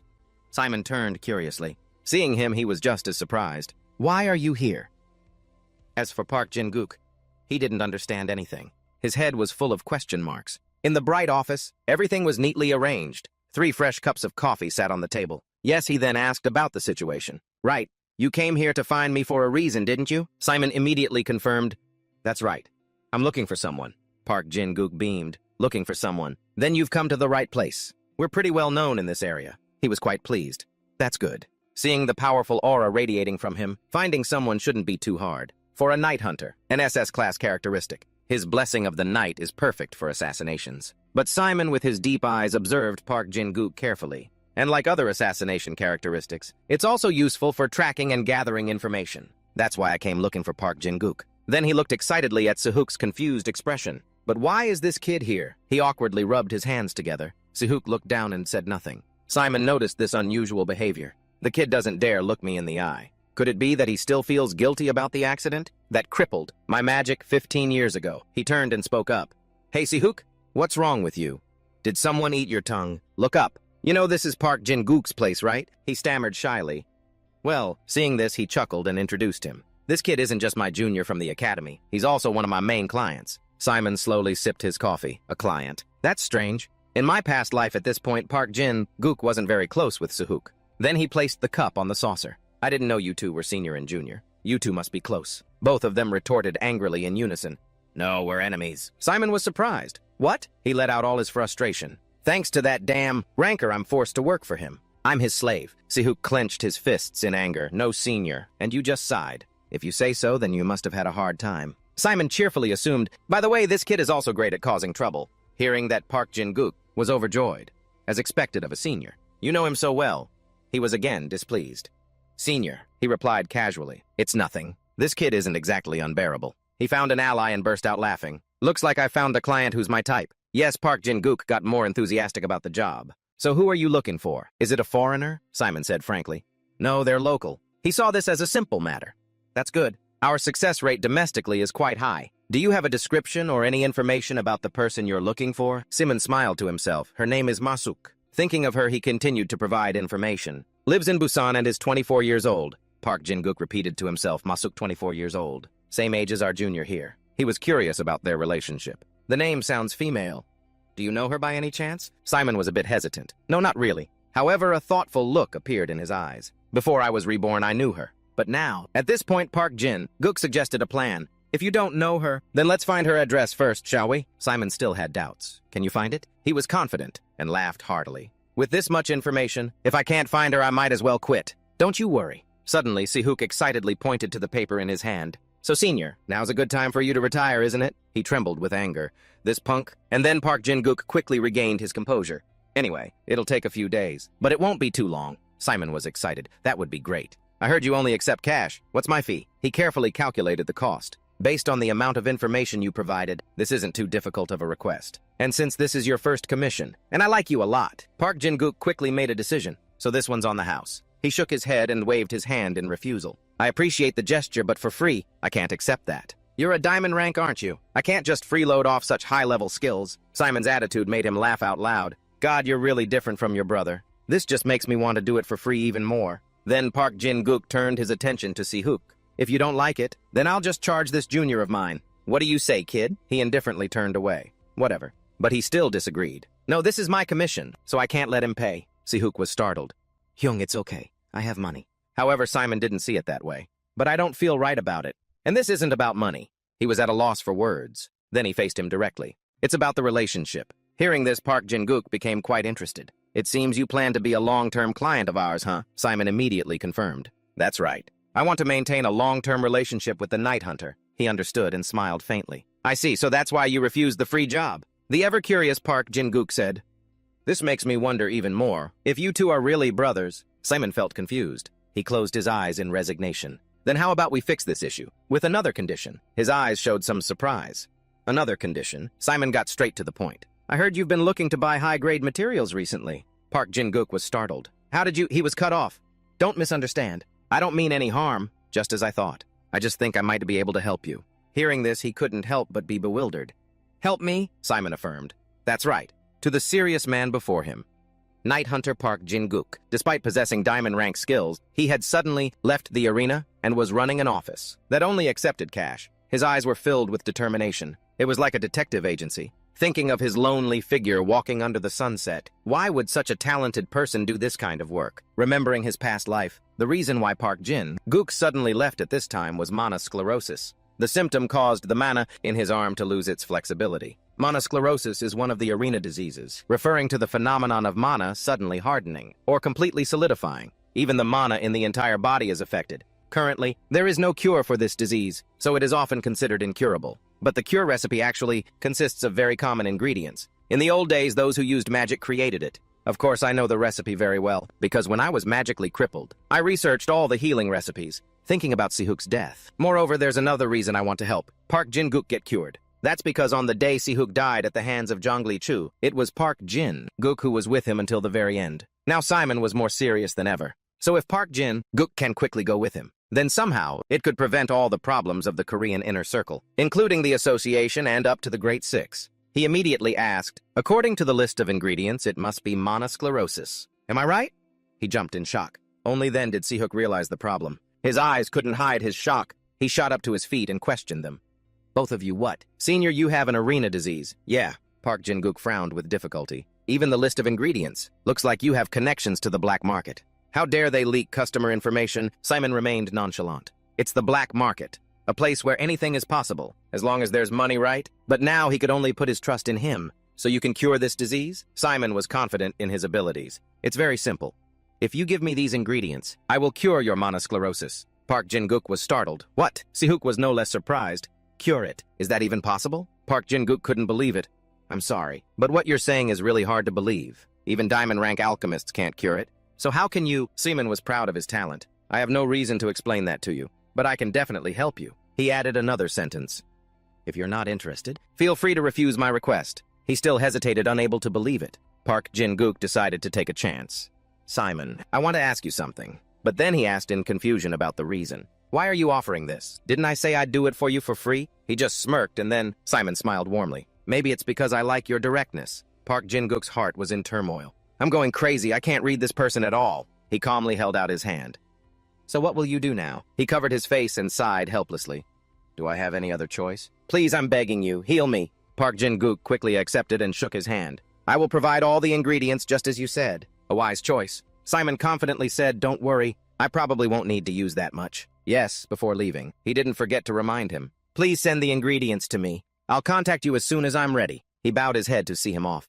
Yes, goodbye. And then Simon and Si-hook left the building together. He looked towards him. Aren't you staying? Si-hook trailed behind him. Hyung, I don't understand. Simon understood. What is it? The fact that I can cure monosclerosis. He said sadly that too. But why do you suddenly want to find someone? And you're also investigating what happened 15 years ago. He tapped him on the head in annoyance, but Simon wasn't bothered by it. I already said it was an accident. Si-hook clutched his head in pain. An accident. Under the sun, he spoke leisurely. An accident. The suspect was a notorious fake awakened criminal, right? We just happened to find a few crazies. That's all. After being reborn, I've been trying not to contact you. But now Simon's heart had calmed. And above all, that's in the past. I just want you and Yudong to stop thinking about it. He leisurely enjoyed the cool breeze. Maybe a part of me still feels guilty, but that's over now. Stop looking at the past and move towards the future. I never got to talk to Si-hook in my past life. He stared blankly after Simon. Hyung. Si-hook smiled cheerfully and said, I never thought you'd say that. Simon sighed with relief. I'm surprised too, you little punk. Observing his calm demeanor. To change the future, we can't be tied down by the past. This bright younger brother of mine needs to move forward. Seeing the powerful aura emanating from his body, especially since he will become the hope of the earth. The two of them walked side by side. You know that a country's strength is determined by the number of its rankers. Right people have high expectations for you. I didn't know you were so patriotic. He walked leisurely. I'm not patriotic. I'm just worried about my region. Si-hook was skeptical. Region, Simon said frankly, in your status window. Hearing this, he became even more confused. You know it's the only useless thing in the status window. Does that have any meaning? At this moment, he was lost in thought again. It's extremely important. You'll understand when you have to live as a refugee, when you lose your region. The disabled item in the status window, that system message, damn it, that will inform you that you'll have a disadvantage in the achievement shop and some other functions. In the end, it will lead to the most terrible outcome for all, players who can no longer progress. Simon's gaze became more determined. But at this moment, people don't know about its importance. Si-hook is the same. For now, I should find a reasonable excuse. He stopped at an intersection. I have some very important information about the region. He was a bit skeptical. Information. Si-hook smiled warmly. Plus the fact that you've dug pretty deep into Senior's background. Your information must be top-notch, huh? He was curious about one thing. But if that's the case, why did you still go to Senior for help? Seaman felt uneasy. This kid is as sharp as ever. He tapped the bracelet on his wrist twice. I originally wasn't going to tell you about this. Inventory. An item flew out of the inventory. But your brother is a very generous person. Simon took out the mithril ore. Si-hook was curious about the item. An ore. What is it? He prompted him to see the information. Stop asking. Look, mithril ore, grade 10. He was extremely surprised. Mithril ore from the Doria Mountains, right? Simon calmly replied, that's right. This is an entry item. I was lucky enough to get it. Si-hook was stunned. Even I've only managed to get it a few times. He realized with a jolt, wait, if you got it then. He confidently asserted that, that's right, I've recovered. And recently I also participated in the VNK rankings. Si-hook, stunned, understood something important. Your illness is cured. A look of disbelief appeared in his eyes. The arena disease he got because of me and Yudong. That disease that made him lose his future, with only 10 points in the magic stat. He managed to escape that disease. Si-hook still couldn't accept it. No, how is that possible? Simon sighed helplessly. Kid, you keep making me repeat myself. Didn't I tell you let go of the past? He was still worried. But Hyung-hee patted his shoulder reassuringly. You've grown up, haven't you? You don't even hang on me anymore, huh? Si-hook could only nod in agreement. I'm so happy. But Simon didn't forget, pointing to the system. By the way, I found some information when I got this. He then examined it. Is that so? He pointed to the important part. Look here, it's grade 11, a grade that has never appeared before. Looks suspicious, right? He stared dumbfounded. You're right, I've never seen grade 10 before. Then Simon closed the information window. Before entering, I didn't know the details. But they said that losing your region is not a good thing at all. Si-hook thought deeply. If it's an entry item, it must be reliable. Special arenas always have a lot of information. Yes. Then he waved goodbye and left. All right then, I'm going to prepare to enter the arena. Call me if you need anything. Suddenly, he spoke up, stopping Simon. Hyung. Si-hook scratched his head awkwardly and said, because you've completed the ranking, I was thinking, and you've also entered a special arena, so, without letting him finish, he cut him off, warning, if you're talking about power leveling, I'll hit you. Don't you know power leveling will affect your progress? For real? Yes, Si-hook smiled sheepishly. No, I was just going to give you some items. Are you a mage? Magic equipment is usually hard to get in the early stages. Simon confirmed everything. To be precise, I'm an alchemist, but I really don't need anything. Then he turned to leave. See ya. Keep in touch. Okay. Suddenly, Simon stopped in his tracks. He seemed to remember something. Wait, Si-hook. Simon turned around sharply and questioned, what did you do with the materials you got from the arena? He immediately replied, materials, I keep them until I get to Agora. Then I sell them all off or throw them away. They're not very useful. At this, his eyes became serious. That's right. Once you become a ranker, you won't care much about those materials. They're mainly used to exchange for cash. Simon had a cheerful idea. Si-hook. Now that I think about it, there is one thing you can give me. A moment later, back in Park Jin-guk's office, he sighed in frustration and opened the door. Seeing Si-hook return, he shot up. You haven't left yet. He wearily sank into the soft chair. Why? Is today your day off? Park Jin-guk slapped his forehead wearily and sighed. Why can't you be half as good as your brother? Si-hook rejected the notion. No way. I'll never be like him. He said irritably, this brat. Then Park Jin-guk irritably pulled out a cigarette. So what are you going to do now? He asked blankly, do what? He said casually, your brother. Are you going to help him boost his rank? If it's a ranker, boosting someone else's rank should be easy. But the answer he received surprised Park Jin-guk. He won't accept it, but he felt helpless. That's what he said. He doesn't want to be boosted, says it'll slow down his progress. Then his hearty laughter rang out, catching Si-hook's attention. Then Park Jin-guk laughed with delight. The more I see him, the more I like him. Someone who just finished ranking knows about that. He still appeared relaxed. He's always unpredictable. He's been like that since he was a kid. Only now could he confirm it. They really are family. The way he tested me just now, he's no ordinary person. Park Jin-guk slowly walked over. What about support equipment? Did he refuse that too? Si-hook remained nonchalant. Alchemists don't need equipment. He only agreed to let me supply the materials. He understood implicitly. Puffing on his cigarette, materials clever. An alchemist really doesn't need to use much equipment. A calculating look appeared in Park Jin-guk's eyes. He definitely has his own reasons. He seriously considered everything. Although he's low level, I have to admit he's very courageous. He even dared to mention a cure for monosclerosis that no one knows. He's attractive in many ways. However, Si-hook was very curious about the person Simon was looking for. Hey, by the way, that woman's name is Masuk, right? Park Jin-guk answered calmly. Yeah, why? A sharp glint flashed in his eyes. Please investigate her thoroughly. He casually remarked, hey, once I take a job, you don't have to worry. Suddenly, Park Jin-guk realized something. Wait, you mean separate from your brother's request? He smiled and confirmed. That's right, everything. Her past, too. If she's a player, find her related characteristics as well. He gave a knowing smile. You little punk, I never thought you were this type of guy. Daring to pry into your brother's woman. Si-hook was fuming, senior. Park Jin-guk immediately calmed him down. Relax, just kidding.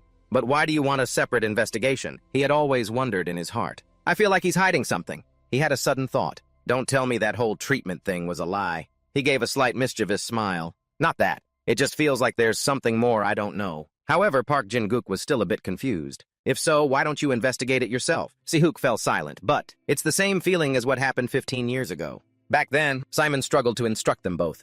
You two stay quiet and hide in here.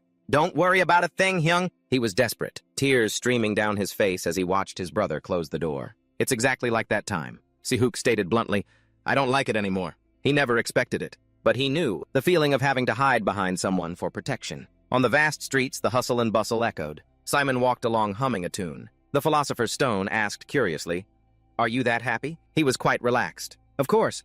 We had an unexpected harvest, didn't we? Simon was secretly overjoyed. I just completed the Heavenly Demon's mission, and I also got all the materials collected by the Night Hunter, Park Jin. Gook. Thinking of the pile of precious materials, he was ecstatic. Then I don't have to worry about elixir ingredients, for a while. Just the thought of it is enough to make my mouth water. It transmitted its thoughts with amusement. Our boy looks so innocent. But he's got a few dirty tricks up his sleeve, huh? Simon cheerfully placed a hand on his chest. I'll take that as a compliment. The Philosopher's Stone mentioned Si-hook. It's a compliment, but that's why I'm worried. Unlike you, your handsome little brother seems to be genuinely naive. What if someone tricks him? He sighed, dismissing the notion.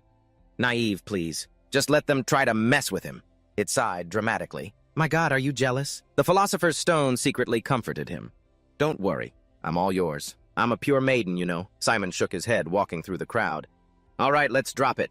The orange-gold hue of sunset covered the city. Returning to the apartment building where his small flat was, in the room potion-making tools were spread across the table. He rested his chin in his hand, thinking. For now, let's put the elixir aside. The matter of curing monosclerosis. If done right, this could be a huge score. Simon sat down at the table. Arena diseases, even ranking up, can't cure them. So there are many people still suffering, especially high-level players like Park Jin-gook. He slowly clenched his fist. The demand for arena healing is immense. It's not that I want to see the sick as a money-making tool. Simon carefully weighed his options, but considering the budget for future activities, a high income is necessary. Thinking of those cunning bastards, of course, my goal is still to stop the ones who killed my brother, and were also responsible for the destruction of Earth. John Liu and the Great Six and that mysterious pair of eyes, remembering the scene of him dying in the previous life, especially Si-hook. I have to save him, I absolutely must. And those system notifications. It must be related to Si-hook's characteristic. To prevent similar things from happening, I must become stronger. Simon clutched his chest. Philosopher's Stone. At this moment, he was more serious than ever. Let's start crafting. It laughed with glee. I've been waiting for you to say that. System notification. Insufficient alchemy power to perform alchemy. Simon thought doubtfully. I currently have 10 450 achievement points. The system popped up. Do you wish to accept? He stared at the system. I was planning to keep about 1,000 points in reserve. Simon was lost in thought. But the growth of the Jade tablet in this alchemy session is huge. He touched the system screen. A whole 20% increase. Simon pressed an option. But now, even with only 20% completion, it's already had such an effect. Imagine it being twice as strong as it is now. And then streams of dark energy gradually condensed into his body. The completed Jade tablet fell into Simon's hand. Jade tablet completion 40%. Great. The completion rate is up to 40%. Suddenly, a notification popped up. The Black Sun looks at you with a proud gaze. The Deus and Heavenly Demon lick their lips. The Black Sun has sponsored 500 achievement points. See that, you pervy old geezers? This one's mine. He suddenly understood. So constellations can send messages when they sponsor you. Simon reached for his VR glasses. Well then, after putting them on, we should get going, shouldn't we? A mechanical voice echoed, Welcome to the Galactic Arena. Special Arena Hellfire Mine. Entry item Mithril Ore will be consumed due to restrictions. The waiting time will not be limited. Simon observed his hands. The effect of a special arena is adding a waiting time. He turned to look at the surrounding space. But there's nothing in the waiting area, huh? The Philosopher's Stone said, Of course not. This is just a temporary space. It asked suspiciously, by the way now, Are you really going to enter the special arena? Isn't that a bit hasty? Simon confidently asserted, Don't worry.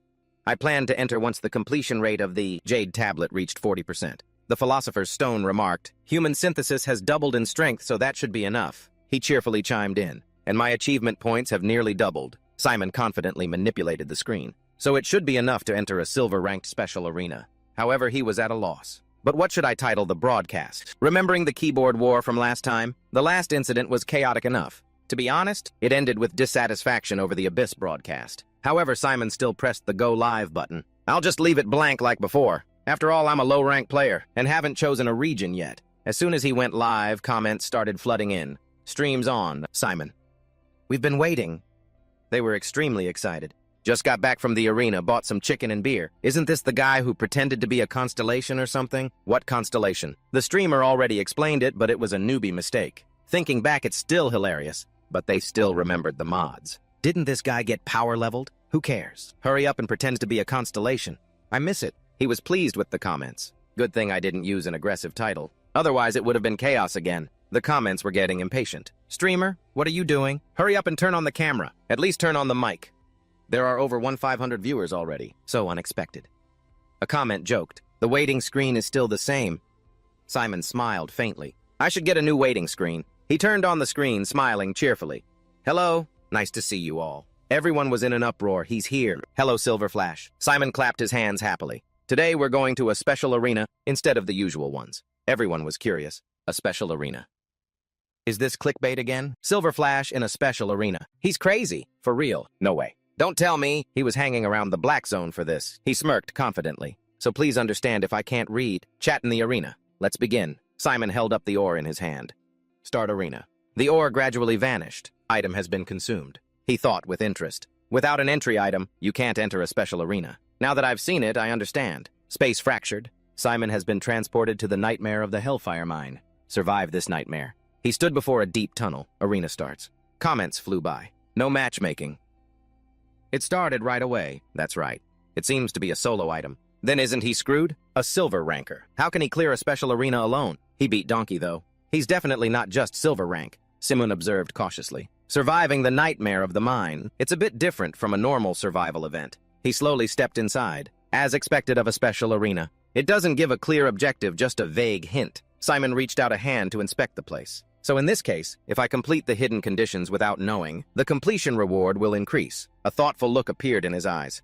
For now, I can't feel any mana in the air around here. Simon walked alone into the quiet mine. The nightmare of the mine. However, he remained vigilant. It's possible that a nightmare-level event will occur in this mine. Simon calculated seriously. Or beings that can cause nightmares. A pair of glowing eyes appeared ahead. Hearing a sound, he glanced over. A giant foot stomped on the ground. A draken holding an axe strode forward menacingly. Simon was startled, unable to believe it. A draken. It was a ferocious dragonkin. If it's a draken, a creature. The lowest level dragonkin only appears in high gold rank. Clearly, it deserves to be called a nightmare in a silver rank dungeon. Before the showdown, the comment section was excited. You're kidding me. For real. A draken. Even for a special dungeon, this is too much. Isn't this silver rank? Why is a dragon-type creature appearing? This is gonna be fun. Let's go. The heavenly demon grins. The dais is not pleased. Even the black sun grits its teeth in dissatisfaction. He hesitated slightly. I'm not sure why, but it's already swinging its axe. The draken roared arrogantly, Human, I will kill you! Simon taunted back, well then let's test that. It furiously charged at him. The axe swung down swiftly. Simon calmly snapped his fingers. It was immediately affected and stopped. But the axe was now embedded in the ground. The draken was startled. Where'd he go? It looked up towards Simon. Body simulation Black Panther. He laughed. Looking for me? If you can't find me, get ready for a beating. Body simulation ogre. It roared. Human, how dare you? The draken's tail whipped forward with momentum. Simon struck its tail head on. He punched it so hard a part of it was crushed. The draken roared in pain. It angrily picked up its axe. Human. The draken raised its axe and roared, by any means necessary. I will kill you. Then it struck down, but Simon dodged. In your dreams. He leaped from one spot to another. Simon's gaze turned sharp as ice. Is this my last turn? He raised his leg high and kicked straight down at the draken. It was defeated and a series of messages followed. Simon smiled to himself. I didn't think it would go down in one hit. Body simulation is truly a game-breaking skill. The Jade tablet has reached 40% completion and unlocked. A new body simulation skill. Just like the name, it allows me to synthesize multiple body types at once. Simon thought with amusement. Completely different from synthesizing. Multiple normal layers. The potential for power growth is also remarkable. The system announced messages about the constellations. But Simon jumped in excitement. Whoa, I can't believe just taking down one. Draken gives 1,000 points. Normally it's very difficult, but he looked at it. No, this isn't just one draken. It seems all three of them really hate dragons. The constellation Deus nods in satisfaction. The constellation Black Sun chuckles. Chuckle, the three constellations are whispering secretly. Which means, Simon speculated, the Dragon King. He must have had some conflict with them. In my past life, while Germany was going through a great war, that was the first time they appeared on Earth. Even the greatest dragons bowed before them. They destroyed Germany and wiped out half of Europe in just one day. But the whole world remembered that moment well. Whatever the reason, if the constellations hate dragons, this is a huge advantage for me. Simon slowly walked away. Dragons, appearing as low-level bosses in this arena. This means I'll get a lot of sponsorships and benefits thanks to the relationship between the two factions. Suddenly, he stopped. Simon was surprised. A scream. Elsewhere, an axe was stained with blood. Other drakens laughed excitedly. This is fun. He raised his axe high. Just one more hit. But before he could act, earthen spikes pierced his chest. The other two immediately turned to look. The newcomer was Simon. Human! They quickly charged. "Kill him!" Simon calmly snapped his fingers.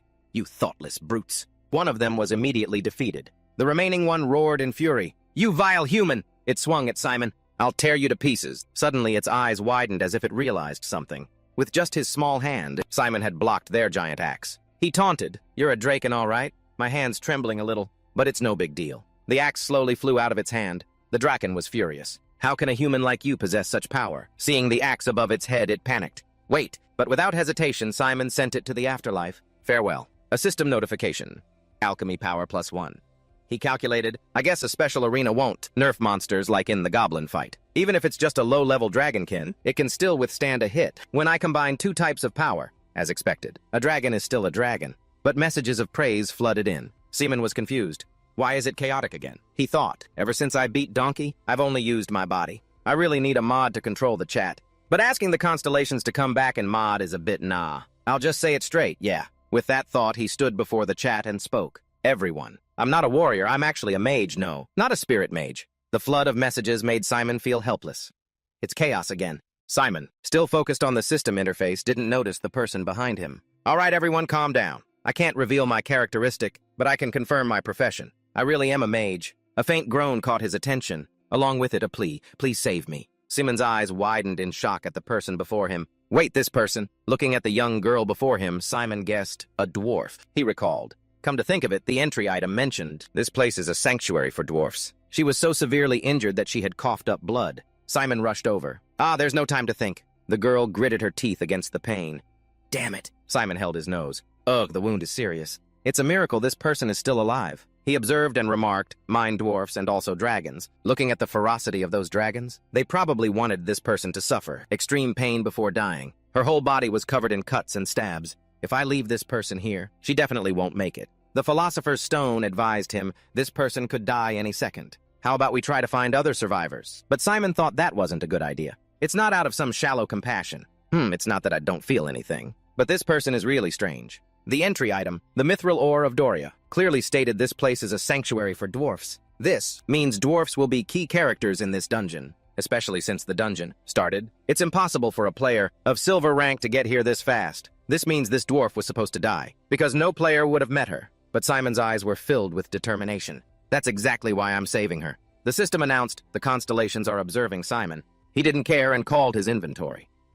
The Philosopher's Stone was puzzled. What are you going to do with these materials? I left all my alchemy tools at home. Looking at the medicinal herbs, Simon was satisfied. This is enough to make it. Forgot I'm an alchemist. It sighed. Right. Now that you can synthesize humans, I completely forgot. Simon scratched his head shyly. All right, I promise I'll focus on alchemy more. But for now, let's focus on saving this girl. The Philosopher's Stone whined.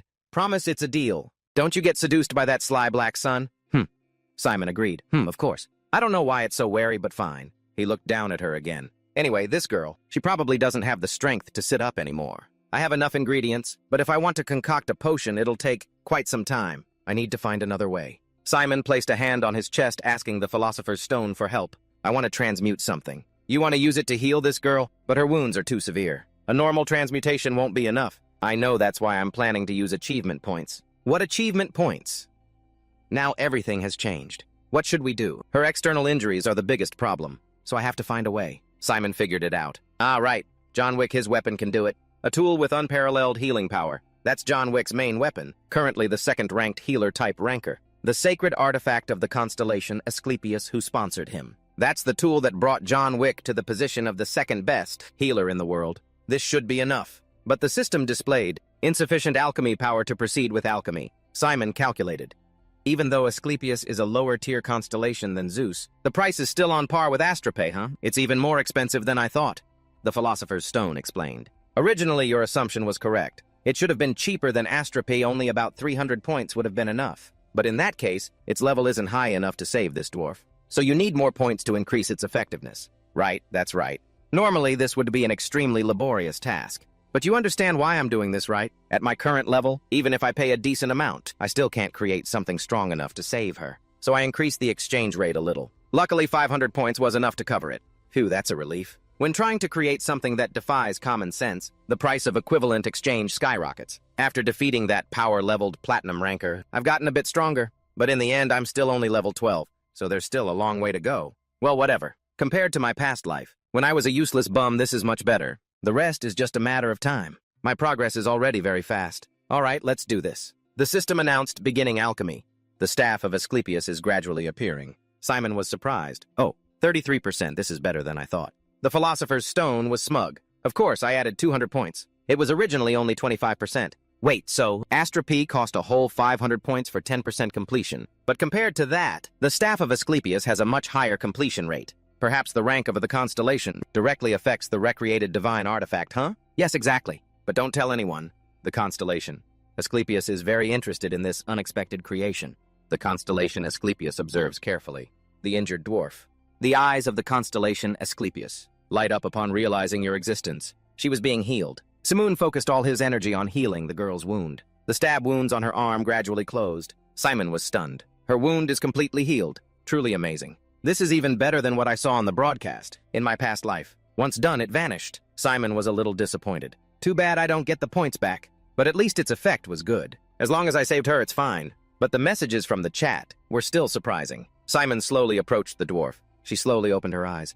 Oh, where am I? Simon cheerfully asked, You're awake. Seeing him, she recoiled in shock. Human. Why are you here? Suddenly, she remembered something. Wait, right. The Drakens. The Drakens are going to attack us. Simon reassured her, calm down. You're safe now. She was confused. Huh. What do you mean? Then he gestured for her to look ahead. She only saw their bodies lying everywhere. Wait, don't tell me you defeated all of them. Yep, all the ones nearby. Once again, he affirmed, so you're safe now. But she rushed to hug Simon's leg. Her trembling hands clutched his pants. Tears streamed down her face as she begged, please, please save my people. Hearing this, Simon was taken aback. Huh. In the dark cave, sounds echoed. Drops of bright red blood splattered accordingly. A Draken was defeated. The dwarf girl was impressed. Whoa, unbelievable. So cool. You wiped out all those Drakens in the blink of an eye, Simon asked. Marnell, are we going the right way? She replied cheerfully. Yep, we're almost there. Just a little further and we'll reach the heart of the mine. I'll lead the way. Simon was intrigued. The heart of the mine. So my guess was correct. It must be related to completing this special arena. A moment later, Simon stopped. Wait a minute, Marnell. Are you sure we're going the right way? This place is blocked by a wall. Are you sure this is the right way? He speculated it looks like someone sealed it. How strange. Marnell replied cheerfully. You know the elders always say that. A good dwarf must be able to dig a good tunnel. She placed her hand on the wall. Give me a moment. The wall immediately crumbled. Simon's eyes widened in amazement. Watching her exert her strength, Simon was surprised. A secret passage. Marnell confirmed, yep, only the elders are allowed to use it. But this is an emergency, he exclaimed. Wow, you did say going through the main entrance would take a lot of time. She explained exactly. This place is infested with dragons. The elders will understand. Simon chuckled to himself, such a bright and energetic kid. Marnell urged him on. Hurry up. I hope her faith won't be shaken. She informed him after we cross this path and reach the heart of the mine. We just need to reactivate the defense system, and those Drakens won't be able to move around freely. Yes. Then we just have to wait for reinforcements from Anvil to arrive. Even the Hard of Hearing would be able to hear it. Suddenly, Marnell's face fell. No way. The area ahead was a pile of rubble. No, it can't be. Marnell ran forward. No, please, she sobbed. At least the core has to be intact. But her eyes widened in shock. But the core in her hands was broken. Marnell's eyes were wide with shock as she collapsed. Simon assessed the situation internally. With this reactivating, the system is impossible. Then suddenly he noticed something. Wait, this shape, it looks familiar. Ah, remembering from before, right?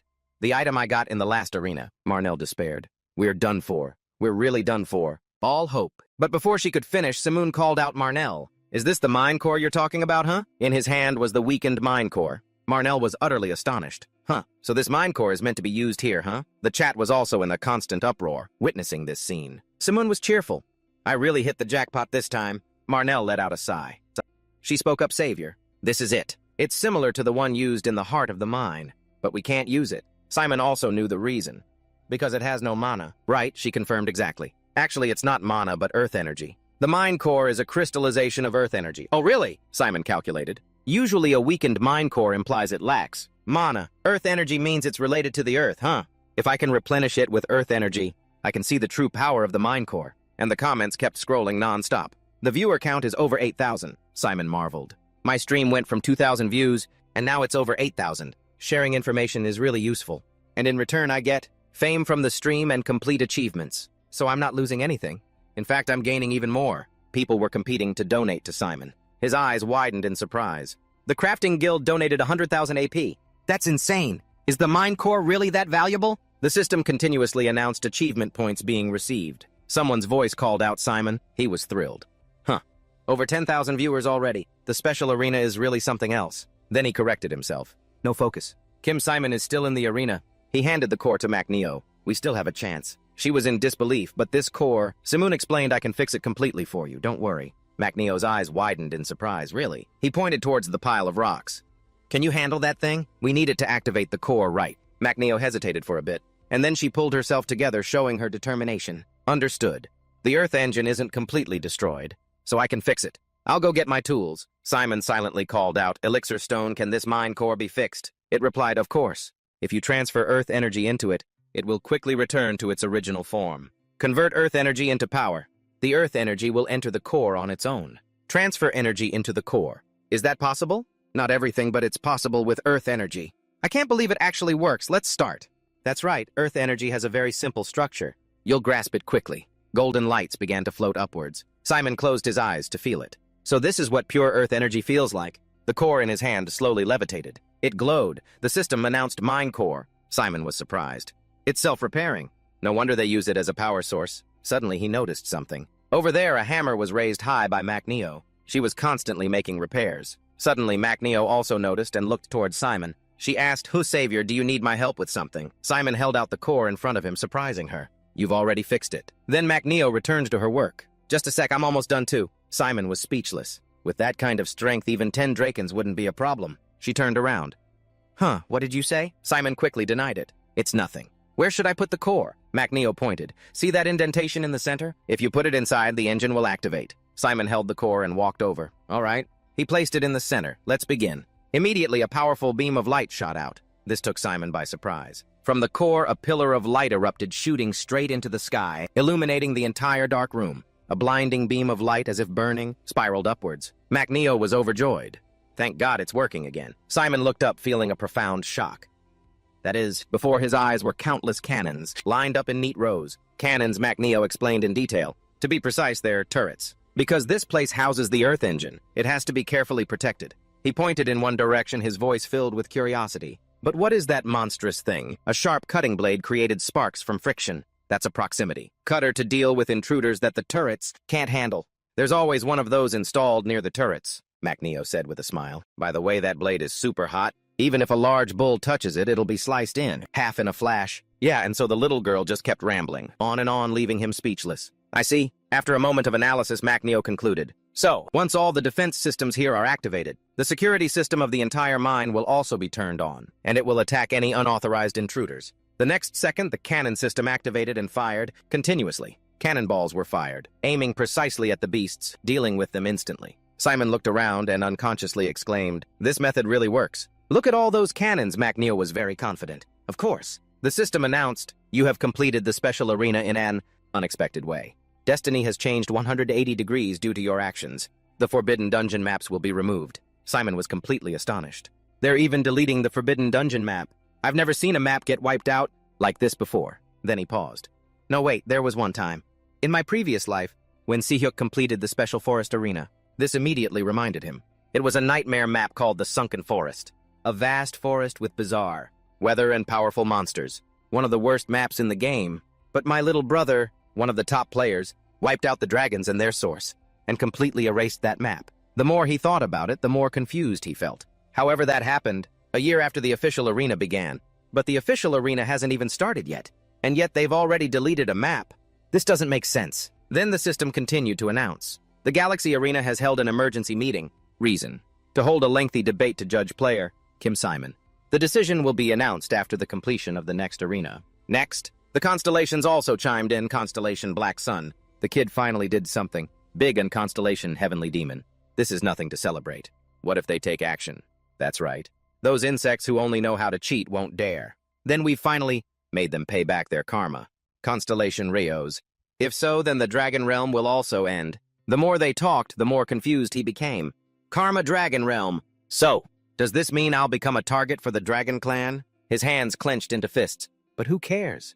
Those guys from the Six Lands Awakened Guild, and those eyes have always been my enemies. And it announced again, 3 constellations have sponsored 5,000 achievement points. His jaw dropped. 5,000 maybe because this is a special arena. Suddenly a voice cut in. Savior. MacNeo, seeing the changes in his body, was extremely worried. She asked, "What's wrong?" "Your body is..." Just like that, his entire body slowly faded away bit by bit. To the little girl's astonishment. "No." He smiled gently to reassure her. "It's okay. I'm just about to return to where I belong." MacNeo's tears streamed down her face.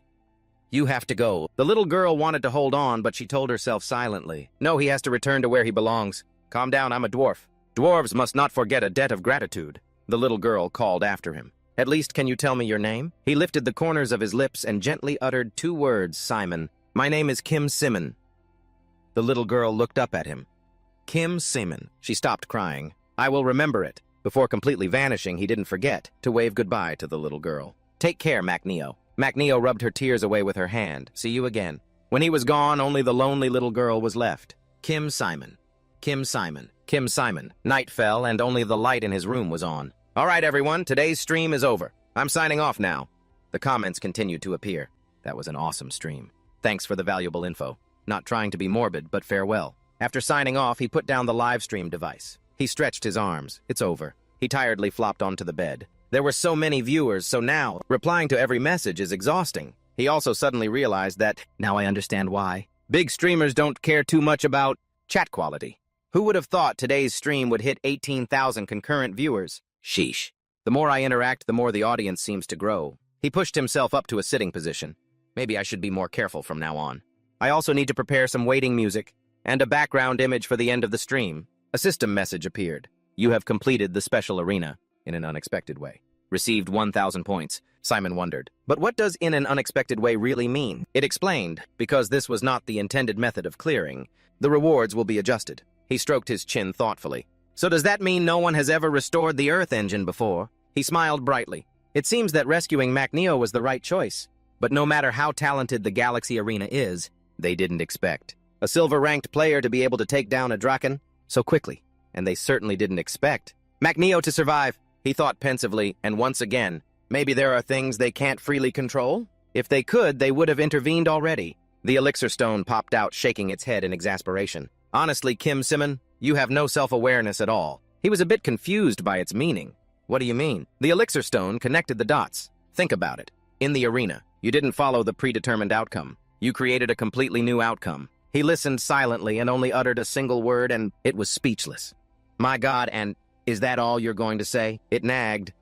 "Do you even realize what you've done?" He scratched his face defensively. "I don't know. A creative way to complete the arena, I guess. See, you're not self-aware." Suddenly he remembered. "Wait a minute, elixir stone. Don't tell me you know something about this arena, do you?" "Of course, but I'm not telling." "Try and guess why. Why's that?" Simon came to a realization. "Come to think of it, the constellation Black Sun mentioned karma, but still no reward." After thinking for a while, he couldn't help but sigh. No, still adjusting. It didn't forget to remind him, "You know, Simon, this means the reward will be much bigger than you. Think, how about this? Why don't you request the reward first?" The focus returned to his eyes. He was startled. "I make a request." He remembered. "I've never thought about requesting a reward from the arena before. Even the top-tier players at their peak didn't do that."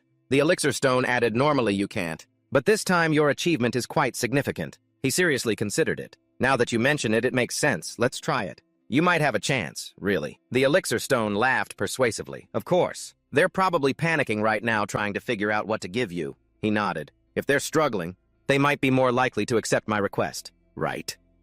He placed a hand on his chest. "So what should I ask for?" "No need to think. You already know the answer." Then Simon paused. "Wait, you mean yes? Go ahead and say it. If the reward hasn't been decided yet, I would like to propose one." After loading the system, paused the adjustment. The thought in his mind grew more resolute. The elixir stone was right. They're still struggling to decide. If that's the case, without further thought, he made his request. "I want to take Mithril as my reward. After all, this is a mind map, and it's also an entry item, right? However, the system still hadn't responded. Pausing adjustment. Why isn't it answering yet? Is it not possible? After a moment, the system finished processing. "Request has been accepted. The reward is..." But at that very moment, he spoke up. "Wait. Don't give me raw mithril ore. I want it refined. If possible, give it to me in bar form." The system immediately responded. "Request has been accepted. The reward for the special arena has been awarded. You have received a mithril ingot. The elixir stone's rank has increased to B." His eyes lit up with immense joy. The elixir stone's rank increased to B. Your level has increased by 10. Leveling up like this was something he had never imagined. This is insane, and my level went up by 10. My level is really low, but to go up 10 levels in one go, and the rewards weren't over. You have received the reward Dragon's Blood. Dragon's Blood too. No. Before he could stand there drooling, the elixir stone urgently prompted him. Hey, check the mithril bar first. What if the purity isn't high enough? He glared at it. Elixir stone, be honest. You just want to keep it for yourself, don't you? Having been caught, it stammered an explanation. Come on. Do you really think I would do that? I don't need it right now. The elixir stone continued to chirp in his ear. It's for the future. Do you have any idea how valuable mithril is? It can be used for alchemy tools, enchanting, and even casting magic. When it reaches platinum rank, it can be used for anything. That's right. Mithril is a must-have for alchemy. He held the mithril bar in his hand. Here, how does it look? The elixir stone observed it carefully. Look at that color. The purity must be 100%. Ow, I bit my tongue. Let me just lick this a bit to heal it. Seaman held the bar in his hand, his heart filled with anticipation. Now what should I do with this? This is going to be very interesting. The workshop suddenly seemed to be collapsing. Saga's voice was tinged with anger. What do you mean they suddenly disappeared? The subordinates chirped their explanations. Well, we really don't know either. Half the dwarves who were working suddenly vanished. A large rock fell from the ceiling to the ground. Sagas frowned, looking at them menacingly. You bastards. But before he could do anything, a voice echoed. My goodness, Sagas. Your personality hasn't changed a bit. You're going to scare the little ones. Sagas recognized the woman. Why have you come to such a humble place, Lady Davina? Davina smirked. It seems you don't welcome me. Oh well, it's understandable. This place is in trouble, isn't it? Sagas tried to ignore her. This is none of your concern. Davina continued to interject. None of my concern, you say? Wasn't there just a report about the Black Workshop? This statement started to enrage Sagas. Lady Davina, the Black Workshop is under my control, and I serve the 3 Dragon Kings. Davina crossed her arms and replied, and you still haven't forgotten that the Black Workshop originally belonged to our Lord Nidhogg, right? She stepped forward. Her voice was comforting. Sagas, don't be so tense. Don't you think I came here because I wanted to? Sagas scoffed internally. As if this woman came here by chance. So she is the messenger of the 5th Dragon King Nidhogg. A messenger who carries the Dragon King's will, would never act, without a purpose. Which means, he suddenly realized her intention. No way! Could it be that the Dragon Kings already... Davina confirmed. That's right. They already know about the problem that happened there. Hearing this, Sagas felt a little worried. I just received the information about the dwarves disappearing. How did he predict this? And send a messenger here. Davina smiled faintly. Sagas, you're so smart, how can you still not understand? Then she reached out her hand and did a little magic. She said it's true that the cracked stones mended themselves. You even went and destroyed the communication device yourself. You know the Dragon Kings know everything. They've reached the divine realm, so of course they know. Davina's eyes darkened, especially Lord Nidhogg. He always knows exactly what happens in his territory. Why are you so scared? Her voice put pressure on Sagas. This isn't your fault, is it? So, relax, someone else will come and handle this. Someone else. Sagas nodded in silent agreement. That's right. So as the foreman, you just need to recover the dwarves who have disappeared. Davina's face grew stern as she listed things off. This is a list of places they might have gone. There are more than we expected, she said as she handed over the item. So because I've pointed out the exact locations like this, Sagas held the red stone in his hand. A glint of determination flashed in his eyes. I will definitely catch them quickly. Clutching the orb, he was determined. Since the lady herself pointed out the locations, it shouldn't take me too long. Davina turned her back. All right. If necessary, just call for more reinforcements. Sagas asked again. Lady Davina, are you not coming with me? Davina teased him for a moment. What's wrong? You don't want to be away from me. Too bad. I have to meet someone else. Sagas was startled and repeated.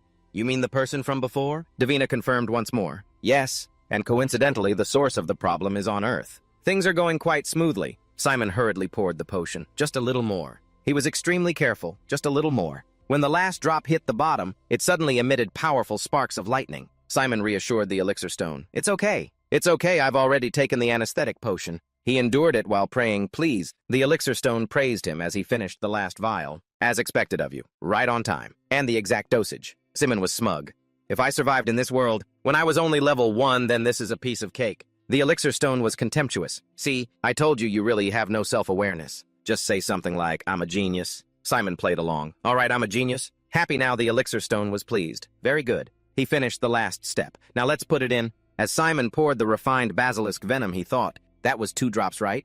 Yes, now mix them and cap it. The potion was done. With that, the steps were complete. The system displayed the information, name unregistered. The elixir stone was overjoyed. Dude, this thing is amazing. Simon laughed and said, I'm satisfied. Then he turned to look at the pile of experiments. As expected of a diamond-rank gangster, the ingredients that Park Jin-gook sent over are not only high quality, but there's also a lot of them. Simon squinted slightly. This means he prepared a lot of things to treat his illness. Thanks to that, the remaining ingredients are more than enough to concoct the final panacea.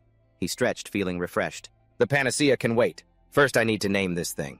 Obviously, a cure for monosclerosis hasn't appeared yet, so it doesn't have a name yet. Simon confirmed named the potion. The system congratulated item created. He smiled happily. I think there's also a title for being the first person to create a new item, right? Simon stroked his chin, thinking. And I heard this can be applied multiple times, more before I regressed. I saw it on a stream of a famous crafting player dream. There are still many arena diseases without a cure. If I take this opportunity, I should hurry up and create more. Simon held the newly crafted potion. First, I need to give this to the Night Hunter. He grabbed his coat before leaving. The elixir stone suddenly asked, Are you going to deliver it right away? Simon didn't deny it. He contacted me while I was making the potion. He opened his phone to check messages from everyone. Seeing them, Simon sighed. When did these two message me? But he quickly replied, I should reply before the kids message again. All right, thanks. Now let's go. Just then a notification popped up. Park Jin-gook, Simon, I've found the target. Simon was astonished. Found her? Could it be Masuk? The system announced Galaxy Arena, 50-person dungeon stage. Simon looked around. A forest. He glanced around. It seems no one has entered yet. Simon pulled a piece of paper from his pocket. By the way, he only now began to read it, while remembering his conversation with Jin-gook. Simon Hyung, here is some important information related to our target. Simon said as he read, It seems there's more information here than just her address. Yes, Jin-gook replied with a smile. Consider it a complimentary service. I thought you might need it. Knowing the situation will help avoid unnecessary trouble. Simon was impressed. Very professional. Outwardly, he responded politely. Thank you for your consideration. No, because you handled my request. I have to repay you properly. Jin-gook was confused. What do you mean? Simon pulled out the newly crafted potion. Take it. Jin-gook was stunned. No way the cure for monosclerosis. He trembled as he clutched the vial. How did you? He really made it. Then he looked up at Simon with gratitude. Can I really be free from this accursed disease? But if it's just to repay me, why would you go to this extent? Are you wanting something from me? Simon smiled faintly. As expected of the Night Hunter, your intuition is very sharp. He held out his hand in a formal greeting. That's right. He quickly proposed. Yes, I'd like to ask you for a favor. Jin-gook, are you interested in doing business with me? The elixir stone said distrustfully. Business? Are you serious? I don't trust that Park Jin-gook guy at all. Using the dark attribute is one thing, but he also looks like a thug. What if he backstabs us later? Simon saw through the elixir stone. You just don't like his appearance, do you? It hesitated and refuted. No, not really, but honestly, his face just looks so sketchy. I'm good at reading people. Simon reassured it. Don't worry, he's surprisingly trustworthy. Yes. Then he immediately changed the subject. I need to create a place where I can mass-produce medicine. The more we make, the more research equipment we'll have. The elixir stone understood. Okay, I get it. Suddenly, Simon heard a noise behind him. A trio of cheetah-like people complained, What the hell, an outdoor map? Damn it! If so, bring the tracking device. Simon assessed them. It seems they're from a guild. My last experience with the trio wasn't good. At all. The cheetah trio was confused. But this was supposed to be a 5-person activity. Why are we missing one person? One of them noticed and pointed. Over there, a pair of slender legs stepped out, with mysterious wine-red hair. The cheetah trio and Simon were surprised. That person is... Masuk brushed her hair back and muttered to herself, Damn it, an outdoor map. Simon was astonished. Masuk, what is she doing here? The cheetah team members stared at Masuk. She asked irritably, What are you looking at? Look down, before I gouge them out. These words successfully scared the trio. The R.I.P. Simon comments appeared. Simon's screwed this time. Farewell. What's wrong? Who is that woman? Judging by his expression, he must be really shocked. She's pretty infamous on the higher floors. A real crazy bitch. This 5-person arena is really doomed. The female cheetah member retorted, Can you speak properly? What kind of way is that to talk when we've just met? Immediately after, there was a loud stomp. Masuk shouted angrily, Who do you think you're talking to? Her eyes gradually turned red. Who the hell are you? The cheetah trio was both panicked and scared. They shouted, What do you mean we're your teammates? Didn't you read the system message? Only then did Masuk seem to realize system message. After a moment of checking, Masuk muttered, This is so annoying. Teamwork. Then the cheetah group continued to speak. Do you get it now? We have to clear this place together, so stop being so rude. Masuk smirked. She replied, All right, my bad. Seeing their stunned expressions, she asked again, What? Do you want me to apologize a second time or something? The comments continued to roll in. Yep, that's Masuk for you, never changes. I ran into her last time, still have PTSD from it. You can never predict what she'll do. Here Simon just smiled lightly. Masuk, you're the same as always. But the cheetahs wouldn't accept it. Unbelievable. Who apologizes so bluntly like that? Are you even really sorry? Right. Masuk was still nonchalant. Of course. What more do you want me to say? Do you think I'm an idiot? The cheetahs were at a loss and just gave up. Forget it. We don't need an apology like that. We're going to go our own way. Masuk quickly agreed. Sounds good to me. Just then the system announced, match found. The arena will now begin. Simon was surprised by the location, Evergreen. At the same time, the cheetahs came over to talk to him. Excuse me, you're Kim Simon, right? Simon was a bit surprised. Do I know you? Of course, they replied warmly. We've all watched your stream. A comment mocked, look at that guy switch up so fast. He immediately knew who to suck up to. And the best part is Kim. Simon doesn't even realize how famous he is. The blonde one spoke up. You don't need to say anything. Just team up with us. It seems you don't know about that woman. And then started bad-mouthing Masuk. She bounces between the bronze, silver, and gold ranks like it's nothing. That's right, the whole cheetah group chimed in. Exactly. They don't call her the mad woman for nothing. Did you see how she apologized? That's nothing. The real problem is trying to coordinate with her in a fight. Simon said casually, I'm well aware. He thought to himself, and everything you're saying is true. But I was just worried about how I was going to find her. Meeting her here is a real surprise, Simon decided. I should start building a relationship with her now. Elsewhere, Masuk was fuming. Damn this stupid team event, Simon considered. I have to complete the quest the heavenly demon gave me. Just then, constellations have entered the stream. He looked at the system and smiled. So the constellations are paying attention. Heavenly Demon has donated 100,000 AP. Stunned by the number, Simon's eyes widened. He couldn't believe it. 100,000 AP for a single quest. The cheetahs tried again. Simon, if you go with that madwoman, you'll only suffer. We've been working together for a long time, so we're more reliable. Simon replied flatly. I refuse. Sorry, but I think I'll go with her. The cheetahs were bewildered. Why? The chat was floored. Wait, bro, Simon, you serious? No matter how good you are, you can't party with her. Hey, don't tell me she's your type. Simon immediately explained. Someone just donated 100,000 AP for me to go with her. The whole group was stunned. What? 100,000. The chat went wild. Holy crap. 100,000 AP. No way a silver rank player got a 100,000 AP donation for real. That sponsor is loaded. Is it that Constellation impersonator again? Who would turn down 100,000? The cheetahs exclaimed together, That's insane! Ignoring their chatter behind him. 100,000 AP, that's like 100 million won. For 100 million who would say no, Simon smiled to himself. I thought the quest would be to team up with Masuk and clear this arena. The amount he donated is insane. The heavenly demon really favors Masuk. Simon was even more pleased. Not surprising at all. By the way, if I add the AP from the last broadcast, how much do I have now? At the edge of the deep green forest, Masuk walked ahead. Simon followed behind. With a tail following her, Masuk was extremely annoyed. She turned around angrily to warn him. Hey, you're following me like a total creep. Simon explained, I already told you it's because of a quest. Masuk scoffed and glared at him. I've warned you. If you get yourself killed, don't come crying to me. Got it? Simon just smiled brightly, loud and clear. Masuk cursed. Damn it. Just then a gust of wind blew by, catching both of their attention. The Philosopher's Stone spoke up first. Master, Simon replied, I feel it too. The guardians of the evergreen forest in the silver tier. Suddenly a voice echoed from behind. Are those humans? The spirits gathered and sneered. Why are such vile creatures that harm nature like you here? Well, no surprise there. Let's get rid of them quickly. 4. Simon hesitated. 4 spirits, this looks dangerous. Anyone who has ever encountered them even once knows. They aren't the cute little things they look like. The lead spirit commanded. All right, everyone, it's time to clean up. Now don't leave any piece of their flesh behind. Otherwise, the forest will be defiled. Kill them all. Simoon observed, thinking each guardian will summon 2 thorny vines. A total of 8. Adding the guardians themselves. We have to deal with a total of 12 enemies. And on top of that, their coordination is extremely dangerous. The spirits laughed. Vines attack. The thorny vines attacked the 2 of them one after another. Simon looked at the girl beside him. Let's see how Masuk handles this. Just then a thorny vine stabbed down at her. The comments witnessing this were amazed. She's taking the hit head on, as expected of Go. Masuk, damn, oh bro. Hey, do something. At this rate, she's going to die. Seeing Masuk injured, but still standing firm, they continued to spill the tea. Actually, wouldn't it be better if that troll just died? Simon stood still. He calculated her skill should be activating soon. The spirits mocked Masuk. Look at all that blood. We're about to clean up the trash. It aimed at Masuk and shouted, Now let's end this farewell. Unexpectedly, she caught the vine, a wicked smile spreading across her face, as if scorning the spirits. They gaped.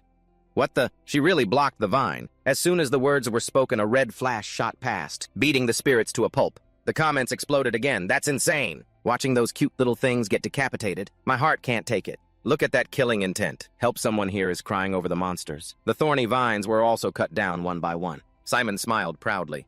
Her fighting style is even wilder than the first time I met her. It's been a while, but she's still just as strong. As the vines fell, the little spirits trembled. Impossible. You're not human. It accused you're a monster. Masuk had revealed her true nature. The spirit screamed in fear, fall back, then turned to command the thorny vines. What are you idiots still standing there for? Quick, stop her. Stop that monster. Stop her before it's too late. At the same time, the little spirit quickly thought, all right, time to run. I can't handle that monster alone. I need to go get backup. But before it could fly, a thorny vine pierced through it. Simon from behind said, where do you think you're going? He sorted things out in his head. Masuk. The longer she fights, the worse her condition will get. Her skill helps her stay on her feet, but when the battle ends, she'll collapse. It won't be long until she finishes off the rest of the vines. Simon saw the result. She's already finished them all. He sighed helplessly. Here it comes. I knew this would happen. One of the most dangerous and powerful S-class traits? Cheonsal Seong. The two stood facing each other. Simon also had to admit. So, this is the power of the S-class trait Cheonsal Seong. It activates the deepest fears of living creatures, or more precisely, their survival instinct. The Philosopher's Stone signaled. Master, sorry to interrupt, but now is not the time to analyze Cheonsal Seong, Simon replied. Sorry, it's the first time I've seen Masuk's skill with my own eyes. The Philosopher's Stone questioned, so what now? Simon didn't understand. What do you mean? It screamed frantically. What do you think I mean? Masuk, looking crazed, charged forward. The Philosopher's Stone pointed directly at her. Obviously deal with that rampaging girl. The Philosopher's Stone frantically reminded him, hurry up! What are you going to do? Simon just smiled lightly. This kid really worries too much. Then he snapped his fingers to activate the Black Panther skill. Masuk swung to attack but missed completely. Simon teased as he dodged. Seems like she's playing around with me, huh? The Philosopher's Stone worried. Master, are you just going to keep dodging forever? He replied, of course not. Masuk started to grimace in frustration. She sped up to attack, swinging her sharp claws as she roared. Simon used his arm to block the attack. He grabbed Masuk by the neck and said, sorry, Masuk. Simon slammed her entire body to the ground. The impact seemed to knock some sense back into her. Finally, Simon just looked at her and said, you really are reckless. Chet, damn, he's strong. Damn it, now I see he's clearly stronger than Masuk. By a lot. This guy looks so innocent, but he's surprisingly sharp. So what? Is he supposed to just stand there and let someone kill him? People who have never faced Go Masuk wouldn't understand. Even if you cut off all 4 of her limbs, she'd still bite you to death. Suddenly, Masuk let out a hiss. The Philosopher's Stone had a bad feeling and said, don't you think you should be more careful? It seems the effect of Cheonsal Seong isn't over yet. Simon reassured it. Don't worry. In that state, she can't touch me. There are at least 20 wounds, plus a broken finger bone, a cracked rib, and severe blood loss. At this point, he had to admit something. If it were any other normal player, they'd already be dead. Her endurance is truly respectable. Masuk lunged up again in front of Simon. He clenched his fist, thinking to himself, time to end this. When the system asked if he should eliminate Masuk, Simon replied decisively, of course not. A ferocious scream echoed from within the forest. Simon thought helplessly, she's so stubborn. She just keeps fighting until she passes out. He calculated, first I have to heal her. It was thanks to Cheonsal Seong that she lasted this long. If its effect wears off, Masuk will be in danger. Simon opened his inventory. The Philosopher's Stone was surprised. Wait, are you planning to use medicine on her? He admitted without hesitation, that's right. The Philosopher's Stone quickly warned, but you only have ingredients for D-grade items. How can you save her with that? Hearing that, Simon was startled. Right, I completely forgot. Simon hesitated slightly. That means there's only one solution left. It's going to cost me achievement points. But looking at the system window confirming the exchange, he wondered, 300? She wasn't as injured as that dwarf. The price is lower than last time. The Philosopher's Stone said, this must be the normal exchange rate. The Philosopher's Stone checked and confirmed. Yes, considering the level of the constellation, Asclepius, I think it's reasonable. Simon didn't question it further and went along. All right. Here the staff appeared, stirring up the comments. So bright. What is that? Are you new here? It's okay if you don't know. This guy's channel isn't professional yet. There have been many historic moments. Too bad you missed them. Simon aimed the staff at Masuk. The comments exploded again. Wait, is he healing her? Damn, how is that possible? Even platinum rank healers would struggle to heal those wounds. Newbies always overreact. Please, sir, heal my face too in your dreams. Drop the address, bro. The energy of Cheonsal Seong is fading. One of Masuk's bright red eyes faded, then returned to normal. Simon was a bit surprised. The energy of Cheonsal Seong is fading. The staff of Asclepius. It is only supposed to heal external wounds. The Philosopher's Stone guessed. Master, it's probably just because Cheonsal Seong's effect wore off right. Simon couldn't think of another reason either. Makes sense. Cheonsal Seong usually activates with killing intent, or when the user's life is in danger. Masuk looked at herself and asked frantically, "What the hell? How did—" Simon put the staff away and smiled lightly. Judging by her reaction, this must be the first time she's experienced this. I need to quickly connect Masuk with the heavenly demon. Suddenly, the forest filled with screams as goblin monsters were slaughtered left and right. They only had time to scream run, but the result was the same. As he fought, Simon wondered, why are there so many monsters lately? Behind him, Masuk couldn't help but be curious. Is he using magic or something? Then she gave a wicked smile. I don't know who this guy is, but Go Masuk won't lose to someone like him. Just then, a white bear appeared. Masuk felt a spark of excitement. I'll show you. She flared with a sky-high aura. Who's the boss when it comes to punching? But before she could do anything, blood splattered on her face. The bear turned into a donut and fell right where Masuk was startling her. Damn it. Simon was proud of his accomplishment. Finishing blow. Masuk said angrily, Hey, that was mine. How dare you steal my kill? He replied more importantly, I think we're the only two heading to the center. Masuk glanced around but still grumbled. What nonsense are you talking about? Simon explained, pointing at the 3 bodies on the ground. The 3 from the Cheetah Guild. No wonder there were so many monsters. It seems they ran past without fighting them, so the monsters chased after them. Masuk understood. I was wondering why there were so many monsters gathered at the entrance to the center. Simon continued. They made a big gamble. Masuk frowned. What a bunch of idiots. Acting all tough and then pulling a stunt like running away. If they didn't have the skills, why not wait for us? Simon looked at her suspiciously. Are you actually worried about the people you were just yelling at? Masuk denied it, not at all. A portal appeared before them. The system announced, the entrance to the evergreen forest has opened. Simon turned back and said, let's go in first. No matter how many members, we still have to take first place. He stepped through first, joking, if you don't want to, then bye. Masuk hurried after him. Hey, wait up, you bastard! She complained in Simon's ear, you have no team spirit at all. The system confirmed. You and she are the first team to reach the forest. He said with satisfaction, good. We got first place. The chat buzzed again. Nice. Did he really think he wouldn't get first place? User Lambo has donated 500 AP. The way he thinks is on another level. I'm watching someone else's stream right now, and they're still struggling with those 3 guardians. They arrived in a beautiful forest. Simon looked around. This is the silver tier area, so the boss should be that thing, right? Masuk stepped forward. Is this where the boss will appear? That's enough of a warm-up. Let's go take it down. Simon sensed something was wrong and tried to warn her. Go Masuk, wait! Masuk was annoyed. What now? Didn't you say we need to get first place? Are you scared or something? She was too busy showing off to notice anything. Let's hurry up and kill the boss so we can go home. Simon suddenly yelled, Masuk above you. Only then did Masuk look up. A loud crash landed right where she was standing. Simon was stunned for a moment. Fortunately, he could still hear Masuk cursing. Damn it, what the hell was that? Simon suddenly said, You dodged it, huh? Masuk was confused. What? They both looked at the monster before them. The boss. Before Simon could finish, Masuk charged forward. Hey, if we get too close, it'll be dangerous. Let's keep a certain distance from it. If you don't stick to the plan, the big shot, Masuk boasted. You big bastard. A thing like you resorts to cowardly sneak attacks. You're dead meat. Simon sighed in frustration. Is there anyone who can stop this stubborn woman? The treant attacked, but Masuk dodged it. It was surprised by her quick reflexes. And before it knew it, Masuk was right on top of it. Simon could only smile as he watched. She once told me that before she met the heavenly demon, she lived like a lone wolf.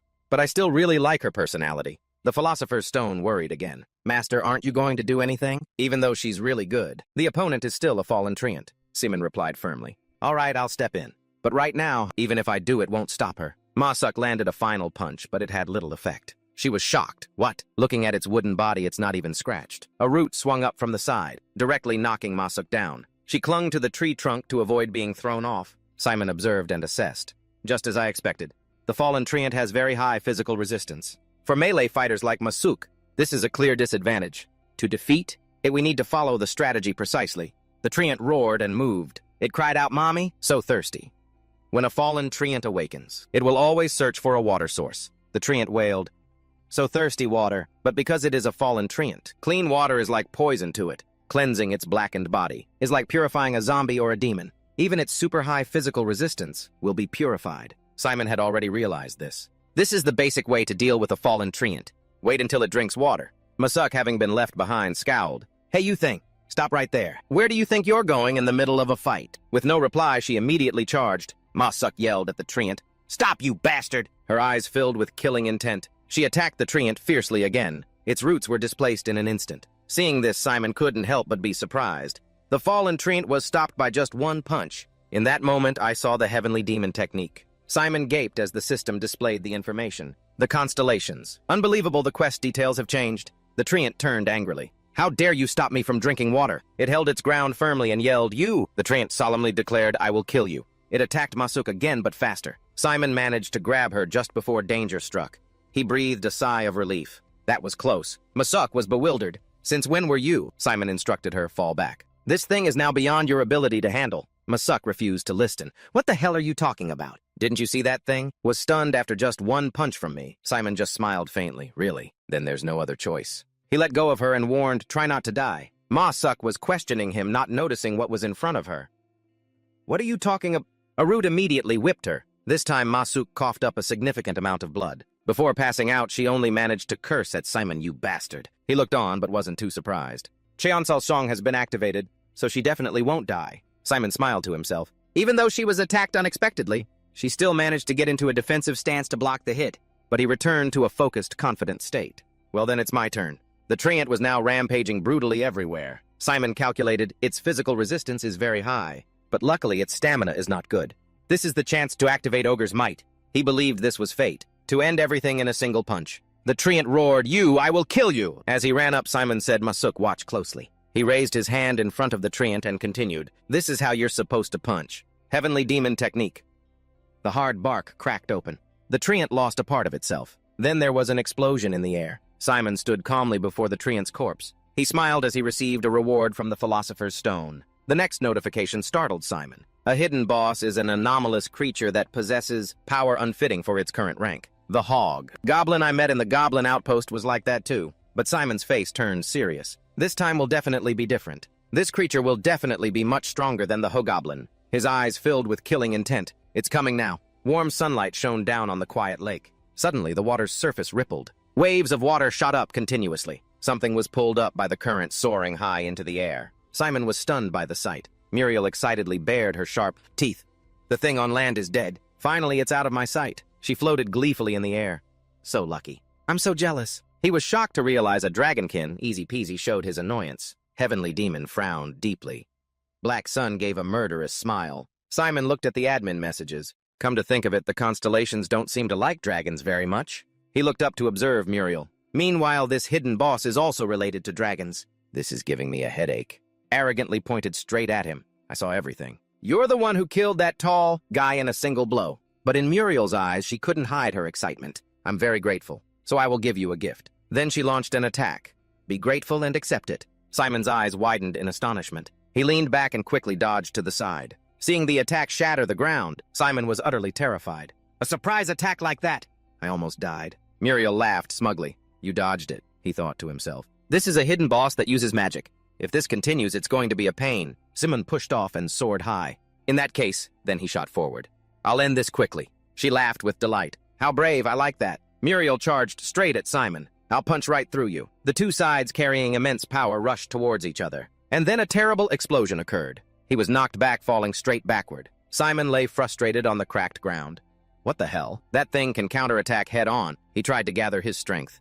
If I keep holding back, I'll be beaten to a pulp. Just like that, giant pillars of earth and stone rose up. Muriel continuously dodged the pillars. Now what is this? This move made her even more interested. "You use nature magic too. Could it be you're my friend?" Hearing this, Simon was startled and utterly amazed. "She can dodge that easily. And what is she talking about, a friend?" Muriel laughed arrogantly. "Then I definitely have to kill you." She unleashed her magic. Charging like a bullet, "Come here, my friend. I will eat you deliciously." Just like that, Muriel shot straight towards him. Her fist shattered a patch of ground. "You dodged too. Looks like you're pretty good at running." Though Simon managed to dodge, he was still injured. "So fast." He moved nimbly, backing up several meters. "Is she even faster than me?" However, Muriel charged forward enthusiastically. Muriel is a good person, so she'll definitely make her friend feel comfortable. She condensed a sphere of dark magic, so you don't end up like me. Muriel kept attacking while Simon continuously dodged. "She's even faster and stronger than Ma Suk's Cheonsil Seong. Quick, think of a way." But as she swung her claws, he leaped back. Muriel relentlessly fired off strange magic. "Everyone, let's kill our friend quickly." A beautiful, vibrant garden. In just a moment, the lush green leaves flew up. They transformed into sharp weapons and flew towards Simon. His pupils shrank. Simon used his power to shatter some of the grass blades. "This is magic so dangerous." Then he tried to escape from her. "I don't even have time to think anymore. If I didn't know how to use magic, this fight would have been over a long time ago." The comments section was in an uproar watching Simon fight with magic. Are those movements real? Even for a mage. Dodging all those spells is really hard. Damn, at this point all I can do is laugh. I'm about to reach platinum rank, but I don't think I could beat him. I'm really curious about this guy's status window. He was exhausted, breathing heavily. But Simon's eyes became more determined than ever. In the current situation, a counterattack is almost impossible. If that's the case, then he condensed his power into a sphere of energy. Next, Simon entered a ready stance. I'll win using transformation. He carefully waited for her to get close, creating a space where she couldn't dodge with her speed. Extraction Stone. To perform the exchange, 500 achievement points are required. Time to get serious. With that, Simon pressed the button and brilliant golden lightning rained down. This display made Muriel's skin crawl with an itch. The continuous bolts of lightning shattered the earth and rock. The storm of lightning shredded her wings. She excitedly rubbed the spot where the lightning hit. Is that supposed to be an itch? You call this lightning? If you were my friend, you wouldn't be able to use lightning. It was only then that Muriel concluded, "So you're not my friend, are you?" He smiled confidently. "You're only just realizing that now." Then she cackled and counterattacked. "You tricked me. You lied to me." Muriel shot forward with incredible speed. I'll kill you right now." His spear crackled with lightning. That's my line. Simon aimed his spear forward and unleashed a powerful bolt of lightning. The bolt dumped all of its damage onto her. Muriel screamed in agony from the blow. Now unable to resist, she collapsed. But Muriel still tried to stand up. How Muriel struggled to resist. "My body can't die from something like this," she panicked. His silhouette was clearly reflected in her eyes. Simon flew forward, raising his spear high. "Did you really think that was it? I still have one last move." With overwhelming force, Simon brought down a heavy blow. Tyrant King's Strike, Heavenly Demon Arts. A massive explosion of lightning erupted. Muriel was burned to a crisp. Hidden achievement. Defeat the hidden boss. Unlocked. You have defeated Muriel Zeus. I never thought you could use my lightning like this. Heavenly Demon on Earth, they call this teamwork, right? It seems I've unintentionally teamed up with you. The Black Sun said, "That last lightning strike was awesome. So satisfying, kid, do it a few more times." She turned to ash and was swept away by the wind. Masik, witnessing the scene, was in complete shock. He's insane. Seeing Muriel disappear, she still couldn't believe it. So damn strong, is he really in the same silver rank as me? Masik began to activate her magic. That last attack was mostly magic, but my senses are telling me otherwise. This wasn't magic, it was a technique. Her brow furrowed as she became serious. Can I even copy something like that? Under everyone's gaze, Masuk entered a state of deep concentration. I know I was singled out in the arena, and I faced a lot of disadvantages, but I was still able to climb up to the silver rank without falling. That's because she activated the skill from her eyes. I can copy skills, thinking of the other players' skills, from players stronger than me. Their skills, their movements. Masik absorbed it all with her eyes, even their breathing. I learned every single detail, and finally I was able to replicate it. However, faced with Simon's immense power, but what is this? No way. She touched her forehead, feeling a sharp headache. Okay, what should I say to this guy now? After all that trash, I just talked, my reputation must have hit rock bottom. Masuk covered her face in frustration. After all that trash, I just talked, my reputation must have hit rock bottom. That guy's definitely going to be cocky about this. He approached and called out Masuk.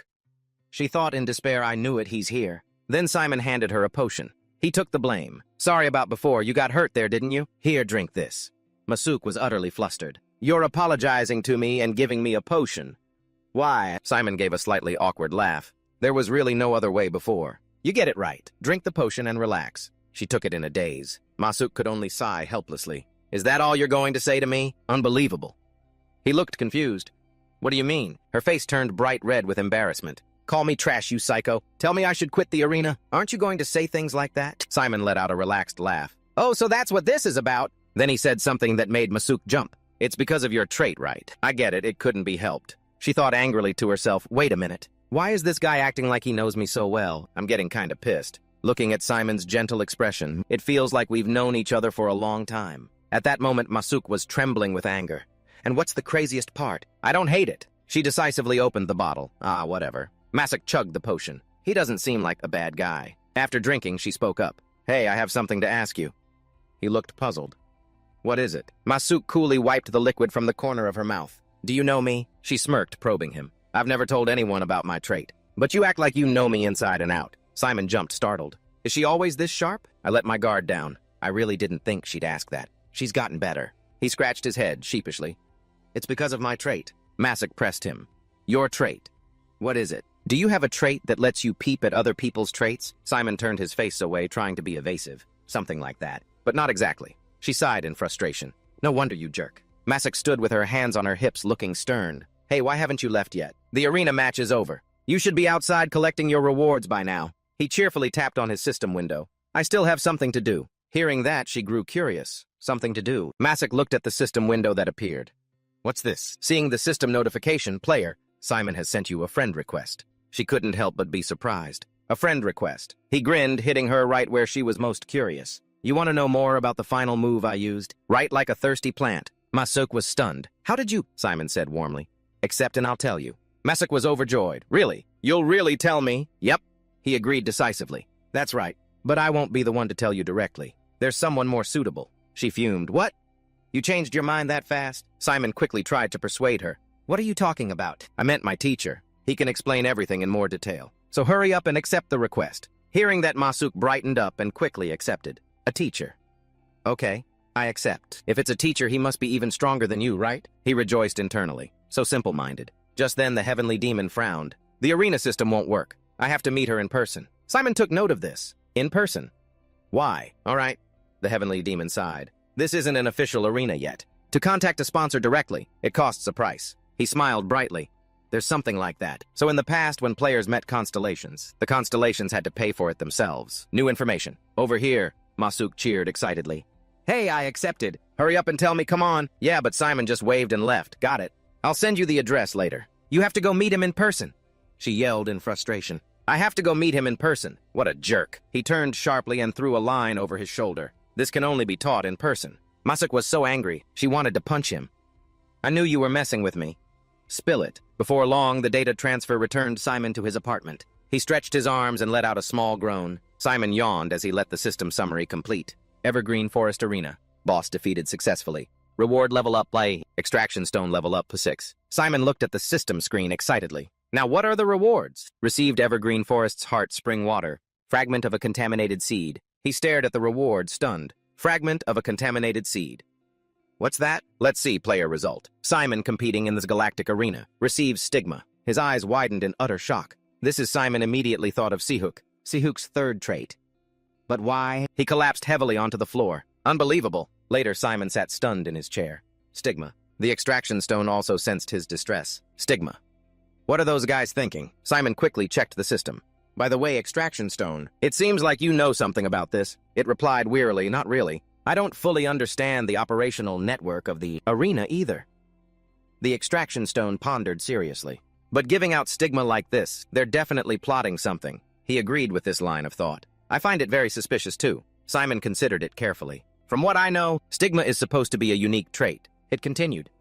That's right.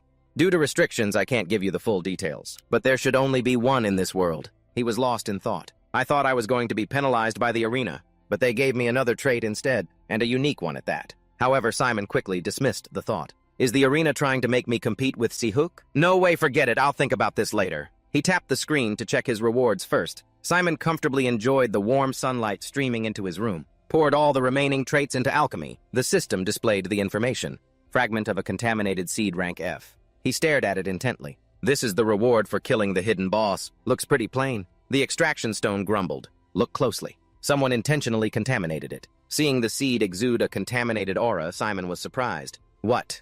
It was intentional. It immediately confirmed, that's right. This isn't an ordinary seed. I can guess who did it. What? His eyes bulged in disbelief. It spoke up. Dragon Force.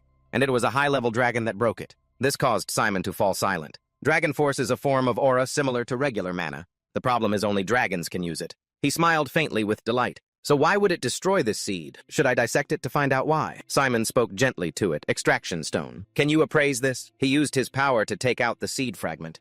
Sure. Simon listened intently as it spoke. Of course. It looks like it's been damaged in every imaginable way. Luckily, this is still within the capabilities of alchemy. He decided to let the extraction stone handle it.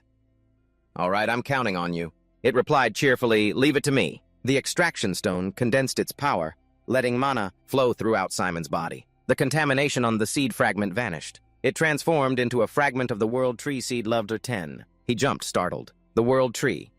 And this is a portal item. Simon jumped to his feet, excited. Extraction stone. You said this fragment was heavily damaged by Dragon Force, right? That's right. All right. Satisfied, he put on his jacket. Okay, so if I go in there, I might find out the reason it was destroyed. Simon strode towards the door. But if only gold-rank players can enter, the light behind the door slowly faded. I'd better rank up fast. At Park Jin-guk's office, a surprised voice yelled out, "Are you really going to do this?" He said sarcastically, "I really didn't expect the Night Hunters to treat us with such an attitude." He retorted angrily, "I don't have an attitude. You guys are the ones with the attitude. I'm pretty sure I told you more than once." Right, Park Jin-guk directly kicked him out. "I have nothing to say to you, so please leave." The man tried to persuade him, "Come on for old time's sake. Help me out." He grew angry, activating the mana within him. "What the hell, man?" Park Jin-guk raged, his mana flaring. "Just because I've been inactive for a while, you think you can ignore what I say is that it—" The man tried to defend himself.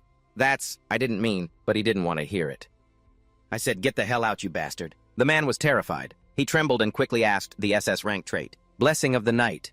"It's real." He fled in a hurry. "You're really cured of mana sclerosis." Hearing the door close, Park Jin-guk just felt a headache coming on. What a pain. Si-hook walked in cheerfully. The Scorpion Guild and an old comrade. He snapped angrily, "Old comrade, my ass. When the hell did you get here, kid?" Park Jin-guk continued to vent his anger. He just wanted information on the cure for mana sclerosis. That's why he came here spouting all that nonsense. Rumors spread like wildfire. He scowled. And the Scorpion Guild wasn't always like this. He asked curiously, "Really?" Park Jin-guk's expression turned serious. Even though they're like this now, before the old guildmaster passed away, they were actually a pretty good guild. Si-hook placed a glass of water on the table. "By the way, Sunbai, you're really recovered. To be honest, I didn't think you could completely recover from mana sclerosis." Then he changed the subject. "You know, usually there are side effects or something." He was not pleased. "Are you saying you doubt the power of your divine big brother?" Si-hook responded with a flustered, forced laugh. "No, that's not what I meant." Park Jin-guk flashed a sly grin. "Then what? Why don't you believe it?" He took pleasure in teasing him. "You punk! You always call him Hyung. Hyung!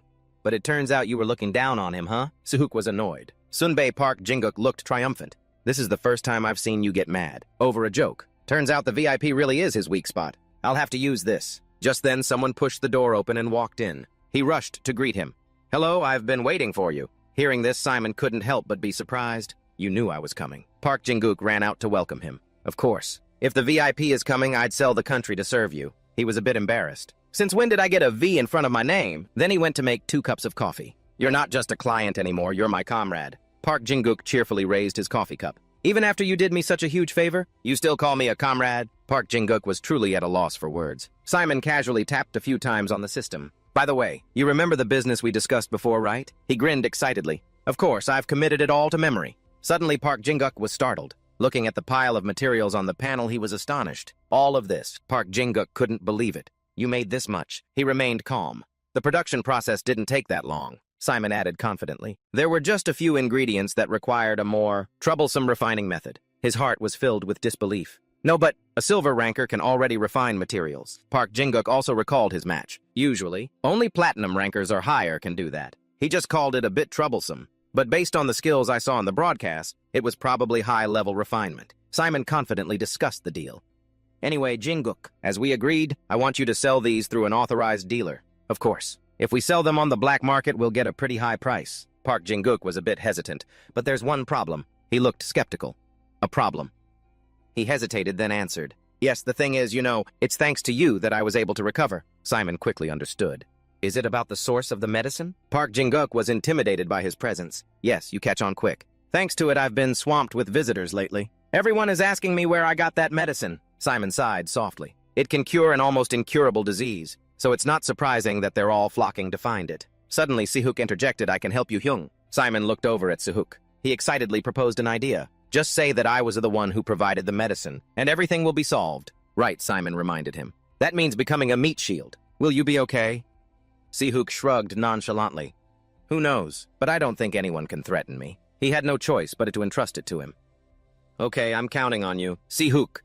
He beamed. "This isn't just a favor anymore, Hyung." Then Si-hook dropped a pile of materials on the table. "This is—" Simon was stunned. He looked at the precious materials. Snake root mushroom divine herb. Even a vision polyhedron. Simon practically drooled.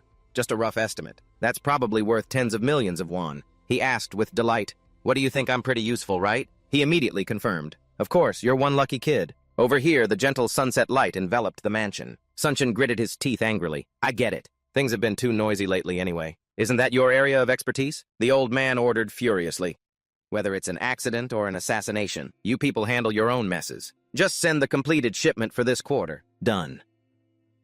Sunshin pressed the button to end the call. Then he threw the phone away. Those lucky bastards who got awakened, how dare they? This is why. None of those damn Chinese bastards are any good. Du-young brought documents into the room. Don't you know? Words like that are especially dangerous for people in high positions like you. Sunshin was still furious. The person who never shows up is suddenly here. Speak. What do you want? She said wearily. Are you asking because you really don't know? The old man understood and gave a sly smile. Dogs should stay in their kennels. All you bastards can't solve a simple problem. And now my own granddaughter is causing a ruckus. Du-young slammed the file down. I won't waste my breath explaining anymore. Sunshin picked up the documents to look at them as she spoke. I don't know what you've been doing until now, but don't use the Sung Sam Guild's name in ridiculous deals like this anymore, Du-young declared boldly. The Sung Sam Guild belongs to me now? The old man questioned her directly. You already knew Simon possessed that kind of ability. She feigned nonchalance. I didn't know. As you can see, my brother since that accident contracted a disease that made him unable to use mana. Sunshin knew about that too. That's right, then why did you come here and run your mouth off to me like this? The old man's tone was full of insinuation. Don't tell me he's recovered from that disease, Du-young said frankly, so I've heard. Sunshin jumped surprised. He shouted in alarm. Really? He's recovered? She felt a sense of dread. Why is he suddenly so interested in my brother? Either way, I can't let him and my brother get together. Du-young saw the old man as a predator. I've had more than enough of his brutal methods. He'll no doubt target my brother who's just started to shine, and use him as a stepping stone. Then a thought occurred to her. Or maybe this is also a way for him to control me. I need to wrap up this investigation immediately. And on television, the two MCs bantered back and forth. In this national team selection, there are so many exciting and unpredictable things. Isn't that right? That's right. Because there's news that Korea's most famous ranker will also be participating this time. The three of them watched the show intently. This has also attracted international attention. Currently overseas, Simon turned to ask Si-hook. You're participating in the national team selection this time too, right? He replied calmly. That's right. Didn't I tell you already? He smiled with great confidence. Seeing as you're aiming for the NRA, how could I not know? Si-hook gave a forced smile. Was it that obvious? He stretched, loosening his muscles. I wasn't really interested in the first place. What a sly fox. It looks like Du-young made her move first. Si-hook leaned back in his chair wearily. I know. Unlike Du-young, you don't even have a guild. Simon slowly stood up under his gaze. That's right. But Si-hook, he asked seriously. You're planning on using Toto again, aren't you? He was taken aback. Then Si-hook scratched his head in embarrassment. It's true I can't hide anything from you. How do you know everything, even when I haven't said anything? He was a bit flustered. Well, it's because I thought the other matches were too complicated, so I placed a small bet on my own match. Simon laughed cheerfully. Look at this kid putting on a show, but doing everything behind my back. He faced Si-hook and asked him directly. So how did you bet? He was always proud of his abilities. Naturally, I'm going for a perfect victory. And with that, the aura around Si-hook changed. Honestly, in a one-on-one, there's no contestant who can beat me. Park Jin-guk cackled, interrupting the conversation. Isn't this junior of ours getting a little too arrogant? He was startled. You scared me. He added, actually, I bet the same way for our junior. Then Park Jin-guk cheerfully pointed at Si-hook. He might be a little crazy, but you can't deny his skills, right? He probably won't even need a fourth match. Simon sighed helplessly. You really think so? He looked bewildered. What?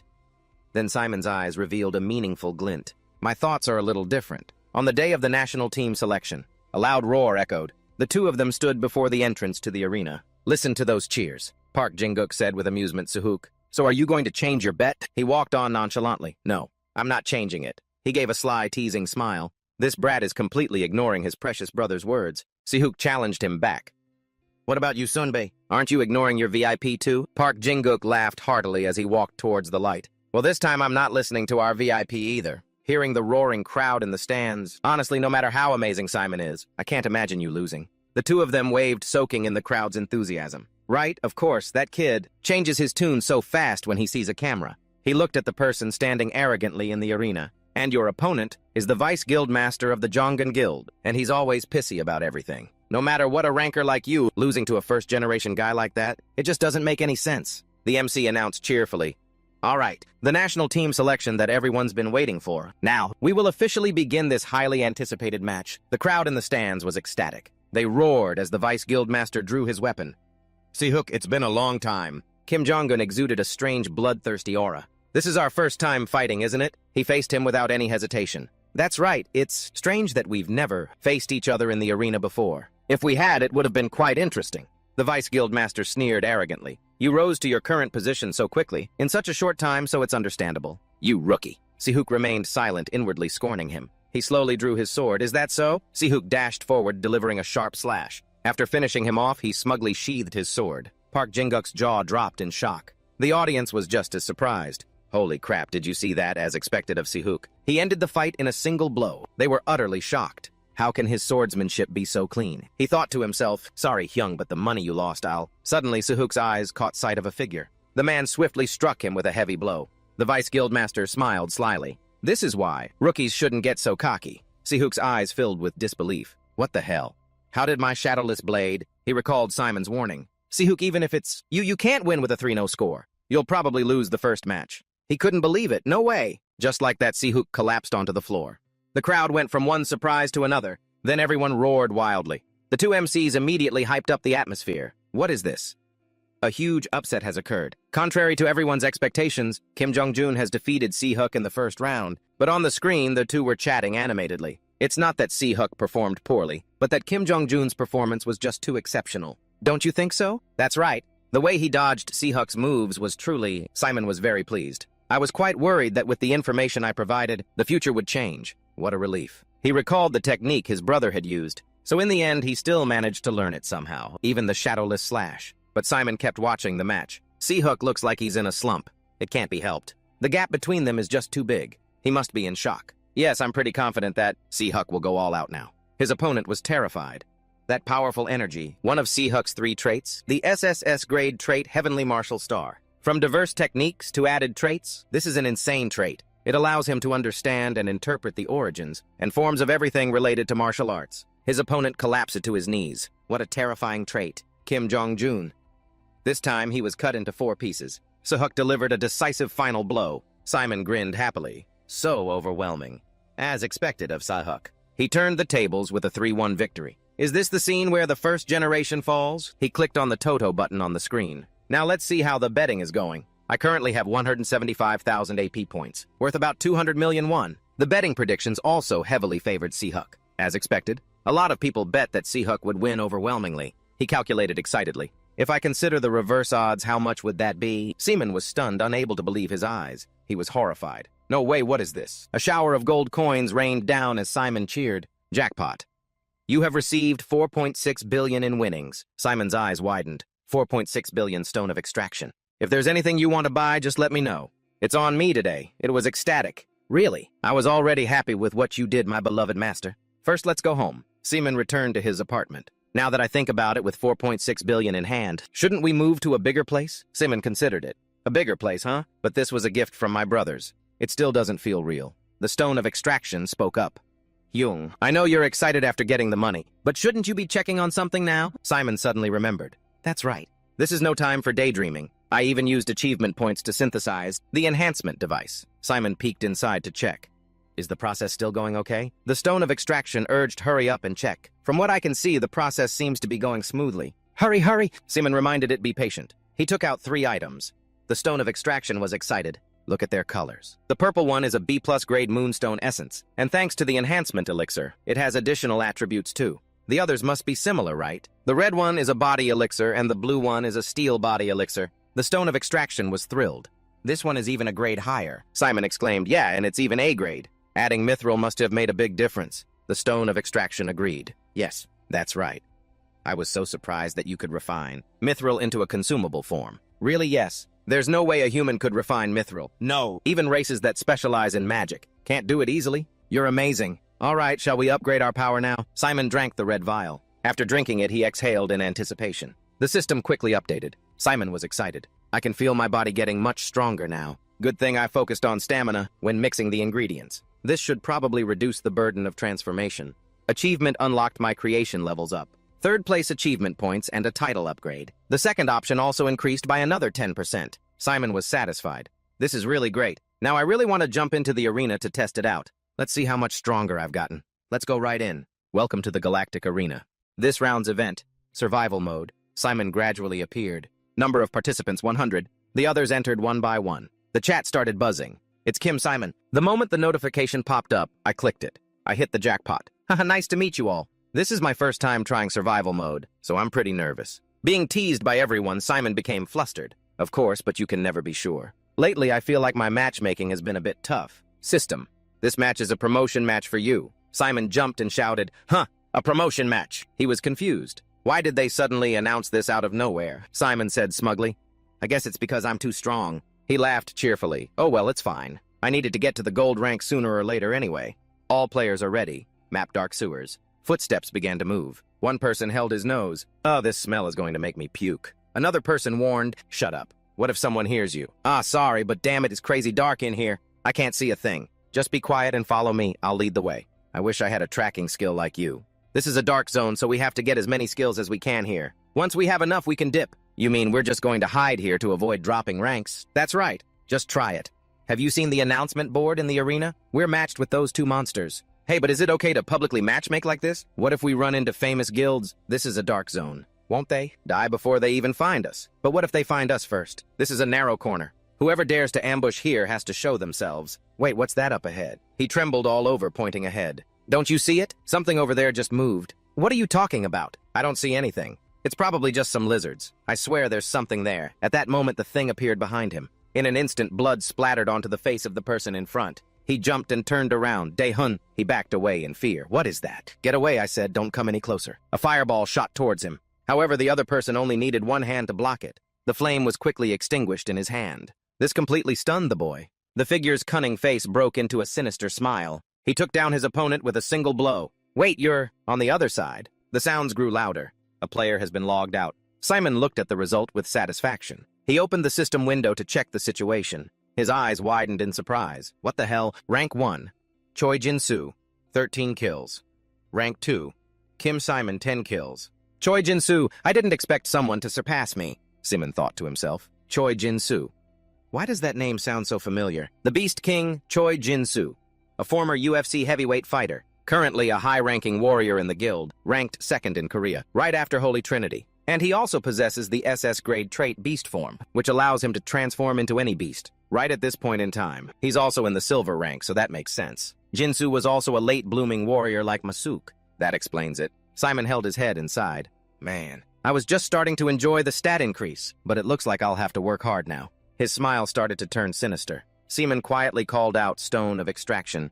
Hurry, Hyung. Simon raised his hand. The system announced insufficient energy. He agreed to replenish it and snapped his fingers. The Eye of Odin immediately appeared. Simon was pleased, just as I predicted. Just like the replicas of high-ranking constellations, its completion is only about 10%. I knew the constellations of Asgard would be interested in this. But that's the other faction, isn't it? The eye immediately glowed. It flew straight into Simon's eye, surprising him. Simon held his face in pain. His eye gradually opened. Finally, it opened fully. One of Simon's eyes had turned yellow. The constellation Odin looks at you and gives an innocent smile.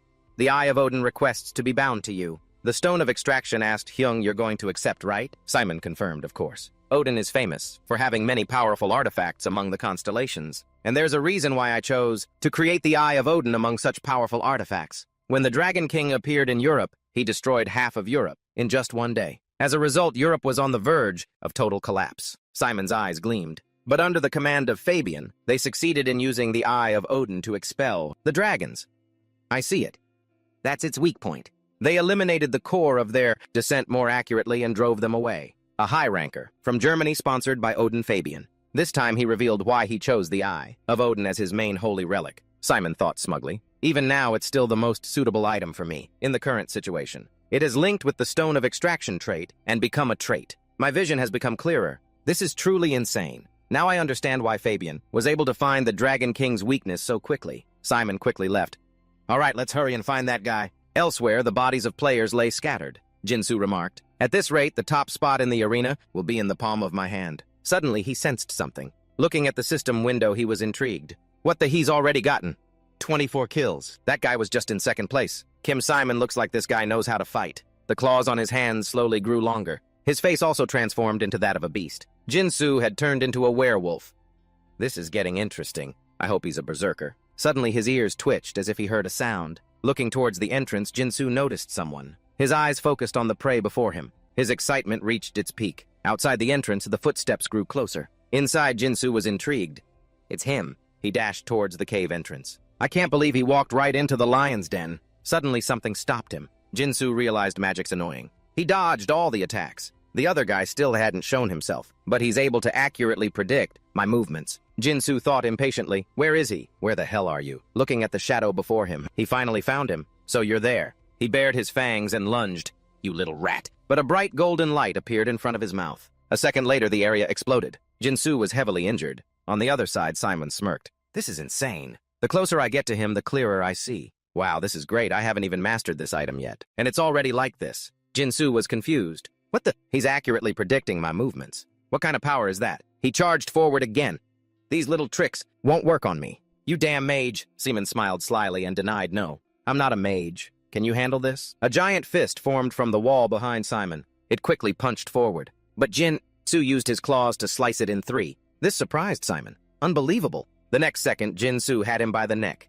Got you, you bastard. He growled. You're Kim Simon. Right, always hiding and taking cheap shots like a rat. You were hard to catch. Now die? Simon used his small arm to block Jinsu's punch. Jinsu was surprised. His arm strength. Who the hell is this bastard? Simon thought to himself, as expected of the Beast King. Jinsu is no pushover. I barely managed to block him just now. I need to find his weakness quickly. Jinsu cursed in frustration. You bastard. He opened his mouth wide towards Simon. You think I'll fall for that again? Jinsu was opening his mouth wide towards his opponent. Simon was using the Eye of Odin to find his weakness. The Stone of Extraction announced Hyung the resonance process is complete. They're good. Well then, goodbye, Mr. Choi Jinsu. Simon used the Heavenly Demon Art's sky-shattering fist. He struck him and Jinsu immediately coughed up blood. He couldn't accept it. Damn it, I can't believe I lost. Simon calculated. The energy consumption for this is truly enormous. The arena rankings now showed Simon at the top. He was thrilled. I can't believe I defeated a future high ranker with my own hands. That felt amazing. If I hadn't been able to create the Eye of Odin, this wouldn't have been possible. The chat once again praised him. Simon scratched his head in embarrassment. Thank you all for the support and donations. Please refrain from cursing and spamming. It's too chaotic. Everyone, please chat calmly. Then he messaged the chat moderator. Kick out the toxic people. The chat immediately calmed down. Suddenly, a sound caught Simon's attention. He pressed his ear against the wall. Is someone fighting nearby? It sounds like it's coming from inside the wall. Simon used the Eye of Odin to observe. He touched the wall with both hands. I should check it out. The system announced, this is an area inaccessible to players. Inaccessible. Behind this wall, what could possibly make the Galactic Arena issue a warning? Further interference will result in the arena taking action, or you will be penalized. All right. Simon turned to leave. All right, I'm leaving. Leaving now. It's a bit of a shame, but I'd better leave it. Suddenly, a message arrived, catching his attention. Why is there a sudden light from Mithril? Simon wondered, why did this thing appear? Ownership of the Mithril piece has been confirmed. Verification complete, access granted. Does that mean I can go through? The next second, an explosion occurred. Rubble and dust flew everywhere at Simon's feet. It was the corpse of a Draken. Someone approached, sighing. You couldn't control your power again. Max Neo complained. Uncle Marker is going to scold us again for destroying the barrier. Suddenly, she noticed Simon. She quickly called out Savior. Then Max Neo ran and hugged him tightly. Savior, it's been so long. Simon was embarrassed. Yes, it's great to see you again. But why is Max Neo here? This is a 100-person survival map. I thought I'd never see you again. Could this map be related to the dwarves? The system displayed a notification about the constellation's opinions. Simon was confused. Based on the constellation's reactions, could this be because Max Neo is alive? The comments were also confused. Dwarves. Why is he suddenly talking about dwarves? Aren't dwarves only in the platinum rank? But it seems he knows that dwarf. Max Neo blushed shyly. Savior, I'm very happy to see you again like this. But I'm afraid I have to get back to work. Her hands trembled. Last time, thanks to your help, we were able to drive away the Dragon Clan. But in the end, we still couldn't protect Doria. So the battle with the Dragon Clan isn't over yet. Simon listened intently. Suddenly, the system announced the constellation Odin has issued a quest. Quest help the dwarves deal with the attackers. Simon immediately placed a hand on Max Neo's shoulder. I'll help you. What? She refused. No, I'm fine. I can handle the dragons myself. Simon remained firm. But I want to help. Max Neo laughed. Having a strong person like you help would be great for me. Let's go. I'll lead the way. Do you wish to enter? Yes. There are only a few survivors left, and I've already dealt with Choi Jinsu, so the #1 spot isn't a problem. Leaving the current arena. Entering the northern sewers arena. Elsewhere, bodies lay scattered amidst curses. How many times do I have to tell you for you to understand? A Draken was furious. Didn't I tell you to finish it quickly, you idiots? His subordinate quickly explained, I'm sorry. If you give me another chance, I'll definitely eliminate those rats. But the next second, he was eliminated. It snapped another chance. Who's talking about another chance? Then he quickly knelt.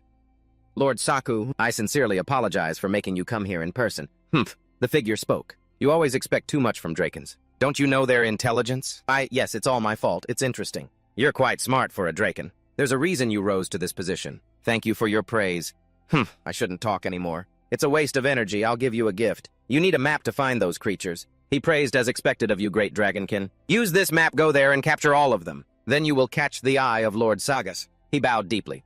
I will obey. Back with Simon, the two were almost there. Max Neo was still cheerful. It's so much easier with you helping Simon. At this rate, we can take care of all of them today. Suddenly, a blinding light appeared. Simon quickly became alert. He managed to catch the incoming arrow in time. Careful. Simon deduced, this is a Draken's bow and arrow. They've joined the fight too. From above, a command rang out. Fire. A volley of arrows flew straight towards the two of them. Simon was puzzled. It feels like they're only targeting Max Neo. He used a large rock to shield her. Then he opened the Eye of Odin. Simon saw a total of 9 of them. He quickly jumped away. Simon was confident. With this, I can definitely handle them. Simon quickly dashed past a row of Drakens. He raised his fist. Then he took them out one by one. Simon didn't forget to check on Max Neo. Are you okay? But she shouted, watch out, from behind and took down a Draken behind him. Max Neo stomped on its corpse and let out a sigh of relief. Only then did she reply, yeah, I'm okay, Savior. Simon was speechless. Haha, what a relief. Normally, do dwarves possess such incredible strength from a young age? Something is very strange. Just then another one appeared. Draken. Simon was startled. He looked at the Draken before him with suspicion. What now? It pointed straight at Max Neo. So it's you. The arena participant personally mentioned by Lord Sagas. Mentioned. Simon didn't understand. What an arena participant? He guessed. So does that mean this place is Max Neo's arena? So that's why the warning appeared. Because Earth isn't an official arena yet. They've blocked all direct communication. But even so, I have to deal with this guy first. Suddenly, Max Neo dashed forward from behind. She quickly jumped up. The Draken also roared and charged. The hammer in Max Neo's hand slammed straight into its head. Then she landed safely. Max Neo turned her head and asked cheerfully, how was that, Savior? But Simon's Eye of Odin had spotted something. He warned Max Neo get down. Fortunately, Simon created a shield in time to protect her. Outside, an ice attack was launched by someone. Saku appeared confidently. Oh my, oh my. I came here to catch the little rat underground, but it turns out there's a human here too. The system announced that he was a hidden boss. This greatly surprised Simon. Hidden boss. The Draken from before with a lump on its head spoke up. I apologize, Lord Saku. I will definitely take care of that dwarf girl. He agreed. Fine. I should also test the abilities of that intruder of unknown identity. Without hesitation, Saku launched a powerful attack. Ice magic in the form of sharks rushed towards Simon. He also charged forward. I thought you were just an alchemist, but you've got a few tricks, huh? But you're still just a human, right? I'll personally show you how inferior your race is. But Simon's hand caught his. This action surprised Saku. He became angry and the ground beneath his feet turned to ice. You bastard, Saku quickly retreated. He became wary. What's with this human? He dared to block my attack a second time. Saku gritted his teeth in frustration. If that's the case, I'll use a power that you can't possibly block to crush you. The Stone of Extraction was terrified. Ah Hyung, that's tier 6 intermediate magic. Run away, because he's a half-dragon. Its power will be even more terrifying. Simon considered. This is a situation where I was suddenly dragged into another race's arena. Not only that, I've even encountered a hidden boss. Simon was determined. You know what this arena means to me. Yes, most would retreat here. Saku charged forward. Consider it an honor to experience my power. Simon raised his hand to block. He called out Stone of Extraction. It understood and replied, yes, I'm ready. If I also defeat the hidden boss, here how big will the reward be? Saku was confused. What is this bastard trying to do? Simon summoned. Come forth, Astrape. The spear surprised Saku. This power? He quickly called out Ice Shield. He struggled to defend himself. Damn it. How can a lowly human summon Astrap? Of course, compared to the real thing, I can still withstand its power. And if he's used that much power, his condition must not be good right now. Thinking this, he charged forward. This is the real end. A powerful ice attack flew towards Simon. He stood there calmly. The real end run. The next second, a series of lightning bolts struck where the two were standing. After Simon summoned his spear. There's no way I can give up on the reward. Saku was shocked. No way. How can there be another Astrapeia this? I can use it an unlimited number of times. He was confused. What kind of nonsense? Goodbye. With that, a volley of lightning bolts obliterated Saku. Achievement unlocked, defeated a hidden boss. Quest from the constellation Odin has been completed. Simon sighed in relief. Phew. So I exchanged for Astrape a total of 2 times. Max Neo ran over at that moment. Savior. He asked, how is it? Did you take care of the other guy? Yes. The system announced that Simon would soon return to his world. His body was slowly fading. Max Neo was sad. Savior. Are you going back to your world? Simon cheerfully continued. Max Neo just now. I noticed that you're also a player in the arena. She was surprised. Huh. How did you... If I had known earlier, I should have let you handle that half-dragon. Handle Savior. I think you've misunderstood something. This isn't my arena. What, this isn't your arena? This truly surprised Simon. Elsewhere, a conversation was heard. The thread of fate has vibrated once again. This is the second time. The third Dragon King. Adolphus questioned Nidhogg. This happened in your territory. You kept boasting that everything would be fine. What exactly is going on? He replied, it must be because that servant of yours Sagas caused trouble. The fourth Dragon King Vritra exclaimed in shock. Don't tell me Sagas has failed. The invincible Sagas, is he dead? No, I can still clearly feel Sagas's presence. He's still alive. I knew it. It seems it wasn't Sagas but one of his retainers who failed. I've sent Depina there to investigate the situation. But according to the report, they've found the dimension where the one who made the thread of fate tremble is living. They were shocked.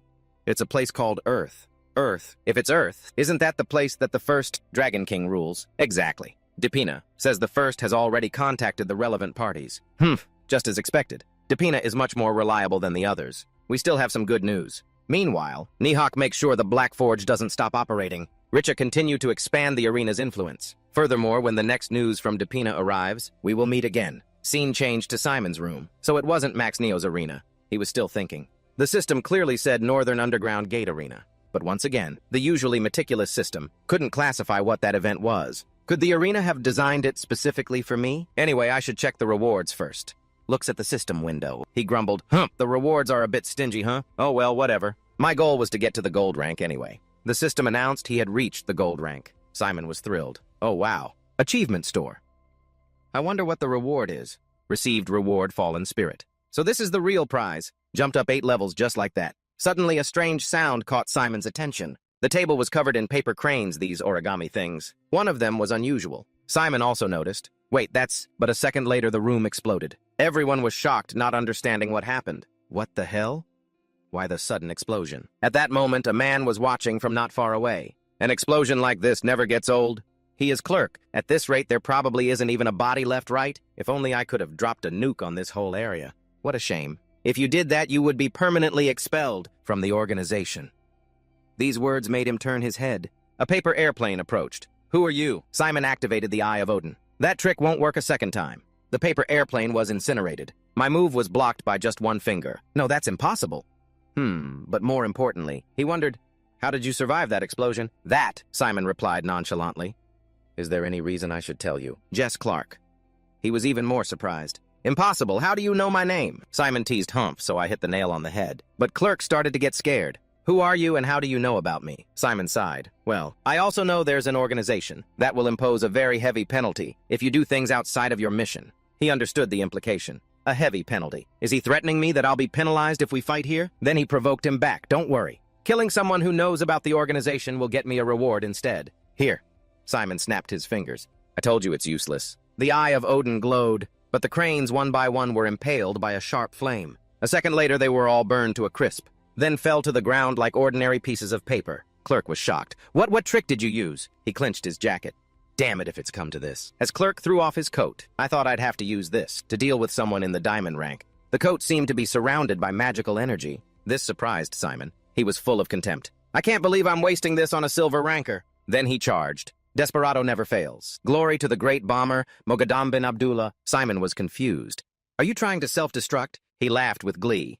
You figured it out, but it's too late. Let's go to hell together. Simon gathered power in his hand. Sorry, but he delivered a powerful blow that Clerk couldn't resist. You're going alone. Another huge explosion occurred on the rooftop. The people around were terrified. What another explosion? Is this a sign that war is about to break out here? Simon let out a sigh. He exclaimed that was too close. I didn't expect him to try and self-destruct. The rising star of Desperado Jess Clark. Desperado is a global criminal organization founded by diamond rank players, or elites. In my past life, they were also notorious for their crimes, and yet one of their members tried to kill me. He resolved I have to find out who's behind this. Simon took out his phone and called his younger brother, Si-hyuk. Hey, are you busy right now? Something's come up. As far as the eye could see, everything was proceeding as normal. Looking out the window, a thought came to him. So this is the famous Gayan Palace, huh?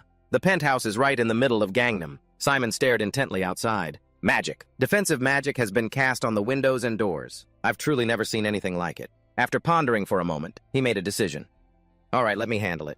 I'll speak to the organization myself. Si-hyuk thought from the sofa. This kid seems to have made a fortune, huh? Simon hung up and turned to look at him. Are you sure you don't need to go to the hospital? He replied, exasperated, I already told you I'm fine. How many more times are you going to ask? Suddenly, someone came closer and invited enthusiastically. Come comb our VIP guest. Just ignore that kid and have a seat. Let me get you some tea. Si-hyuk was a bit embarrassed. All right, thank you. Simon watched silently, thinking to himself, Sunbai is acting like this is his house again. But as the tea was poured into the cup, a mystical blue stream could be seen flowing out. The rising blue steam left Si-hyuk completely stunned. Indeed, the tea had a strange phosphorescent color. This is elven tea, isn't it? He laughed with delight and introduced it. As expected of a top-tier alchemist, you recognized it immediately. This tea is made from rare ingredients, obtained from spirits. He drank it, and his whole body began to radiate spiritual power. Are you sure you want me to drink something this valuable? I heard that even the wealthy can't get their hands on this easily. Elixir effect. Agility +1 temporary. He gave a friendly smile. Who cares? It's not mine anyway. Simon was slightly annoyed. Sunbae, its owner, is right in front of you. What are you saying? The conversation was cut short by a loud noise that startled everyone. It was Yoo-jung. She was panting, looking very rushed. Hey, Kim Si-hyuk, where's Appa? Everyone froze on the spot. Simon couldn't take it anymore. Broken again. He sighed and said, Is today break the house day? Or something. They started discussing. Really? They discussed heatedly. They even sent an assassin from Desperado. That's right. At this, Si-hyuk's face turned serious as he surmised, there must be some power behind this, and we need to find out who they are. Hearing that, he looked worried. This isn't going to be simple. I'll go investigate. Yoo-jung boldly volunteered me too, Oppa. He glanced over silently. Simon thought to himself, she must already have a guess. He took a sip of tea and asked, Has the organization said anything yet? They should be investigating everything by now, right? Simon crossed his arms and answered, They've already left. I heard they're going to conduct an internal investigation. Then Si-hyuk put his teacup on the table. As you guessed, Uncle won't let this go easily. Simon started thinking about their father, a first-generation player and also the founding chairman. My uncle, the one who succeeded him as the second chairman. The thing that allows a criminal group like Desperado to exist is their powerful backing. After a moment's hesitation, Simon decided, Hyung, if you don't want to see him, you don't have to go. I'm a ranker now. I'll try to handle everything. However, he flatly refused. That's not necessary. This isn't some ordinary assassin, this is Desperado. After his Hyung seriously suggested it, call the association. Tell them I'm on my way. He knew he couldn't just sit back. Scene changed to Korea, awakened association. Arriving there, Simon couldn't help but worry. But Hyung, are you really going to be okay? He asked. What about? Simon scratched his head and said, You know you're not comfortable around him. He chuckled lightly and sighed. You've grown up, so you've learned how to beat around the bush, huh? Then Si-hyuk said playfully, Just say it straight. You're scared of that old man. Simon gave a strained laugh. You're unbelievable, Hyung. He had to admit the truth. Just as Si-hyuk said, when I was little, I was terrified of my uncle. Because I was an illegitimate child, he was only strict with me, treated me like I didn't exist, and called me the shame of the family. Passing by a guard, bowed politely. Young Master Si-hyuk, you've arrived. I used to hate and fear that uncle. After much thought, he gave a faint smile. The formal doors opened. Si-hyuk stood majestically before them, but not anymore. I'm living my second life. He was extremely determined, and he is no longer someone I have to fear. In the room, Moojin was trimming a bonsai tree. He glanced over with a terrifying gaze. You're here. His body was filled with a powerful aura. The chairman of the Korea Awakened Association, Kim Moojin. He spoke coldly. I don't recall summoning two of you here. Kim Si-hyuk! At that moment, Moojin's expression was incredibly sharp. Simon laughed nervously. Oh, really? The association wasn't clear, so I thought I was summoned too. Seeing this, the guard beside them looked uneasy. Young master, please wait a moment. He stood up and made a few sarcastic remarks. It's all right. You lost your parents when you were young, so this is understandable. Being taunted, Si-hyuk didn't get angry. On the contrary, he retorted boldly, Isn't it because we're in a similar situation? You're really empathetic, uncle. Hearing that he was silent for a moment, Moojin ordered, You get out. The guard obeyed. As you wish. Si-hyuk continued the conversation calmly. By the way, your hobbies have changed a lot. I've never seen you grow bonsai before. Moojin turned back irritably. What do you want now? Ignoring him, he continued defiantly, But there's one thing about you that hasn't changed at all. Since this is a rare family meeting, let's put aside our grievances, shall we? Si-hyuk smirked. You're older now, so you should understand, right? Suddenly, he slammed his hand on the table. Moojin was enraged, his aura becoming terrifying. Kim Si-hyuk, have you really gone mad? He furiously threw his hand out to attack. Disgrace of the family. Then Simon also began to act. A battle broke out right in the room. He quickly defended against the attack from Moojin. Things gradually settled down. A sharp plant tip was pointed near Si-hyuk's neck. Seeing it with his own eyes, he finally believed.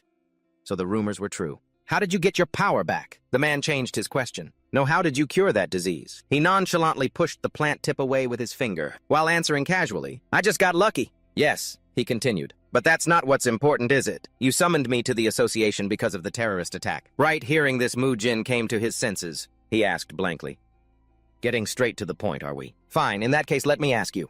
What is your relationship with Desperado Si Hyuk was utterly shocked. Mujin exposed him bluntly. Don't deny it, I've read the report. He was stunned, speechless. He's asking me directly. Does this mean it wasn't him who ordered them? But he quickly regained his composure. It probably wasn't him. He would have been more careful with his power. Si Hyuk thought of two other powerful forces. Then it can only be America and China. He wants to see who else besides him is connected to Desperado. Seeing that he couldn't answer, he seriously changed the subject. Let me ask you instead. How do you know about Desperado? Growing angrier, Mujin slammed the table. Are you kidding me, kid? You think the chairman of the Awakened Association wouldn't know about that notorious criminal organization, but now he was furious. You brat who knows no bounds, you dare in front of me. Si Hyuk continued to ask, have you checked with the American side? He kept probing. Or the Chinese side. Mujin sat down calmly. What do you mean? He looked bewildered. Why are you bringing up those two countries? Si Hyuk didn't expose him directly. Someone like you must already know why I'm mentioning America and China. Mujin's facial muscles tensed, revealing his fury. Do you realize how dangerous your words are? If I find out you're lying, he replied with a smile. Then I'd be very happy, uncle. If I dared to slander entire nations right in front of the chairman, you'd have more than enough reason to throw me in prison, wouldn't you? At that moment, he thought, anyway, the fact that he's been in contact with Desperado all this time is true, although he still hasn't realized America or China are involved. If I use this point well, after a while, Mujin buried his face in his hands and sighed in frustration. He agreed. All right. Your words are not entirely without basis. But Si Hyuk listened, stunned. If I find out you're lying, Mujin was warning him menacingly. You'd better be prepared. A few days later, thanks to Si Hyuk and Yu Jung, I got my own place in Gian Palace. The explosion caused by Jess Clark turned all my things to dust. But that's right, Oppa. Oppa, you made the right choice. Why do you two look happier than me? Furnishing the new house wasn't too difficult. Consider this furniture a housewarming gift. That's right. I had a feeling you'd buy it yourself, so I got it ready for you. Thanks, you two. Seeing everything ready, like this makes me feel like I've fallen into a trap. It feels a bit strange that everything went so smoothly. Be careful, that's expensive. But this is good, too. That evening, the space had become quiet. Simon popped open a can of beer. He chugged it down. Simon leaned back in his chair and sighed. I can't believe I get to live in a place like this. The extraction stone spoke up. Appa, shouldn't you treat them to something? Yeah, I was thinking the same thing. Thanks to them, I was able to move in here for less than market price, so I have to find a way to thank them. It wondered, what are you planning to give them? Those two don't seem like they're lacking anything, Simon countered. It might seem that way, but they both want one thing. In my past life, I lived among high-level rankers, so I know exactly what they want. If I use that method, I'm sure they'll both like it. The extraction stone was surprised. Huh, isn't this the room you said you'd use as a laboratory? That's right, it teased. Oh, I get it now. You're going to make elixirs for them, right? Simon sighed. You catch on quick, kid. High-level rankers can fall behind with even the smallest gap. So they're very interested in items and elixirs. Plus, I know all the recipes for elixirs that haven't been discovered yet. So this is the perfect opportunity for them. Appa, so what are you going to make for them? Before that, I have something I need to talk to Yu Jung about. Suddenly, something caught Simon's attention. Hey, what's this? My aunt Yu Jung's mother is also a patient of the arena's disease like me. Even though I can't yet, I want to let her know that one day, her mother's illness can be cured. Wow, that's amazing.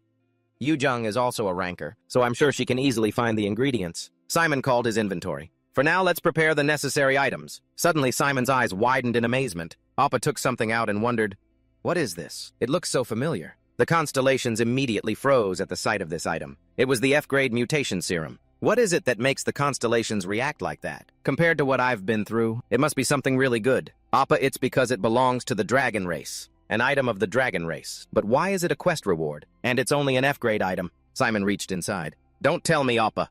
He took out the dragon's blood. Simon pondered. Both items have in common that they were received from the arena, related to the demon's nest, and are also related to dragons. There's definitely something. There must be a way to use this mutation serum, but what could it be? Thinking so hard made him yell, my head hurts. He opened the fridge. This isn't good.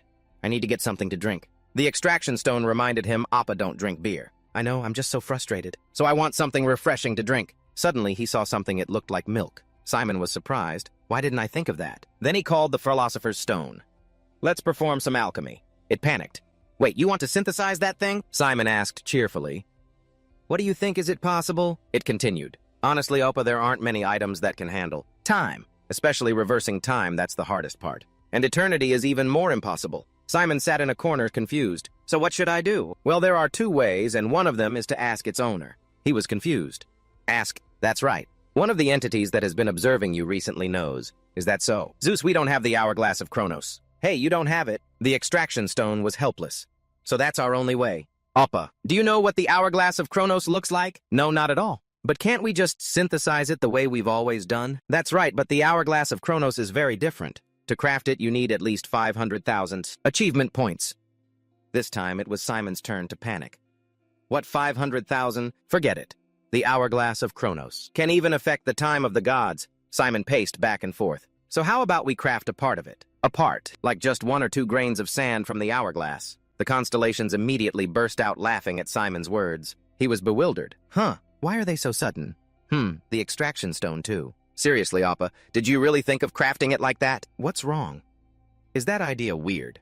Not just smart. It's beyond expectations. Synthesizing it, grain by grain, will reduce the cost and make it compatible with the serum. Really, all right. Let's start crafting right away. Simon needed 5,000 points to complete it. He accepted. Of course I do. The next second, a handful of golden sand appeared in Simon's hand. The extraction stone reminded him. If you don't use it quickly, it'll disappear. Simon hastily uncorked the vial of blood with his mouth. He quickly dropped the sand inside. The 2 substances immediately mixed together. System notification: blood of Tiamat legendary. Simon held the vial of blood in his hand amazed. He was completely surprised. Blood of a dragon god.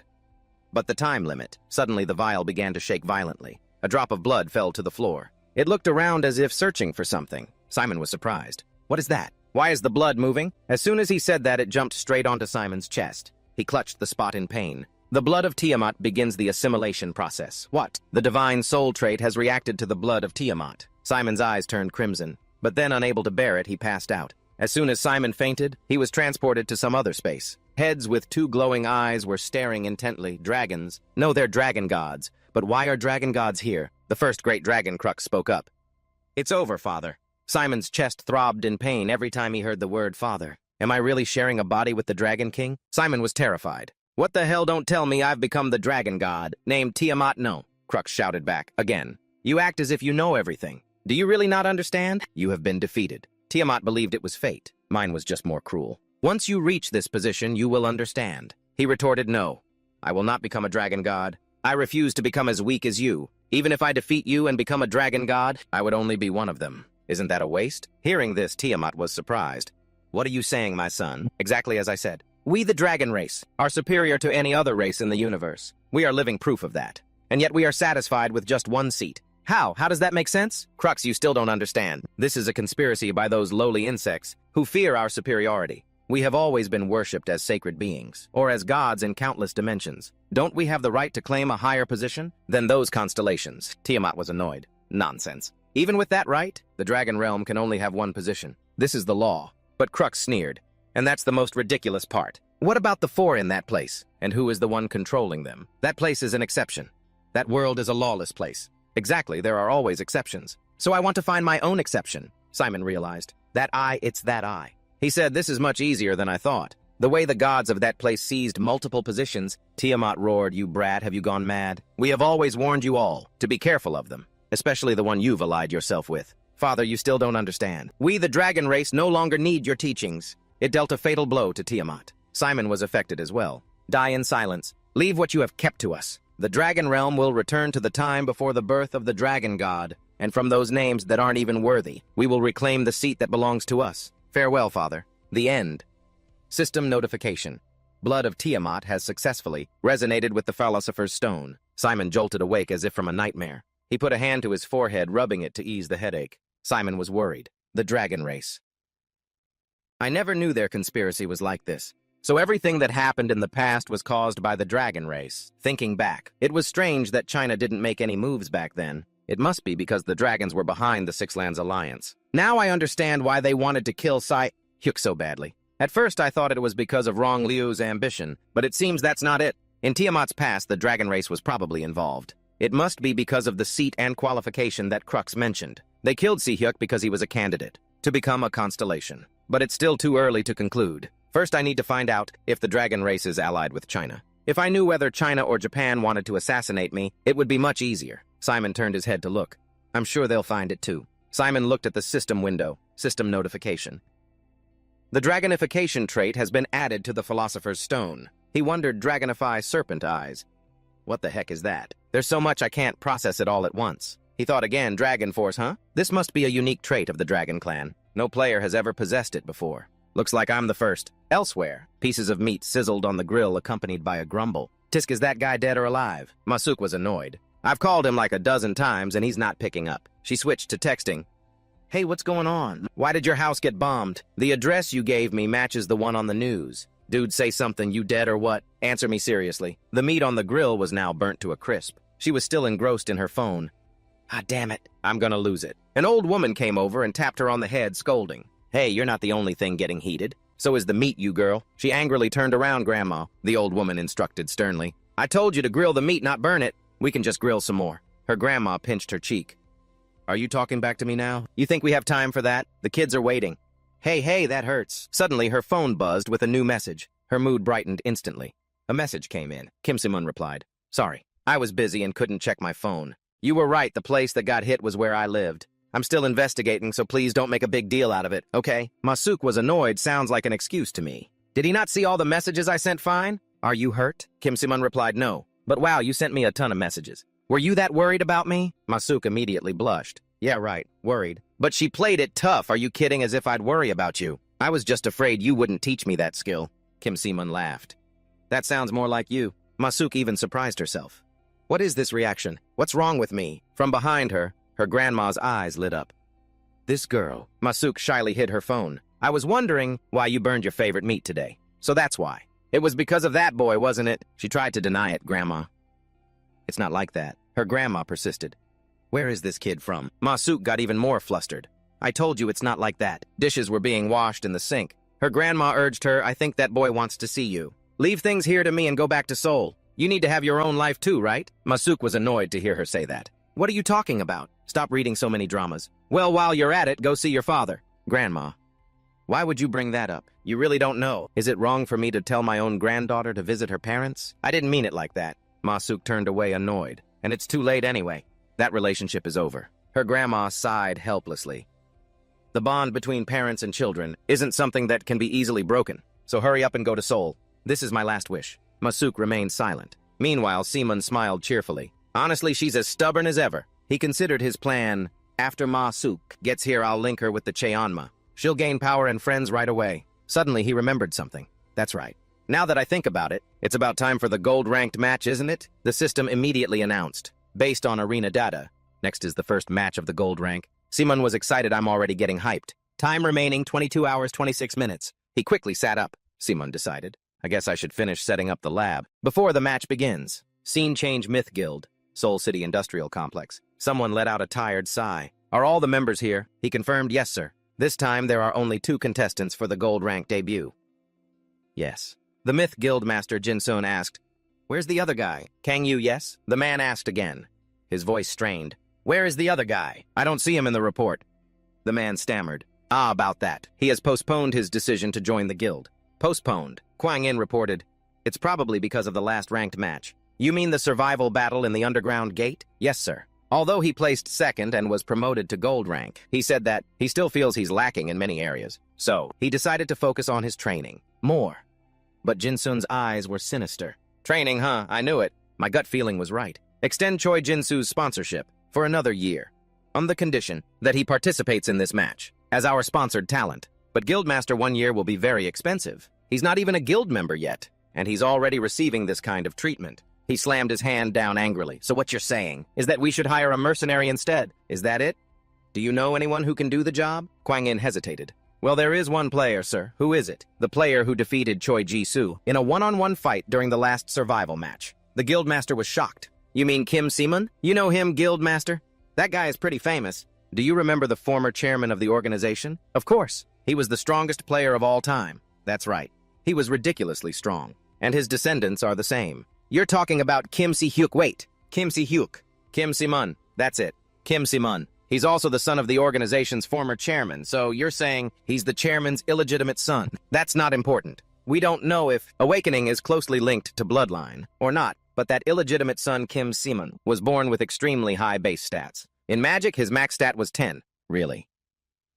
Even now, very few people awaken to a max stat of 10. Correct. But he faded away before he could even shine. You know the terrorist attack 15 years ago? After that incident, I heard he could no longer interact with magic. Anymore, you mean exactly. If he can fight now, it's likely he's recovered. And it's highly likely that this is related to the cure for the arena's disease that recently appeared on the black market. Then we must recruit Kim Si-mun. Information about the cure. Forget it, for now just focus on Choi Jin-soo. Anyway, he'll be participating in this gold-ranked debut match. Kang Ji-soo and Cha Hoon-gu alone can't possibly defeat him. At the very least, we need Choi Ji-soo to secure our ranking. I understand. Kwang-in left.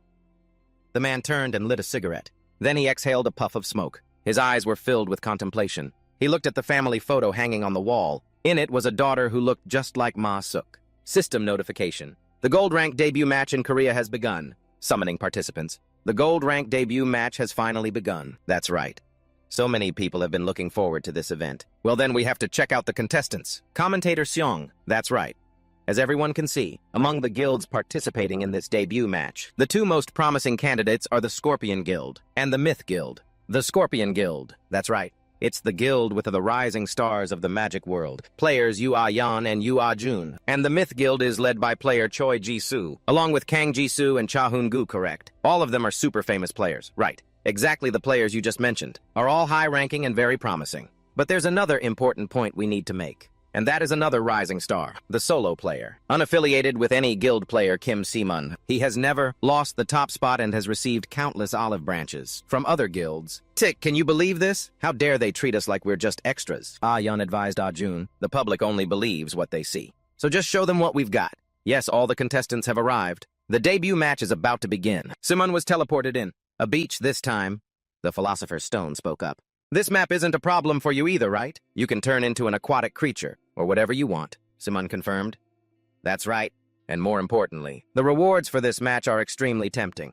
Battle-themed survival. Number of participants, 110. Area floating archipelago. Si-mun couldn't help but feel excited. Looks like I'll have to go all out here. System notification. Eliminate other players or survive. Until the time is up. The players began to charge and fight. Just keep struggling. A water map like this is easy pickings. We just need to wait for the others to kill each other, right? Yeah, even the survivors won't be a problem. You should feel lucky that I got a water-related trait. It doesn't even use mana. So don't worry, this trait is passive. In a survival mode, like this, we don't need to waste energy early on. We're so lucky. We just have to stand here and wait to steal the final blows. Suddenly, something made her panic, sis, behind you. Someone's fist was flying towards them. It punched right through the other person. She lost her water bubble and began to sink. The two were shocked.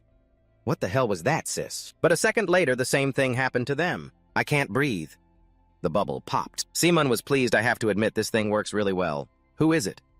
This part needs magic to survive. How could he do that with his bare hands? Elsewhere, the MC's voice echoed. While the gold-ranked debut match has just begun, a fierce battle has already broken out on Island 7. Who will be the victor here? Wow, Choi Jin-soo. What will he show us this time? This is so exciting. The man was annoyed. Son of a bitch, he was mine. That person was Cha Hyun-woo. He said casually, so the Hansung Guild has been defeated. Sorry. Wow, Cha Hyun-woo is an undeniable dark horse. The Myth Guild is seriously strong. Super strong. They wiped out 3 teams in an instant. It's truly unbelievable. The Scorpion Guild is also performing exceptionally well, with the synergy of Yu Ah-yeon and Yu Ah-jun. How many more teams will they wipe out? They are truly on a world-class level. Both guilds are fantastic. Who will take first place? I'm so curious. Let's stay tuned to find out. A shaky footstep approached his teammate. This is insane. Wiped out in a blink of an eye. No way, what kind of monster is he? Suddenly a voice made him turn his head. What are you looking at? Si-mun kicked him to the ground, shattering it on impact. It's him. What kind of power is this? He said casually. If you're already complaining about this, you haven't seen real power yet. 3 seconds later, a massive explosion occurred. Whoa, insane. This skill is impressive every time I see it. All 10 comments were praising Si-mun. All taken care of. Si-mun called up the leaderboard. He scanned it and saw he was still in 3rd place. Si-mun considered. Looks like one person can't take on 10. The Heavenly Demon Arts is great, but it absorbs too much dark energy, so I can't use it continuously. Should I use my achievement points? Suddenly a system notification appeared. The constellations who support you are whispering. 4 constellations have given you a quest. Achieve 1st place in the battle. Si-mun smiled with satisfaction. Whoa, lucky me. Now the tables have turned. He summoned the Philosopher's Stone. It replied eagerly, I'm here. You think so too, right? You can definitely take them all down. I'm ready. You lack sufficient alchemy power for an equivalent exchange. Si-mun was startled. Wait a minute, 2,000 points. He was bewildered. But Astropay only cost 500. That's so much. The Philosopher's Stone sighed. It can't be helped. Normally it would be equivalent to Astropay, so 500 would be enough. But you're targeting all the islands, right? Just like with the scepter of Asclepius last time, right? I've temporarily boosted its power. Ah, right. Even though it costs a lot of points, it has the power you need. That's right. If I want to take out the entire archipelago, I have to do this. Seaman began his signature classy finger snap.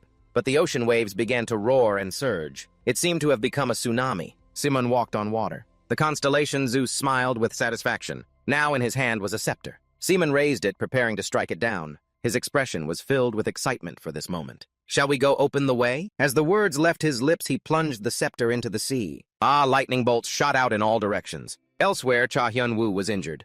Player Cha Hyun-woo has been injured in his left arm. Yoo Ah-jun exclaimed, good. But the healer Kang Jisoo is still alive, so he'll be healed right away. She ran over advising, wait, let me heal you, damn it, The front line is engaged in a fierce battle now. The outcome of the battle will depend on whether Choi Jin-soo is defeated or not. That's right.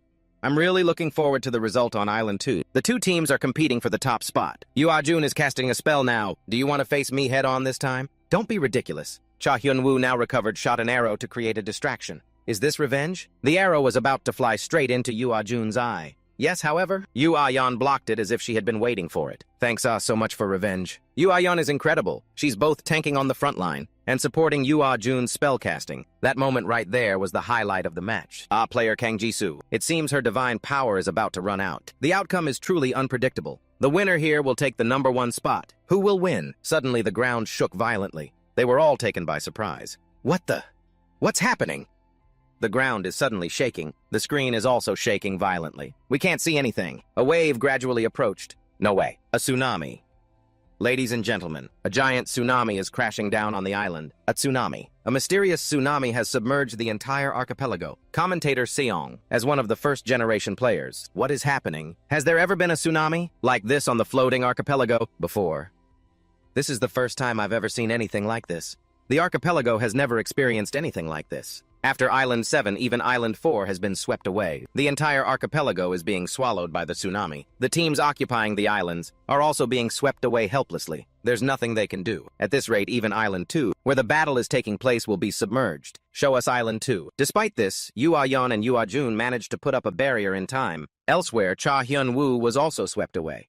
Choi Jin-soo had surprisingly turned into a shark. Everyone was swept into the sea. And so as the waves gradually subsided, Simon remarked, good. Looks like everything's been cleaned up.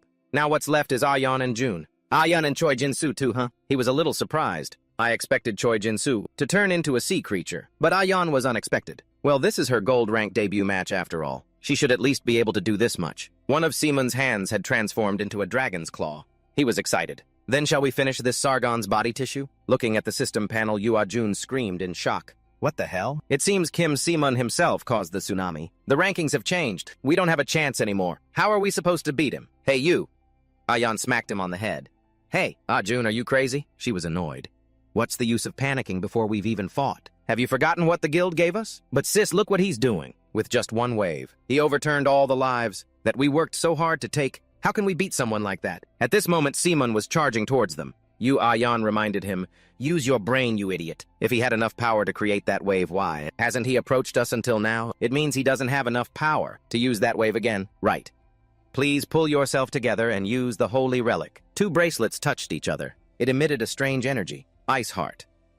That energy radiated outwards. Ah-jun's jaw dropped as he announced, it's working, isn't it? Meanwhile, Si-mun was still charging forward. But he was affected by that thing. Si-mun was confused. What the? Why did my body transformation suddenly stop working? I can't breathe. This is too strange. He quickly called the Philosopher's Stone. The Philosopher's Stone explained this is a curse. It's a type of seal that can block all main energy channels. It must be the work of the Ah-yeon sisters. If so, then use it right away, replied the Philosopher's Stone. Si-mun's hands clasped together and his body began to transform. One of his eyes also lit up. Si-mun let out a soft breath. He had dragonified. Whoa, this is crazy, isn't it? It feels both light and heavy at the same time. Meanwhile, Ah-yeon clenched her fists with determination. It's time. We've stopped his charge. Let's start right away. Pour all our strength into this. And finish him in one blow. Ice vortex boundary. First place is ours. Si-mun watched amused. Oh, looking at this scale, it must be a tier 5 spell. As expected. Their combo must be on par with holy power, huh? But I have dragon force. What's this player Kim Si-mun? He's charging straight into that giant vortex. If it were me, I would have run. The two sneered. That madman. He wants to charge through head-on. Does he think this is just a normal Tier 5 spell? Eat this. He can't stop it. Instantly, something mixed into the seawater. It quickly attacked Simon. The eye of Odin lit up. Simon threw a punch straight ahead. The two sisters were horrified. This is it, Simon delivered the finishing blow. So farewell. They were instantly defeated under Simon's claws. Unbelievable. Player Kim Simon showed no mercy and defeated the pair from the Scorpion Guild, all by himself. Choi Jin-soo witnessed it, his jaw dropping in astonishment. No way. Absolute power. Player Kim Simon. Now only Choi Jin-soo remains on the battlefield. It's a one-on-one situation. Can player Choi Jin-soo defeat Kim Simon? Now in his eyes, Simon looked like a bloodthirsty monster. He charged forward aggressively. What is this? This immense pressure. It's not human, it's a monster. Simon grabbed him by the neck. He greeted him. It's been a while. Choi Jin-soo-si.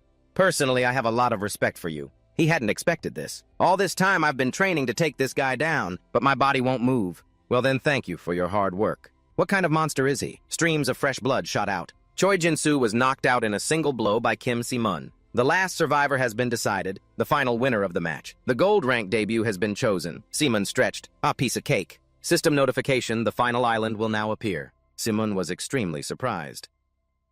The final island. The sea began to churn. A castle gradually emerged from the water. A special condition has been met.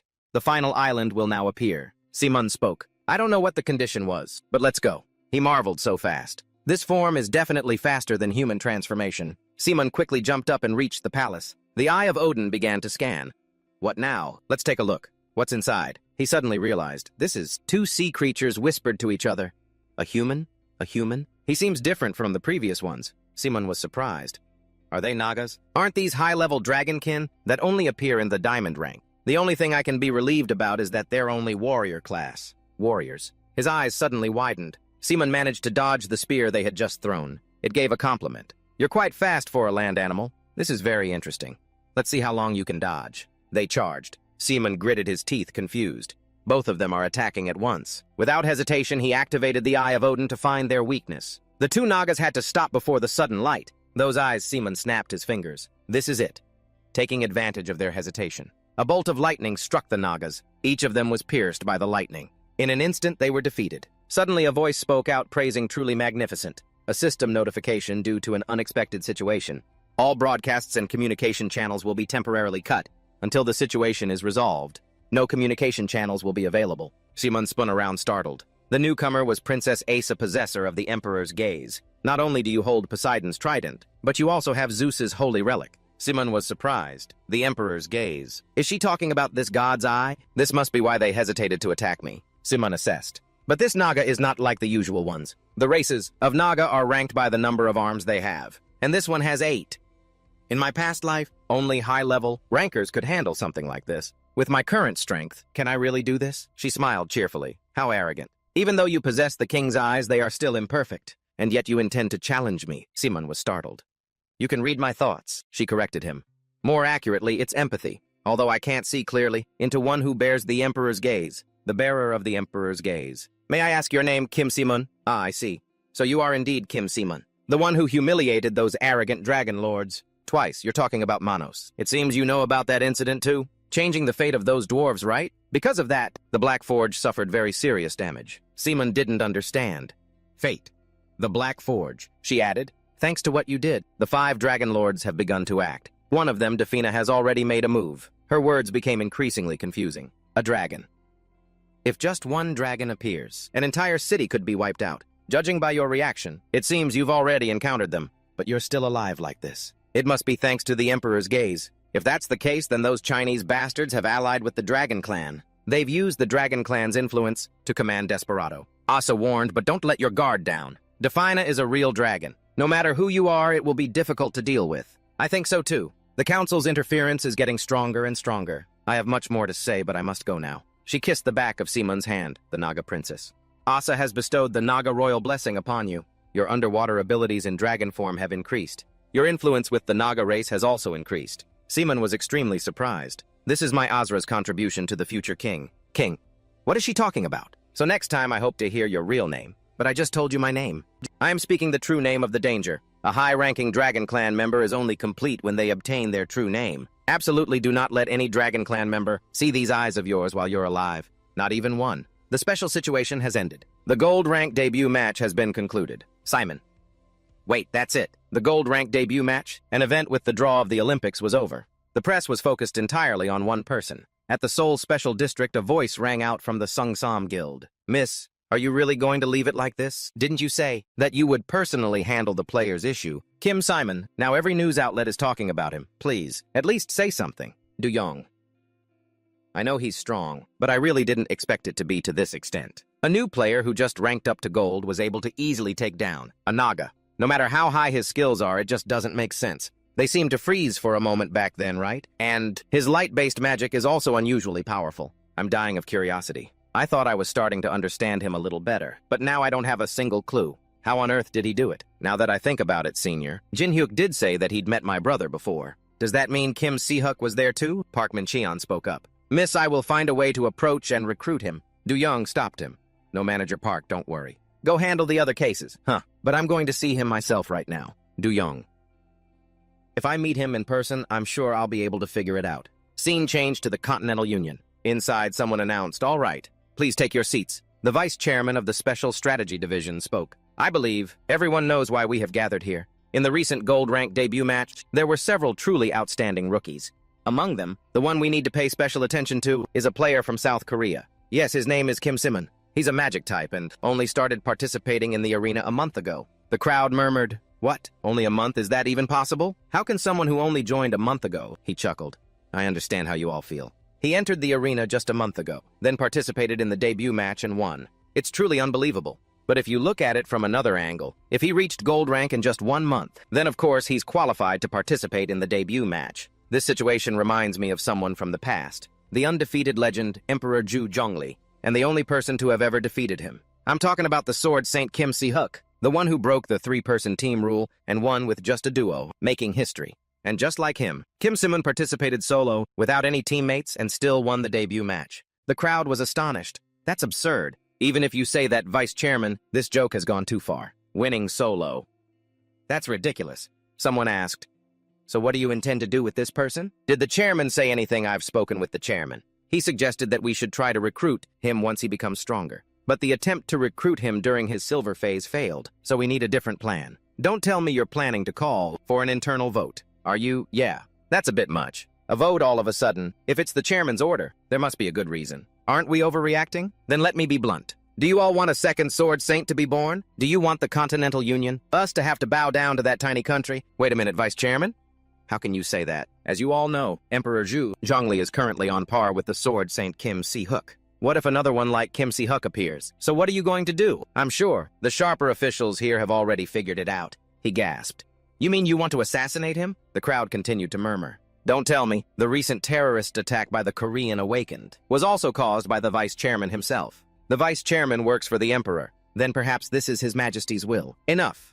For the good of the Continental Union. I expect you all to make a wise decision. I will personally convey your loyalty to the emperor. Now let's begin the vote on how to handle Kim Simon. System notification. You have cleared the gold rank debut match. Simon, oh ho, I got quite a haul this time. Let's see what the rewards are this time. You have received a special random box as a completion reward. Simon O, a special random box. You have discovered a hidden piece in the Risen Archipelago. Simon Woe, the rewards this time are pretty sweet. He scrolled through the panel. I also got a good amount of sponsorships. If I convert the points earned from the debut match broadcast, it's definitely got to be in the hundreds of millions. But the thing that's got me really excited is this special random box. Let's see, even in my past life, Choi Jin-soo made quite a bit from this thing. All right, Simon, I'm ready. Time to open it. But a sound caught his attention. Wait, who's here at this hour? Looking outside, 3 people had arrived. We're here. Congratulations, Simon. Since we're neighbors, they're always dropping by. I was just about to enjoy the moment of getting my reward. Just as they entered, the room became lively. That debut match really blew us away. Yeah, I didn't think you'd fight that well. I'm really curious about the magic you used, Simon. Should I call it alchemy? He thought with a sense of helplessness. Geez, I just want to open the box, guys. Suddenly, someone spoke up. Simon, about that thing you asked me to handle a few days ago. Prepare to be shocked. The total revenue was a whopping 5.5 billion. What? What was that thing that sold for 5.5 billion? Jinguk said regretfully, Simon, I swear. If you hadn't set a price limit, what a waste. It totally could have sold for 10 billion each. Simon sighed. Yeah, that's probably true. The other guy was exasperated. Probably true. What do you mean? That's not the point. If it weren't for the fixed price, I could have easily made over 100 billion with that. I get how you feel, Jin-yuk, but after having had the arena sickness myself, I can't just treat the cure like some commodity to make money. So that's why you set a price limit. I see. You care more about people than profit. Du-young trembled and stammered. Wait, if I heard correctly just now. Simon affirmed you heard right. Du-young. The cure for mana. Calcification that appeared on the black market, you made it. She couldn't help but be stunned. Tears fell from her eyes. I've been searching desperately for so long. Simon pulled her into a hug. I'm sorry, I should have told you sooner. I'm always here for you. I wish I could just tell you she can be cured. But first I need to know your mother's exact diagnosis. She wiped her tears. She has 2 conditions. Mana deficiency and circuit inversion. This time it was Simon's turn to be surprised. Your mother has both. People with more than one arena sickness usually don't live for long. He pressed Du-young, when did your mom get sick? She collapsed 7 years ago, but the test results showed she's had the illness for at least 15 years. Simon was stunned. 15 years ago, that's worse than I thought. She's probably held on for so long because of her. Since she's a first-generation runner, her stats probably surpass most diamond-rank players, but she probably doesn't have much time left. This situation is more dangerous than I thought. Du-young asked fearfully, is it too difficult? If I have enough ingredients, I can at least make one of the 2 cures. But the circuit inversion is the real problem, she said urgently. Even curing just one illness is enough for me. Just say the word, and I'll bring you any ingredient immediately. Du-young, wait, calm down and listen to me. Yes, Simon said seriously. Let me be clear. Both illnesses are theoretically curable. Theoretically, as you know, it's very difficult to create a cure for circuit inversion. But that's not the real problem. It's the side effect of curing circuit inversion. A side effect, Simon explained. Circuit inversion. Just as the name implies, it causes the flow of mana to reverse inside the body. And the cure will forcibly reverse that flow back to normal. Yes, so if you forcibly correct the flow, it will cause my mother's mana circuits to be further damaged. Right, Simon? Your mother's circuits are probably very weak by now. If we use a forceful method in that state, Du-young said honestly, the fact that my mom is still alive is already a miracle. Yes, she listened to him, that's right. That's what the doctors at the hospital always told me. They said if my mom were a normal patient, she would have passed away long ago. So in the end, everything depends on your decision. Since you're your mother's guardian, yes, Du-young, maybe I should reconsider. But she was determined. No, it's okay. As long as my mom can wake up, I don't care what it takes. I've always prayed that I would pay any price, no matter what it is. So don't worry. Please just make the medicine, I'm begging you. Simon was surprised. What yes? Cars moved along the road. Jin-guk drove the 3 of them away. Simon. Normally, they're always bickering, but they're so quiet on the way to a hospital visit. Simon opened his system panel. Anyway, I still haven't dealt with my rewards, since I'm basically brewing an antidote, even if nothing changes. My current stats are enough to reach platinum rank. Once I add the elixir potions I'm about to make, it'll be perfect.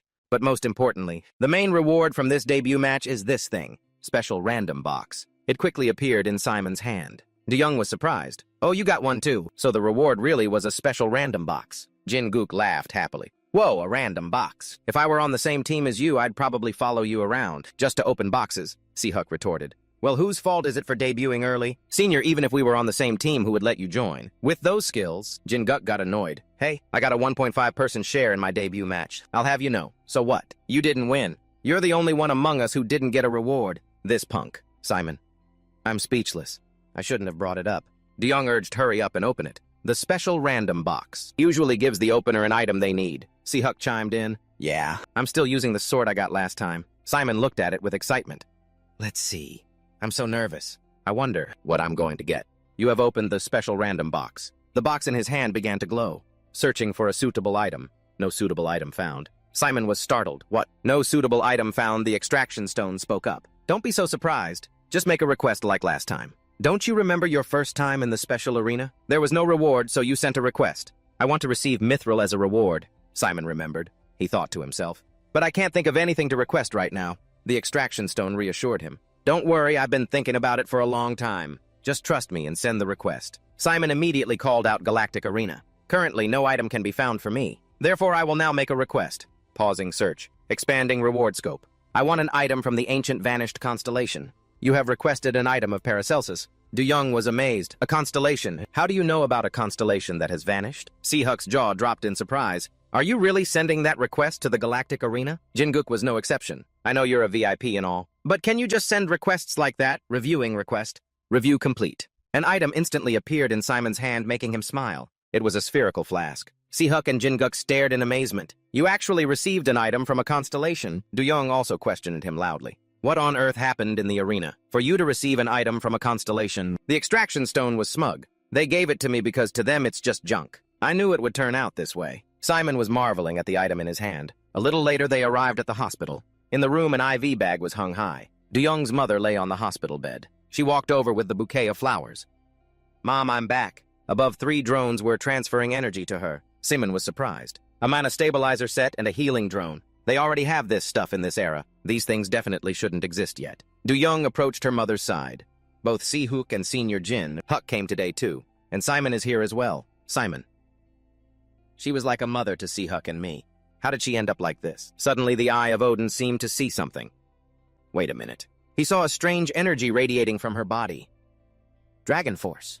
Why is it here? They noticed his reaction. Hey, Simon, what's wrong? You see something, don't you? Just like during the last broadcast. Simon confirmed, yeah, but this makes no sense. There are 2 possibilities. 1, she also has the Dragon Force stat like me. 2, the Dragon Force was injected from the outside. Du-Young, I want to ask you something. Your mother, she was a melee-focused ranker, right? Yes, as you know, my mom was called the Sword Queen. The Sword Queen Kang-hee. She was one of Korea's proud first-generation rankers, and after that, a player who could expertly use internal energy, the standard for distinguishing high-level rankers. Simon. In that case, she never used Dragon Force, so it's almost certain that the Dragon Force was introduced from the outside. Du-Young asked urgently. Is there a problem? Actually, I'm reconsidering using the antidote. She was startled. Huh. Why so suddenly is there a problem? Simon revealed. There's a strange energy in your mother's body. If we're not careful, it could conflict with the antidote. Strange energy. If you're talking about mana or holy power, then it's probably my fault. I've been using holy magic on my mother every time I visit. No, I don't mean holy power. Simon explained this is Dragon Force. His words shocked all 3 of them. What if it's Dragon Force? Does that mean, originally, Dragon Force is a special energy of the dragon species. Only mid-tier or higher dragons can use it. Normally, a human body can't withstand it. And the mana circuit structure of dragons is completely different. When Dragon Force enters the body, the existing mana tries to control it but gets deflected. And naturally, the mana circuit gets reversed. That's the cause of the circuit inversion. Simon and the Cure will force that reversed flow to operate correctly, causing a backlash, and ultimately destroying the mana circuits completely. No matter how strong the player is, if the mana circuits are damaged like that, it will be very difficult to recover. But what if we remove the Dragon Force? This is a very dangerous task. But he suddenly called out to Jung. Yes, Simon said seriously. I think I found a way to cure your mother. I will definitely save her. Simon slowly brought the blade to Kang-hee's hand. This might tickle a bit. In a flash, the knife had done its job. Fresh blood began to flow. He began to control the amount of Dragon Force escaping. The process seemed a bit difficult. Even though it's a small amount of Dragon Force, if you suddenly extract it, it will put a burden on the host's body. Suddenly, Simon couldn't control it. The Dragon Force is fluctuating. His face clearly showed his strain. Damn it! It's not coming out easily. The radiating Dragon Force seemed to tear apart the somber atmosphere in the room. Simon tried to stay calm. Focus. The extraction stone encouraged him. We've already extracted nearly 70%. Just a little more. Yes. Du-Young lent her support. If you get tired, just give me a signal. I'll cast holy magic for you. System warning energy reaching its limit. His eyes turned yellow. Simon gradually regained his composure. All right. As long as my mental strength is stable, it's fine. The results of my training are really top-notch. But even in a difficult situation, he had a smile on his face. There's not much time left. Simon compressed the Dragon Force into a small orb. Just a little more focus. The accumulating Dragon Force grew larger, causing him difficulty. Just a little more. It seemed Simon had reached his limit. He cried out and stumbled backward. Everyone's eyes widened in panic. Simon Hyung. Simon held up the orb in his hand. He pushed himself up joyfully. It's done. We've taken out all the Dragon Force, Si-Huk exclaimed in amazement. So what are you going to do with it now? Du-Young said impatiently. What else?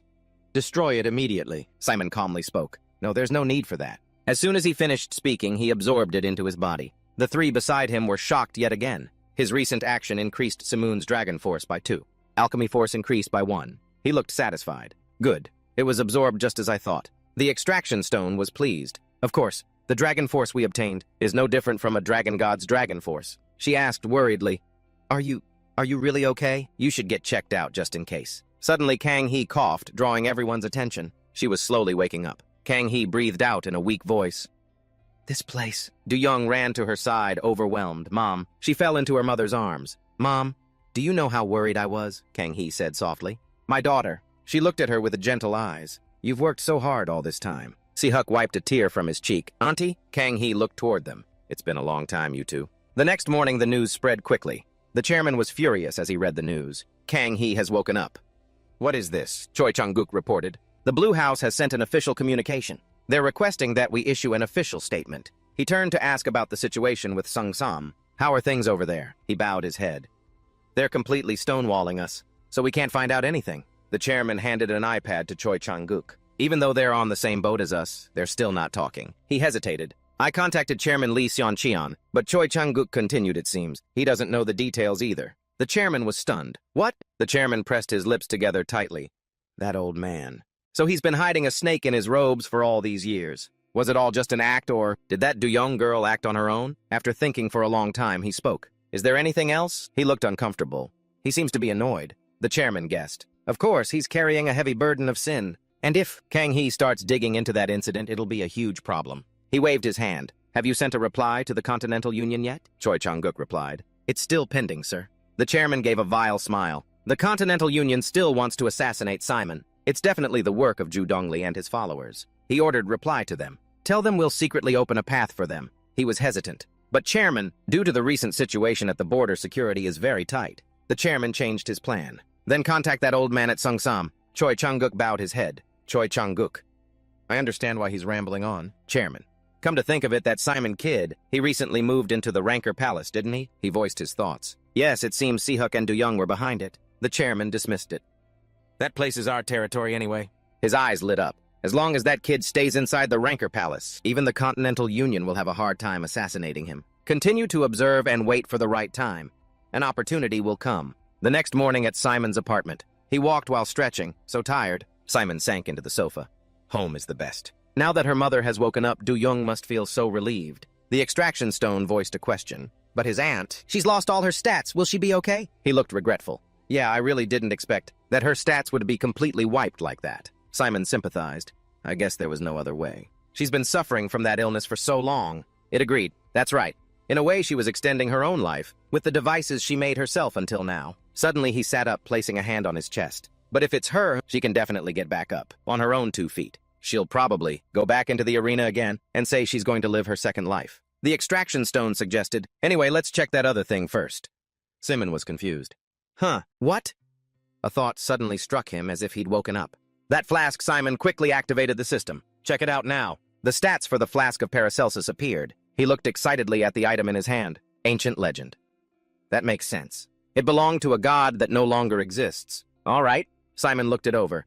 But how do I use this? There's no opening. The extraction stone winked. Don't worry, I know how to use it. Put it on me and I'll show you. He hesitated for a moment. Finally, Simon decided to try it. What are you going to do? It continued. After this, I'm going to use a little bit of synthesis power.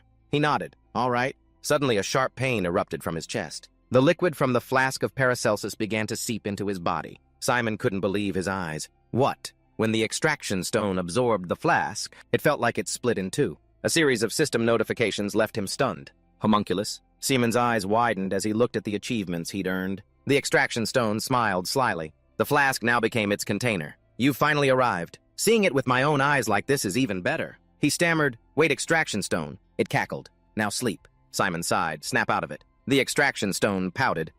I just wanted to scare you a little. He smirked. I can still feel your main body's presence. Inside me, you know. Like I'm stupid or something. It showed its dissatisfaction. You're right. Even if I become a homunculus, the link between us won't change, right? Hearing this, Simon became curious. By the way, aren't both the extraction stone and homunculi forbidden areas? It explained yes, but so what? That god has vanished, right? We just simulated it using that god's holy relic. The extraction stone was pleased. And you've already mastered body modification, haven't you? Breaking the rules one more time won't be a problem. It gave a mischievous smile. And in this state, I can do quite a lot for you. Simon was amazed. Really? The extraction stone asked him quietly. You said you can feel me in this sphere and in your main body, right? He confirmed, that's right.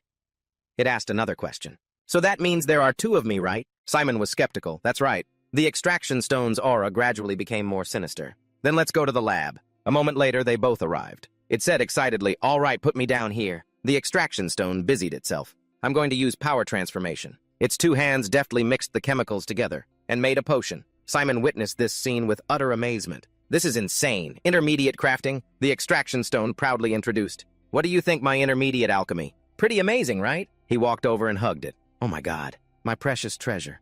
Of course it's amazing. The extraction stone beamed. Calm down. Elsewhere, Ma Suk heaved a long sigh. She stopped in front of the Effel's Tower. So this is it. Ma Suk looked up and wondered, the place where Simon lives. Mr. Kim approached and asked, Hey, young lady, what brings you here? She turned to answer, I'm here to see someone. He stared at Ma Suk judgmentally. See who? Mr. Kim looked annoyed. I don't know why you're here, but you must have the wrong place. She snapped. What's your deal, old man? How dare you talk to me like that? What do you think I mean? He waved his hand dismissively. You probably think this is just a normal residential area, huh? But this is the Effel's Tower where gangsters live. This isn't a place for ordinary people like you. Get lost. Anger started to overwhelm Ma Suk's reason. This old geezer, seriously. You think your words carry that much weight? Before things could go too far, Si-hook appeared. What's going on here? Mr. Kim stammered. Oh, Sword Saint. He said, annoyed Mr. Kim. It seems to me you're being quite rude to our guest, who's here for the first time. He scratched his head awkwardly. About that, I'm sorry. Si-hook suddenly remembered something. She seems to be a guest, so I should ask her. His question made Ma Suk pout. Huh. Are you Miss Ma Suk? The two of them went inside. I'm truly sorry for the gatekeeper's rude behavior earlier. Si-hook then recounted with a weary tone. The association tried so hard to get him this job, and now he's spouting such nonsense. How embarrassing. She rolled her eyes. It's fine, I told him off too. Is this Simon's home? He welcomed her warmly. Yes, it is. This is my brother's laboratory. As soon as Ma Suk stepped inside, she was stunned. This is right, Si-hook introduced proudly. What do you think? It's amazing, isn't it? My brother designed this room himself. He said softly, Please wait a moment. My brother will be here soon. Before Si-hook could finish, Simon's voice cut in. I'm already here, you punk, he announced. Your guest came looking for you, so I just brought her here. He asked blankly my guest. Ma Suk took off her hat, revealing her flowing red hair. That's right, punk, your big sis is here. Simon jumped. Ma Suk, what are you doing here? She said indignantly. Hey, you're the one who told me to drop by if I had time. He stammered guiltily, trying to smooth things over. Right, I did say that. Sorry, I've been so busy lately, so I've been a little... Ma Suk sulked. Busy my foot. It's not like those extra arms of yours are just for show. The two bickered heatedly. Hey, who do you think built those arms, huh? Even to automate them. It takes effort to set them up. Got it. Oh, geez, fine. You must have worked so hard. Si-hook could only sigh in silence. These two... Suddenly he laughed out loud. It's really strange. To think an acquaintance of yours could be this interesting. If Dudong knew about this, she'd definitely take notice. Simon suddenly paled. What do you mean by that all of a sudden? Hey, Si-hook turned to leave. Nope, I'm heading out. You two have fun, he yelled. No thanks. She got straight to the point. Hey, Simon, cut the crap and teach me quickly. The thing you told me about last time. Simon led the way. Right, follow me. I'll teach you right now. A moment later, he was ready. Simon drew a magic circle on the floor. Done. Come stand here, Ma Suk. She stepped inside, confused. What is this? He explained. Since we're not in the arena right now, there will be some restrictions on meeting the constellations directly. Ma Suk asked nervously. You mean I can't meet them? Simon gently reassured her. No, you'll be able to meet them. Of course, the constellations will bear all the costs, he continued. And this circle is the preparatory step. Suddenly her eyes grew sharp. By the way, Simon, Ma Suk asked probingly, why are you going this far for me? He hesitated. It's just, Simon smiled. It's nothing much. Meeting you while I was in the dungeon. It was fate. So of course I have to help you. Ma Suk pressed on. But you could have taken it and kept it for yourself. Why are you giving it all to me? You're even letting me meet a constellation. I know how hard that is. He reasoned, think about it. Why would I tell you to learn a skill that I was taught by a constellation? Her words seemed to enlighten her. Now that I think about it, you've already used that skill, haven't you? That means you already learned it. Simon chuckled. Ma Suk, your brain is finally working. She snapped. What was that? Ma Suk's voice lowered. Whatever. But I don't think teaming up with me once is a good enough reason for you to let me meet a constellation. Simoon chuckled softly. It's enough.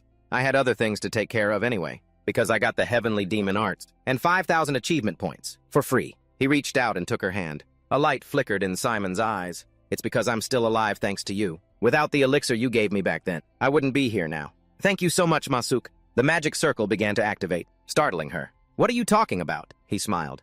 Have a safe trip. Before Ma Suk could get her bearings, she vanished. Hey! Why so sudden? The philosopher's stone next to him said judgmentally. You did that on purpose, didn't you? Simon acted innocent. Of course not. The quest reward was recorded by the system. He looked at the achievement board excitedly. Without Ma Suk and Si-hook, I wouldn't be here. It sighed. Whatever. A handsome guy is never wrong. All right. Simon made up his mind. Si-hook, this time I'll help you. Just you wait. He raised his voice. Philosopher's Stone. It said excitedly, understood, leave it all to me. Simon was fired up. All right, let's head to the next arena. The arena's landscape was tinged with a ghastly red. Elsewhere, the system gradually teleported Simon. You have entered the special arena. Fallen nature. It's been a while since I've been in a special arena. Simon started to move. He covered his nose with his hand. It stinks. Seriously, there's never been a normal map. A flood of comments appeared as he walked. Simon read them confused. What the why is the chat moving so fast? You have received this title, surpassed 100,000 views. You have received 5,000 achievement points. He was surprised. 100,000. Did it just say 100,000? The screen displayed 110,469 viewers, and it was still climbing. Yeah, he marveled. Over 100,000 viewers for a gold rank stream. Looks like the influence of that promotion battle was huge. Simon was pleased. Haha, and this is just the beginning. The objective is to eliminate the causes of the corruption, right? Today, Simon stood before a giant tree. He guessed it's here. Simon looked up at the world tree. A sudden noise caught his attention. Simon turned his head, looking around. Did I just hear something? He snapped his fingers. Better go check it out. White whale's tissue has been activated. Simon focused, listening. The sound waves gradually spread out. Got it. There's a sound coming from over there. Over there, a sword was blocking a monster's claws. Damn it, he reminded his teammate. While I draw its aggro, get to the side and attack. Easier said than done. Afterwards, Simon jumped onto a branch to observe. The players' comments also jumped up excitedly. The giant bird shrieked loudly, but a second later it was logged out. This surprised the guy named Min. All right. Simon approached, impressed. That was easier than I thought. The guy's jaw dropped in surprise when he recognized him. Aren't you the player, Kim Simon? That's me. You know who I am? They greeted each other happily. Of course I do. You're the winner of the gold promotion battle, right? Huh, Simon sighed. Was that battle really that popular? I can't believe I'd meet the champion here. Min scratched his face, embarrassed. But you're only gold rank. How did you get into a platinum arena? I'm currently in my own special arena. Oh, really? Haha, special arenas always have weird things going on. Simon turned to leave. Well, then I'm a bit busy, so I'll be going. The guy was also delighted. Okay. Thanks for the help. As soon as he finished speaking, Simon had already leaped away, leaving the guy in awe. Min said in disbelief. Is he really gold rank? Then he started questioning his life choices. Wait, am I even playing in the right game? Then he ran forward quickly. He thought excitedly, if he's that strong at just gold rank, then he must have something others don't. That means, if I sneak into his arena, I can probably snag some good loot. I'm a genius. I'd better follow him quickly but Min was blocked by a net. System notification. You are not qualified to enter. What? Seeing this, Min shouted in frustration. Damn it! A gold rank can get in, so why can't a platinum rank like me? At the same time, monsters appeared behind him. 3 roosters charged at him, making Min tremble all over. I'm so screwed. Elsewhere in another place, someone was imprisoned here. She thought sorrowfully. Even my master has reached his limit. The vines wrapped even tighter around her body. She called out helplessly, Master. Then she closed her eyes and gave up. Please forgive this useless one. Yes, at the same time, Simon had arrived. He looked ahead. So this is the World Tree Dam. It's gigantic. Simon wondered, how should I handle this? The Philosopher's Stone spoke up. I have to admit, you're pretty tough for wanting to break the trunk of the World Tree, bro, but you don't need to do that. He was confused. What do you mean? The Philosopher's Stone explained. The World Tree has both a physical body and a spiritual body, kind of like a body and a soul. The spiritual form is its true body. Simon was starting to understand. So this giant tree is just an empty shell. It confirmed exactly. But that doesn't mean the physical form isn't important. The World Tree needs it to use its full power. But as long as the spiritual form exists, it can always create a new body. Really. So destroying its shell is useless. I need to destroy its spiritual form. Precisely. And the spiritual form is guarded by high-ranking spirits. High-ranking spirits. But didn't they disappear a long time ago? The Philosopher's Stone explained, this is an arena. If the World Tree's body is still active, then they must still be alive. Simon lamented. But normal players who come here probably can't even breathe. He activated Odin's eyes to take a look. Simon saw a cluster of light deep inside. There. The closer he got, the more clearly he could see the girl from before. Simon was extremely surprised. What the... Why does a high-ranking spirit have scales? He speculated, this must be the work of the dragon race. I can't believe their influence reaches this far. Without hesitation, Simon used dragonification. It looks like she's on the verge of death. He threw a punch in front of him. I have to end this quickly. But in the next second, it was Simon who was surprised. Simon's fist hit the wall in front of him.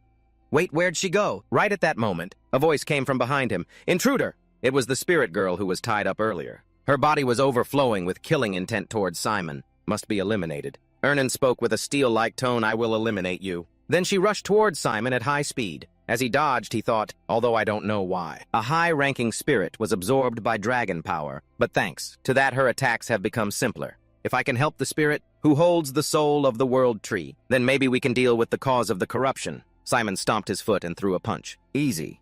His eyes lit up.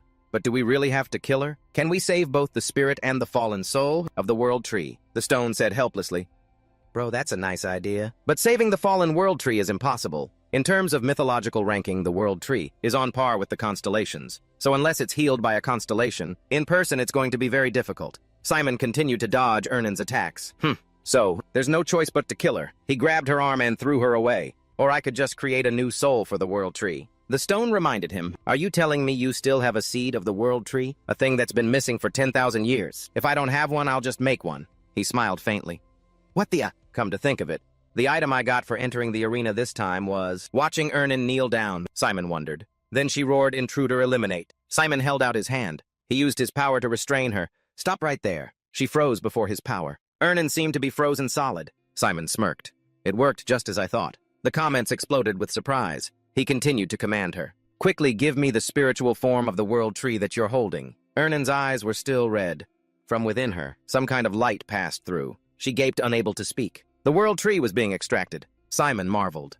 So this is the spiritual form of the world tree. It looks like a bonsai tree. I'd better finish this quickly before the resistance from the dragon power gets any stronger. Notification. You have come into contact with high-level dragon power.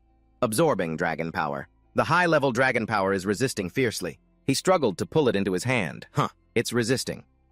Let's see who wins. The high-level dragon power has surrendered. You have absorbed a large amount of high-level dragon power. Dragon power increased by 50. Converted into stats supporting alchemy. Alchemy power increased by 25. Simon was surprised. 50, that's a lot. This is the dragon power that corrupted the world tree, so it makes sense. Philosopher's Stone. To establish an equivalent exchange via the Philosopher's Stone, you need 10,000 achievement points. Do you agree? Yes, no. Simon thought 10,000 points is reasonable. Fragment of the world tree seed mythical grade. A seed of the world tree. Although it is in a fragmented state, its divinity remains unchanged. The eyes of Constellation Zeus and Constellation Black Sun are shining. Constellation Heavenly Demon casts a curious glance. Ernan woke up holding her head. He asked, are you awake? Don't push yourself. Get some rest. Simon's eyes turned yellow as a spear flew towards him. Simon blocked it with the shield. He came to his senses. What an ambush? From within the smoke, a voice echoed. I was wondering why Lord Nidhogg's power had vanished. So it seems it's because something as interesting as you has appeared here. A woman who looked like a villainess appeared. System notification due to special interference. All broadcast audio will be muted. The comments exploded since it was getting to the good part. The villainess asked, why are you here, human? If you were able to use that lowly body to get this far, then it's worth acknowledging. He asked back, is there any reason for me to explain myself to you? She was surprised. Wait your eyes. How can a mere human like you possess the eyes of an emperor? He smiled. Are you that curious? Then take this first. Emperors strike heaven-shattering demonic arts. The woman's eyes widened and she used a shield to block the force. She said, for such a lowly race, you're surprisingly strong. Simon was a little surprised. She blocked my emperor's strike as if it were nothing. She looked at him with contempt. How dare a lowly human look at me with those eyes? I will tear you limb from limb. System voice hidden boss General Granis has appeared. He looked at her and assessed. It seems she's not exactly a high-ranking dragon. Judging by her form, she's likely an evolved form of a Diwali. The villainess smiled wickedly. Oh, so you humans even know about evolution. This is getting more and more interesting. She stomped her foot. I'm very curious about that little brain of yours. Fired up, she charged towards him, so I'm going to pull it out. Simon was serious. I didn't expect her to be able to block that move, but handling this is as easy as pie. His eyes glowed. System voice. Several constellations have restricted Granis. The constellations voiced their complaints. Constellation Odin. Are you kidding me? How dare you? Constellation Black Sun. Oh, that damn woman. Go on if you've got the guts. Constellation Zeus and Heavenly Demon nodded with displeasure. She yelled, what do you mean by this? Why is the arena punishing a player? Simon was surprised. Player. That monster is a player. The constellations were furious. Constellation Zeus. A platinum player. Like you interfering? In this matter is unacceptable. Constellation Heavenly Demon. Your dragonkin didn't get here through legitimate means. What's there to hope for? I hope you will make a wiser decision. He was bewildered. What is this situation? A platinum player. Just like when I met Manhwa, Things are getting more and more interesting. Simon wondered. Why did the Celestial Arena call Granis a hidden boss? The council is deliberating. I get it. System. There is interference from the dragons within the arena's council. The council has finished its deliberation. The complaint has been approved. Player Granis will be expelled from this arena. No, her whole body was infected with something. Chains the woman. She said, no, just let me undo this incarnate form of mine. I won't fight anymore. Just let me talk to him. I need to know something. He thought, I think so too, I can't let Granis go like this. Seaman recalled that Asa had said the same thing before. She must not be allowed to live. And above all, she considered herself a hidden boss to barge into this arena. Cheaters can never be forgiven. He thought, wait, killing her right now, while the constellations are still protesting. That could cause trouble down the line, especially if there are dragon spies on the council. They would definitely raise a fuss. In that case, someone other than me will have to do it. Deactivating dragonification state. All buffs including Serpent Person have been deactivated. His body was surrounded by some kind of power. Constellation Zeus and Heavenly Demon tilted their heads. Constellation Black Sun and Odin looked at you with curiosity. He knelt down, blood on his lips, struggling Black Sun. It seems to be the wound from before. Constellation Black Sun was furious. Damn bastards. Because of you useless fools, my child is injured. According to the Celestial Arena's rules, a player cannot be directly executed. Constellation Black Sun. What, you can't even kill a lizard now? Why are you targeting me? She was bewildered. Why are you targeting me? Constellation Black Sun. If not, then get ready to face the Mother of Chaos. The Black Sun's anger stirred the other parties. Simon was satisfied. That's right. Make it as big a deal as possible with your anger. The constellations of chaos are staring. Dear esteemed members, we at the Celestial Arena always prioritize fairness. Constellation Black Sun. Fairness. A top-ranked platinum creature barged into the arena for a normal gold rank, and you call that fair? Do I look like an idiot to you? At the Mother's rage, the constellations of the void are gathering, but their eyes carry killing intent. We will have a quick discussion. Please be patient and understanding. The villainess felt the pressure disappear. The arena system sympathizes with your words and expresses its deepest regrets. However, please understand that due to the rules, we cannot directly intervene. He wiped his mouth. It's working. Constellation Black Sun. You've admitted it's your fault, so bear the full punishment for this accident. Simon's eyes widened. He opened them to a different space. Where is this place? Could this be the Black Sun's domain? It's pitch black. I can't see a thing. The villainess's cursing voice. Damn it. Why did the other parties suddenly join in? This is against the rules. Celestial Arena. Are you listening to me? The voice of Constellation Black Sun rang out. You filthy serpent. How dare you use those cheating tricks to hurt my child? She screamed. Not just Nidhogg, but the other Dragon Lords won't stand for this either. Is this how you Constellations treat players? Constellation Black Sun said shut up. How dare you speak of those damned lizards in front of me? She was pulled away by some force crying out, what are you doing? She screamed, let me go now. Constellation Black Sun spoke her final words to her. For your sins I will tear you to pieces. And my child, you did very well. Simon was surprised. Even your fragility is just like me. He asked, you knew about that too? The constellation replied, of course, I'm not an idiot. Simon smiled wryly. The other constellations must have noticed too. The constellation continued. The high-ranking constellations have long since realized that the blood the Philosopher's Stone simulates looks too old. He wondered, but why did the arena compromise? Could it be they really don't know? It explained. Because most of them are spineless idiots. My child, you're going to resurrect the World Tree, aren't you? Seaman replied. Yes. I plan on saving the high-ranking spirit too. I figured as much when you spared that spirit's life. You really are something. Both with that dwarf girl and now. Those shadows must have taken a painful blow. That damn punk must be furious right now. None of us have ever been able to do that. And yet a human like you? Simon began to fall into a daze. What's happening? My head feels so foggy. The constellation said, so I will give you a gift. He closed his eyes. I'm so sleepy, farewell, my child. Constellation Black Sun has issued a quest. Simon opened his eyes. Ernan said, you're awake. He was surprised. She explained, don't be afraid.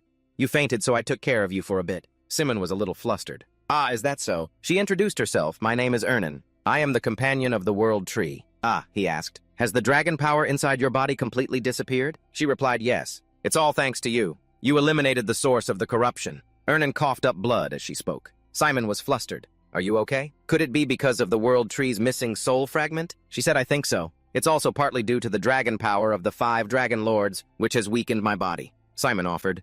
Then please use this. Even though it's just a fragment, it should be helpful. Ernan refused. This is yours. I can't, he replied. It's okay. I kept it for this very purpose. Simon urged, placing it in her hand. Please, you must survive. Live and replant the World Tree once more. Perhaps it will build a new power, who knows? Ernan was still astonished. You really... She tried to give it back, but I can't accept it. The World Tree has only one companion. even though it has been destroyed. I am already its companion, so I cannot accept another world tree. He was surprised. But I can act as an intermediary. Seaman repeated. An intermediary. Ernan explained, that's right. If you become the companion of the world tree, then everything will be resolved. I have seen your sincerity. It is pure without a trace of impurity, surpassing all other races. You are worthy of becoming the companion of the world tree. In that case, may I know your name? He replied softly, Kim Simon. She repeated his name twice. She said aloud with sincerity, I, Ernan companion of Rifrazo, acknowledge the worthiness of Kim Simun. Notification. You have been chosen as the companion of the world tree. Please name your companion. Please set a name. Simon clenched his fist.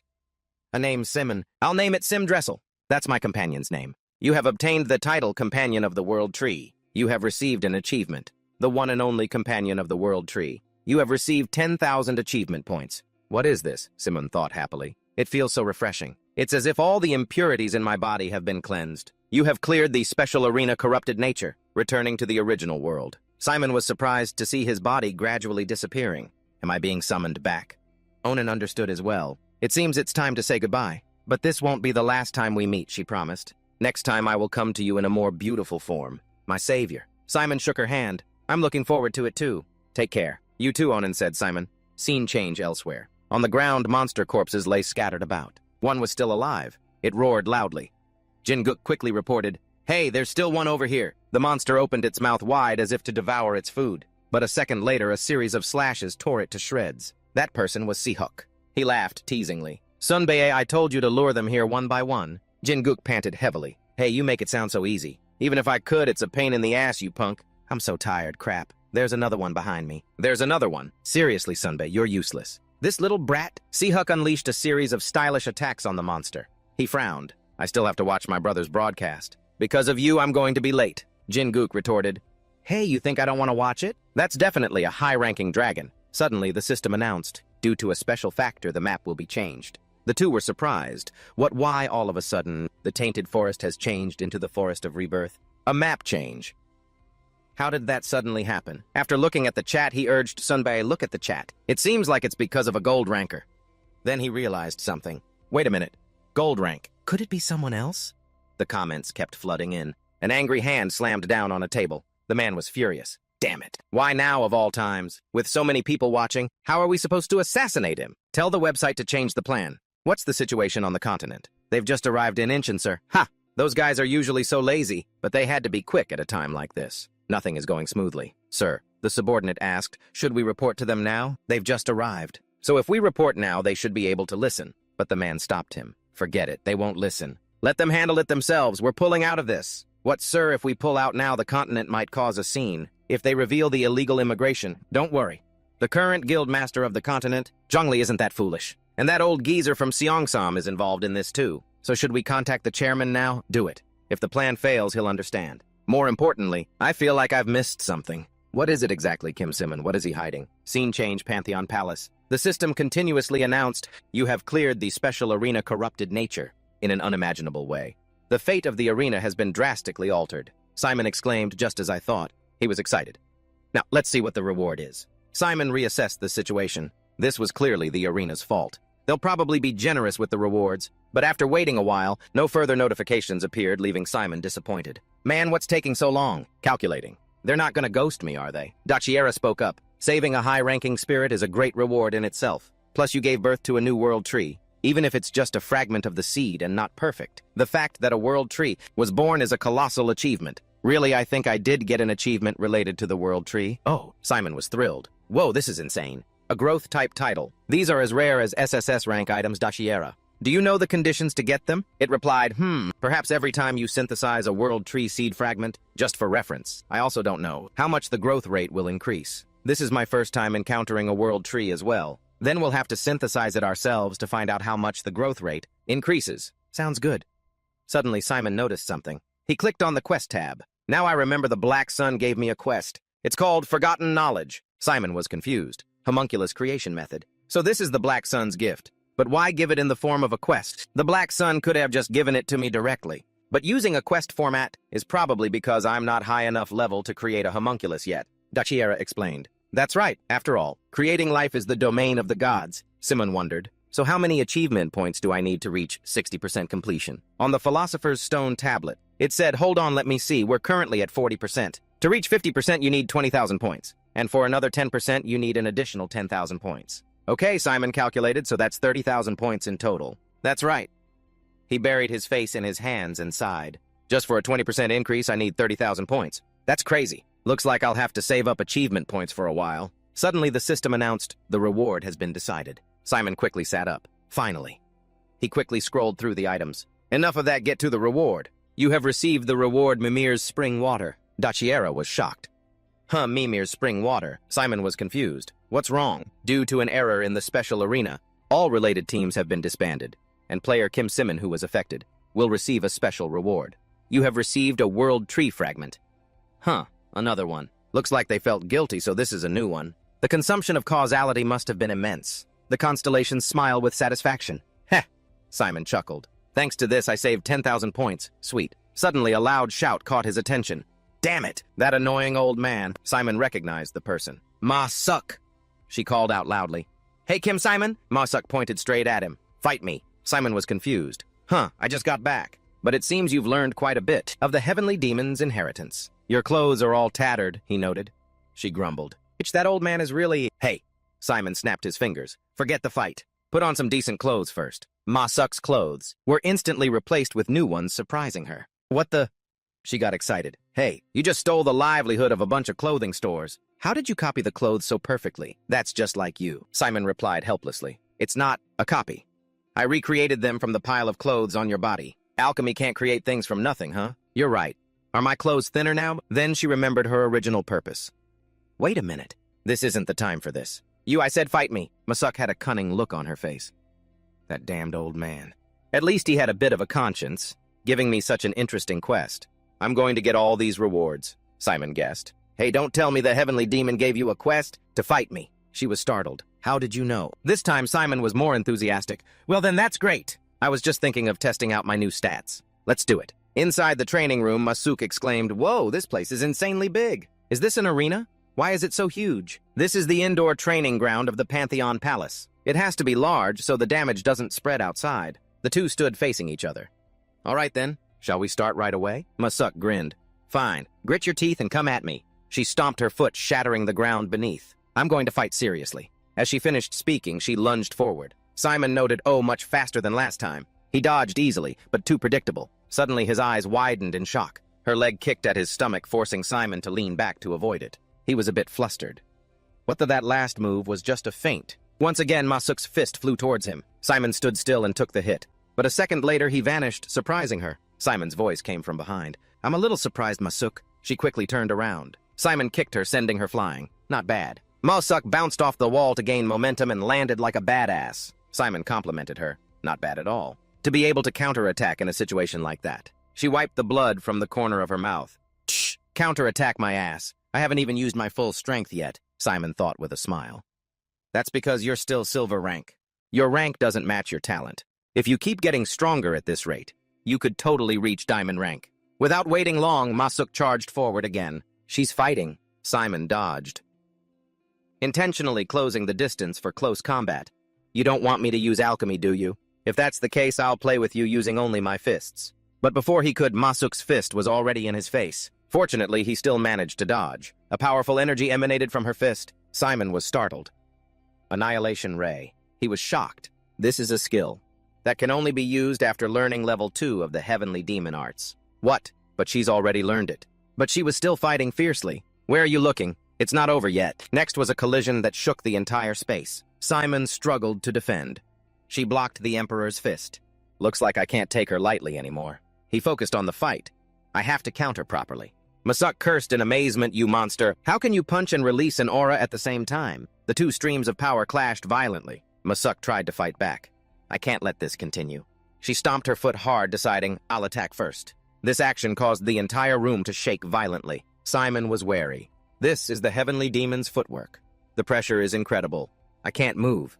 In front of him, Masuk had disappeared. She leaped up triumphantly. I win, don't I? But Simon still managed to block Masuk's fist, which shocked her completely. He said with amusement, But for me it's easy, she said annoyed. You're an alchemist. So how do you have demonic energy? What on earth did you do? At first, I purely intended to just spar with you. I really didn't expect you to be this strong. What? He concentrated his power. So I have no other choice. Masuk tried to stop him. Hey, Kim Simon, wait. He didn't listen and remained excited. Masuk, you're really amazing. His magical power enveloped the entire room. A moment later, the room was filled with smoke. Dachiera reported, no injuries, just slightly affected by your excessive mana usage. That's good. It wondered, why didn't you go easy on her? Your mana pool is strong enough to adapt to that skill. Simon looked at his hand and explained, I tried. But it's not as easy as it sounds. But I'm also very surprised. Heavenly Demon's footwork for real. Heavenly Demon's footwork means that Masuk has learned level 3 of the Heavenly Demon arts in just one session, although it's still not perfect. If my stats hadn't increased to 35, I would have had to use the skills of the Heavenly Demon arts myself.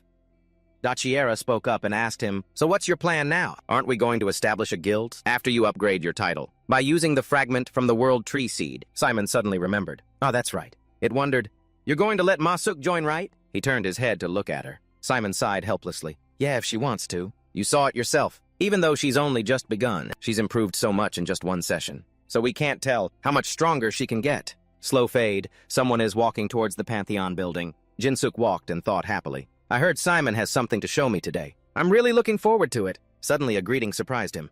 Hello, huh? I don't think I've ever seen you before, sir. The man chuckled. Ah, that's right. The old guard just quit, so I'm his replacement. Ah, Jinsuk sighed. That cunning bastard, how did he do it? That Seahook is really something. What do you mean? He walked inside, not forgetting to wave. It's nothing. Please continue your work. What was that about? Ah, yes. Jinsuk took the elevator up. While waiting, a familiar voice made him turn his head. You're here, Sunbei. Seahook waved and greeted him. You're here to see him too, right? I came with Hay about that guard. I heard the association's chairman personally hired him. So what exactly happened? Ah, Seahook explained that guard. I took care of him, thanks to my brother. Because that guy was rude to his guest. Jinguk chuckled. That's perfect evidence, isn't it? We can't fire someone just for being a little rude. You must have found proof of some misconduct. Of his right. Right, good job. The elevator arrived on the first floor. As they were about to enter, a voice called out, Wait a minute! Yu Yong panting complained Sunbei. You said we'd go together, why did you just— Jinguk scratched his head in embarrassment. That's right, Yu Yong, you came too, huh? I was just preoccupied thinking about Simon. Seahook wondered. Why are you here? A moment later in a quiet room, the four of them were sitting and talking. Everyone's right on time. After hearing about your new product, I came right away. By the way, Yu Yong, didn't you say you had something to discuss with Simon? Yes, she continued. Actually, I have a proposal for everyone. Please take a look. Jinguk looked at it, surprised. Yu Yong, is this for real? Simon was also surprised. Shongsam will help us sell potions. She smiled cheerfully. We're just sharing a bit of our sales territory. If you use our Shongsam name, it will guarantee the legal procedures, payments, and of course, credibility. You know it too, the black market isn't a good place to do business. It's also a place that's willing to sell seller information, if the price is right, Simon had to admit. It's true, you can't trust the black market. Yeah, considering this proposal, it really is much better. She blushed and continued, and I want to repay you. My mother does too. Simon sighed. Well, I didn't expect you to pay me back, but I can't refuse this. Thank you. Simon opened the system window and said, As for this, I also have a proposal for everyone. The three of them were immediately stunned. This is a growth-type title, and it even has an effect for members of the Allied Guild. Seahook quickly asked Sunbei, What was the price of the most recent EXP boosting item? Jinguk said, An earring with no additional effects was sold for about 27 billion. I think that's right. Yu Yong was aghast. Basically, you can name your own price. EXP boosting items are so rare that even with money, you can't buy them. And this one even has a growth effect. Seahook cautioned. Hyung, I guarantee that if this gets out, it will be big enough to shake the entire world. Simon said calmly. That's why I'm thinking of creating a guild. What do you all say, you in? The three of them were once again flabbergasted. A guild. Seahook and Jinguk's eyes lit up. Yes. Of course I'll sign and seal it right now. Only Yu Yong fell into deep thought which caught Simon's attention. She said awkwardly, Oppa, but before she could finish, Simon cut her off. I know. He sighed. You're the guildmaster of the Shongsam Guild. If you want to join, can't you temporarily step down from the guildmaster position? Even for just a little while. She stated firmly, I can't. If I do that, my grandfather will. Yes. Suddenly, Seaman brought up the key point. But you have your mother, don't you? Isn't she out of the rehabilitation center now? Her face lit up. That's right. My mother, yes. Simon was pleased. Good. Go meet her and discuss it. It's never too late to decide. Yes, thank you. Just then a loud voice shouted, Damn it, this feels great. Ma Suk came out complaining, Kim Simon, don't you have any smaller clothes? This shirt is way too big. Simon yelled, Hey, why are you wearing my shirt? Where are your pants? What are you talking about? You're the one who ripped them, you idiot. Simon impatiently snapped his fingers. But you can't just walk out wearing only a shirt like that. Honestly, in the next second, the shirt shortened and a pair of pants appeared. Ma-suk praised admiringly, "Whoa, that's sick." By now, Yu Young was gritting her teeth in frustration. "Oppa," she was fuming. "If you have a friend over, you should have told us." "Is she your girlfriend?" Simon was also at a loss for words in this situation. Elsewhere, someone is observing from a tall building. "No progress today either, huh?" the person speculated. "Kim Seaman, don't tell me he's already discovered us. How much longer do we have to wait?" Suddenly, someone reported urgent news. The two whispered. "Oh, is that so?" Then she nimbly jumped down. "Well then, shall we get started? Finally, I get to see his handsome face up close." Ma-suk's voice complained, "This is so annoying." Simon, walking beside her, chuckled. "The misunderstanding has been cleared up. What's wrong now?" She held her head. "No, I mean, why did they misunderstand in the first place? How could they possibly think we're dating?" Ma-suk blushed. He sighed. "I was a little surprised, too." Simon teased her. "Who told you to walk out wearing only a shirt?" Ma-suk retorted angrily. "Hey, I didn't have anything else to wear." He laughed. "No wonder. Yu Young said we had a passionate time." She forced a blush and said, "What be reasonable? A passionate night, my foot." Simon advised, "Just drop it. She already lent you some clothes." Ma-suk replied, "Yeah, although this outfit is expensive, so I feel a bit bad. But that kid is really kind." Simon thought to himself. This is the first time Yu Young has been so kind to a stranger. It seems like she likes her too. She said, "Let's go buy some clothes and get out of here." "I don't want to get an expensive outfit like this dirty." Simon replied, "All right." Suddenly he felt a chill down his spine. Turning back to look, something felt very strange. A white-haired person launched a kick at his head. Simon grabbed Ma-suk's hand and jumped away. The spot where the person kicked seemed to create an earthquake. He said, "You could dodge that, just as I guessed." "You're not just gold rank, are you?" Kim Simon quickly thought. What the who is he aiming at? He yelled at him. "Hey, are you crazy? There are civilians here. What are you doing?" A female voice laughed. "Are you really that naive? Is this really the time to be worrying about these civilians?" Kim Simun. She appeared behind the man. She unleashed her power high into the air. "The real fight starts now," Ma-suk said. "You scared me to death, but why did nothing happen?" "She's just bluffing, right?" He replied, "No, it's real." "Oh, this is a rare spatial attribute." She was surprised. "Huh. Space. A space enveloped them." The woman asked, "Oh, you even know about this attribute?" Simon continued, "It seems to be S rank or maybe even higher." She was excited. What a discerning eye. "You guessed right. The S rank attribute, Illusion Mirror. That is my power." The man turned his head to remind her. "Sheen, less talk, more action." She looked at him contemptuously. "What for on Ji-yun? He's going to die anyway." Simon analyzed them. Their mouth movements and language are different. It seems they're foreigners, using the arena's translation software. Their names are On Ji-yun and Shin He. Could they be from the continent? Whatever they are, I need to destroy that spatial core first. Sin smiled slyly. "It would be a real shame for that face to die. On Ji-yun, go easy on him. I'll take care of the rest." He said slowly, no guarantees. Then On Ji-yun leaped forward. "I'm not confident in my ability to control my power." He punched straight down at Simon, but he dodged. On Ji-yun turned his head and smirked. "Oh, you dodged that move so easily. Just as expected, you were very agile." "This is getting interesting." Ma-suk complained, "Damn it, that scared me." "Where the hell are they?" Simon also cursed, "Son of a bitch." "Huh, that guy seems to be diamond rank." He was excited. "It's been a long time since I've had this much fun." Ma-suk was surprised. "What the diamond rank?" "A diamond ranker came to assassinate you." "What on earth did you do?" Simon replied calmly. "Do I look like I know?" She said, "No, I also don't think you're the type to be targeted." She asked, "So what do we do now?" He answered, "There are two options. One, break the spatial core that Shin is holding and escape. Two, kill all of them." Ma-suk grinned slyly. "I vote for option 2. Simon delegated. "Then I'll handle this guy. You take care of the girl." She cracked her knuckles.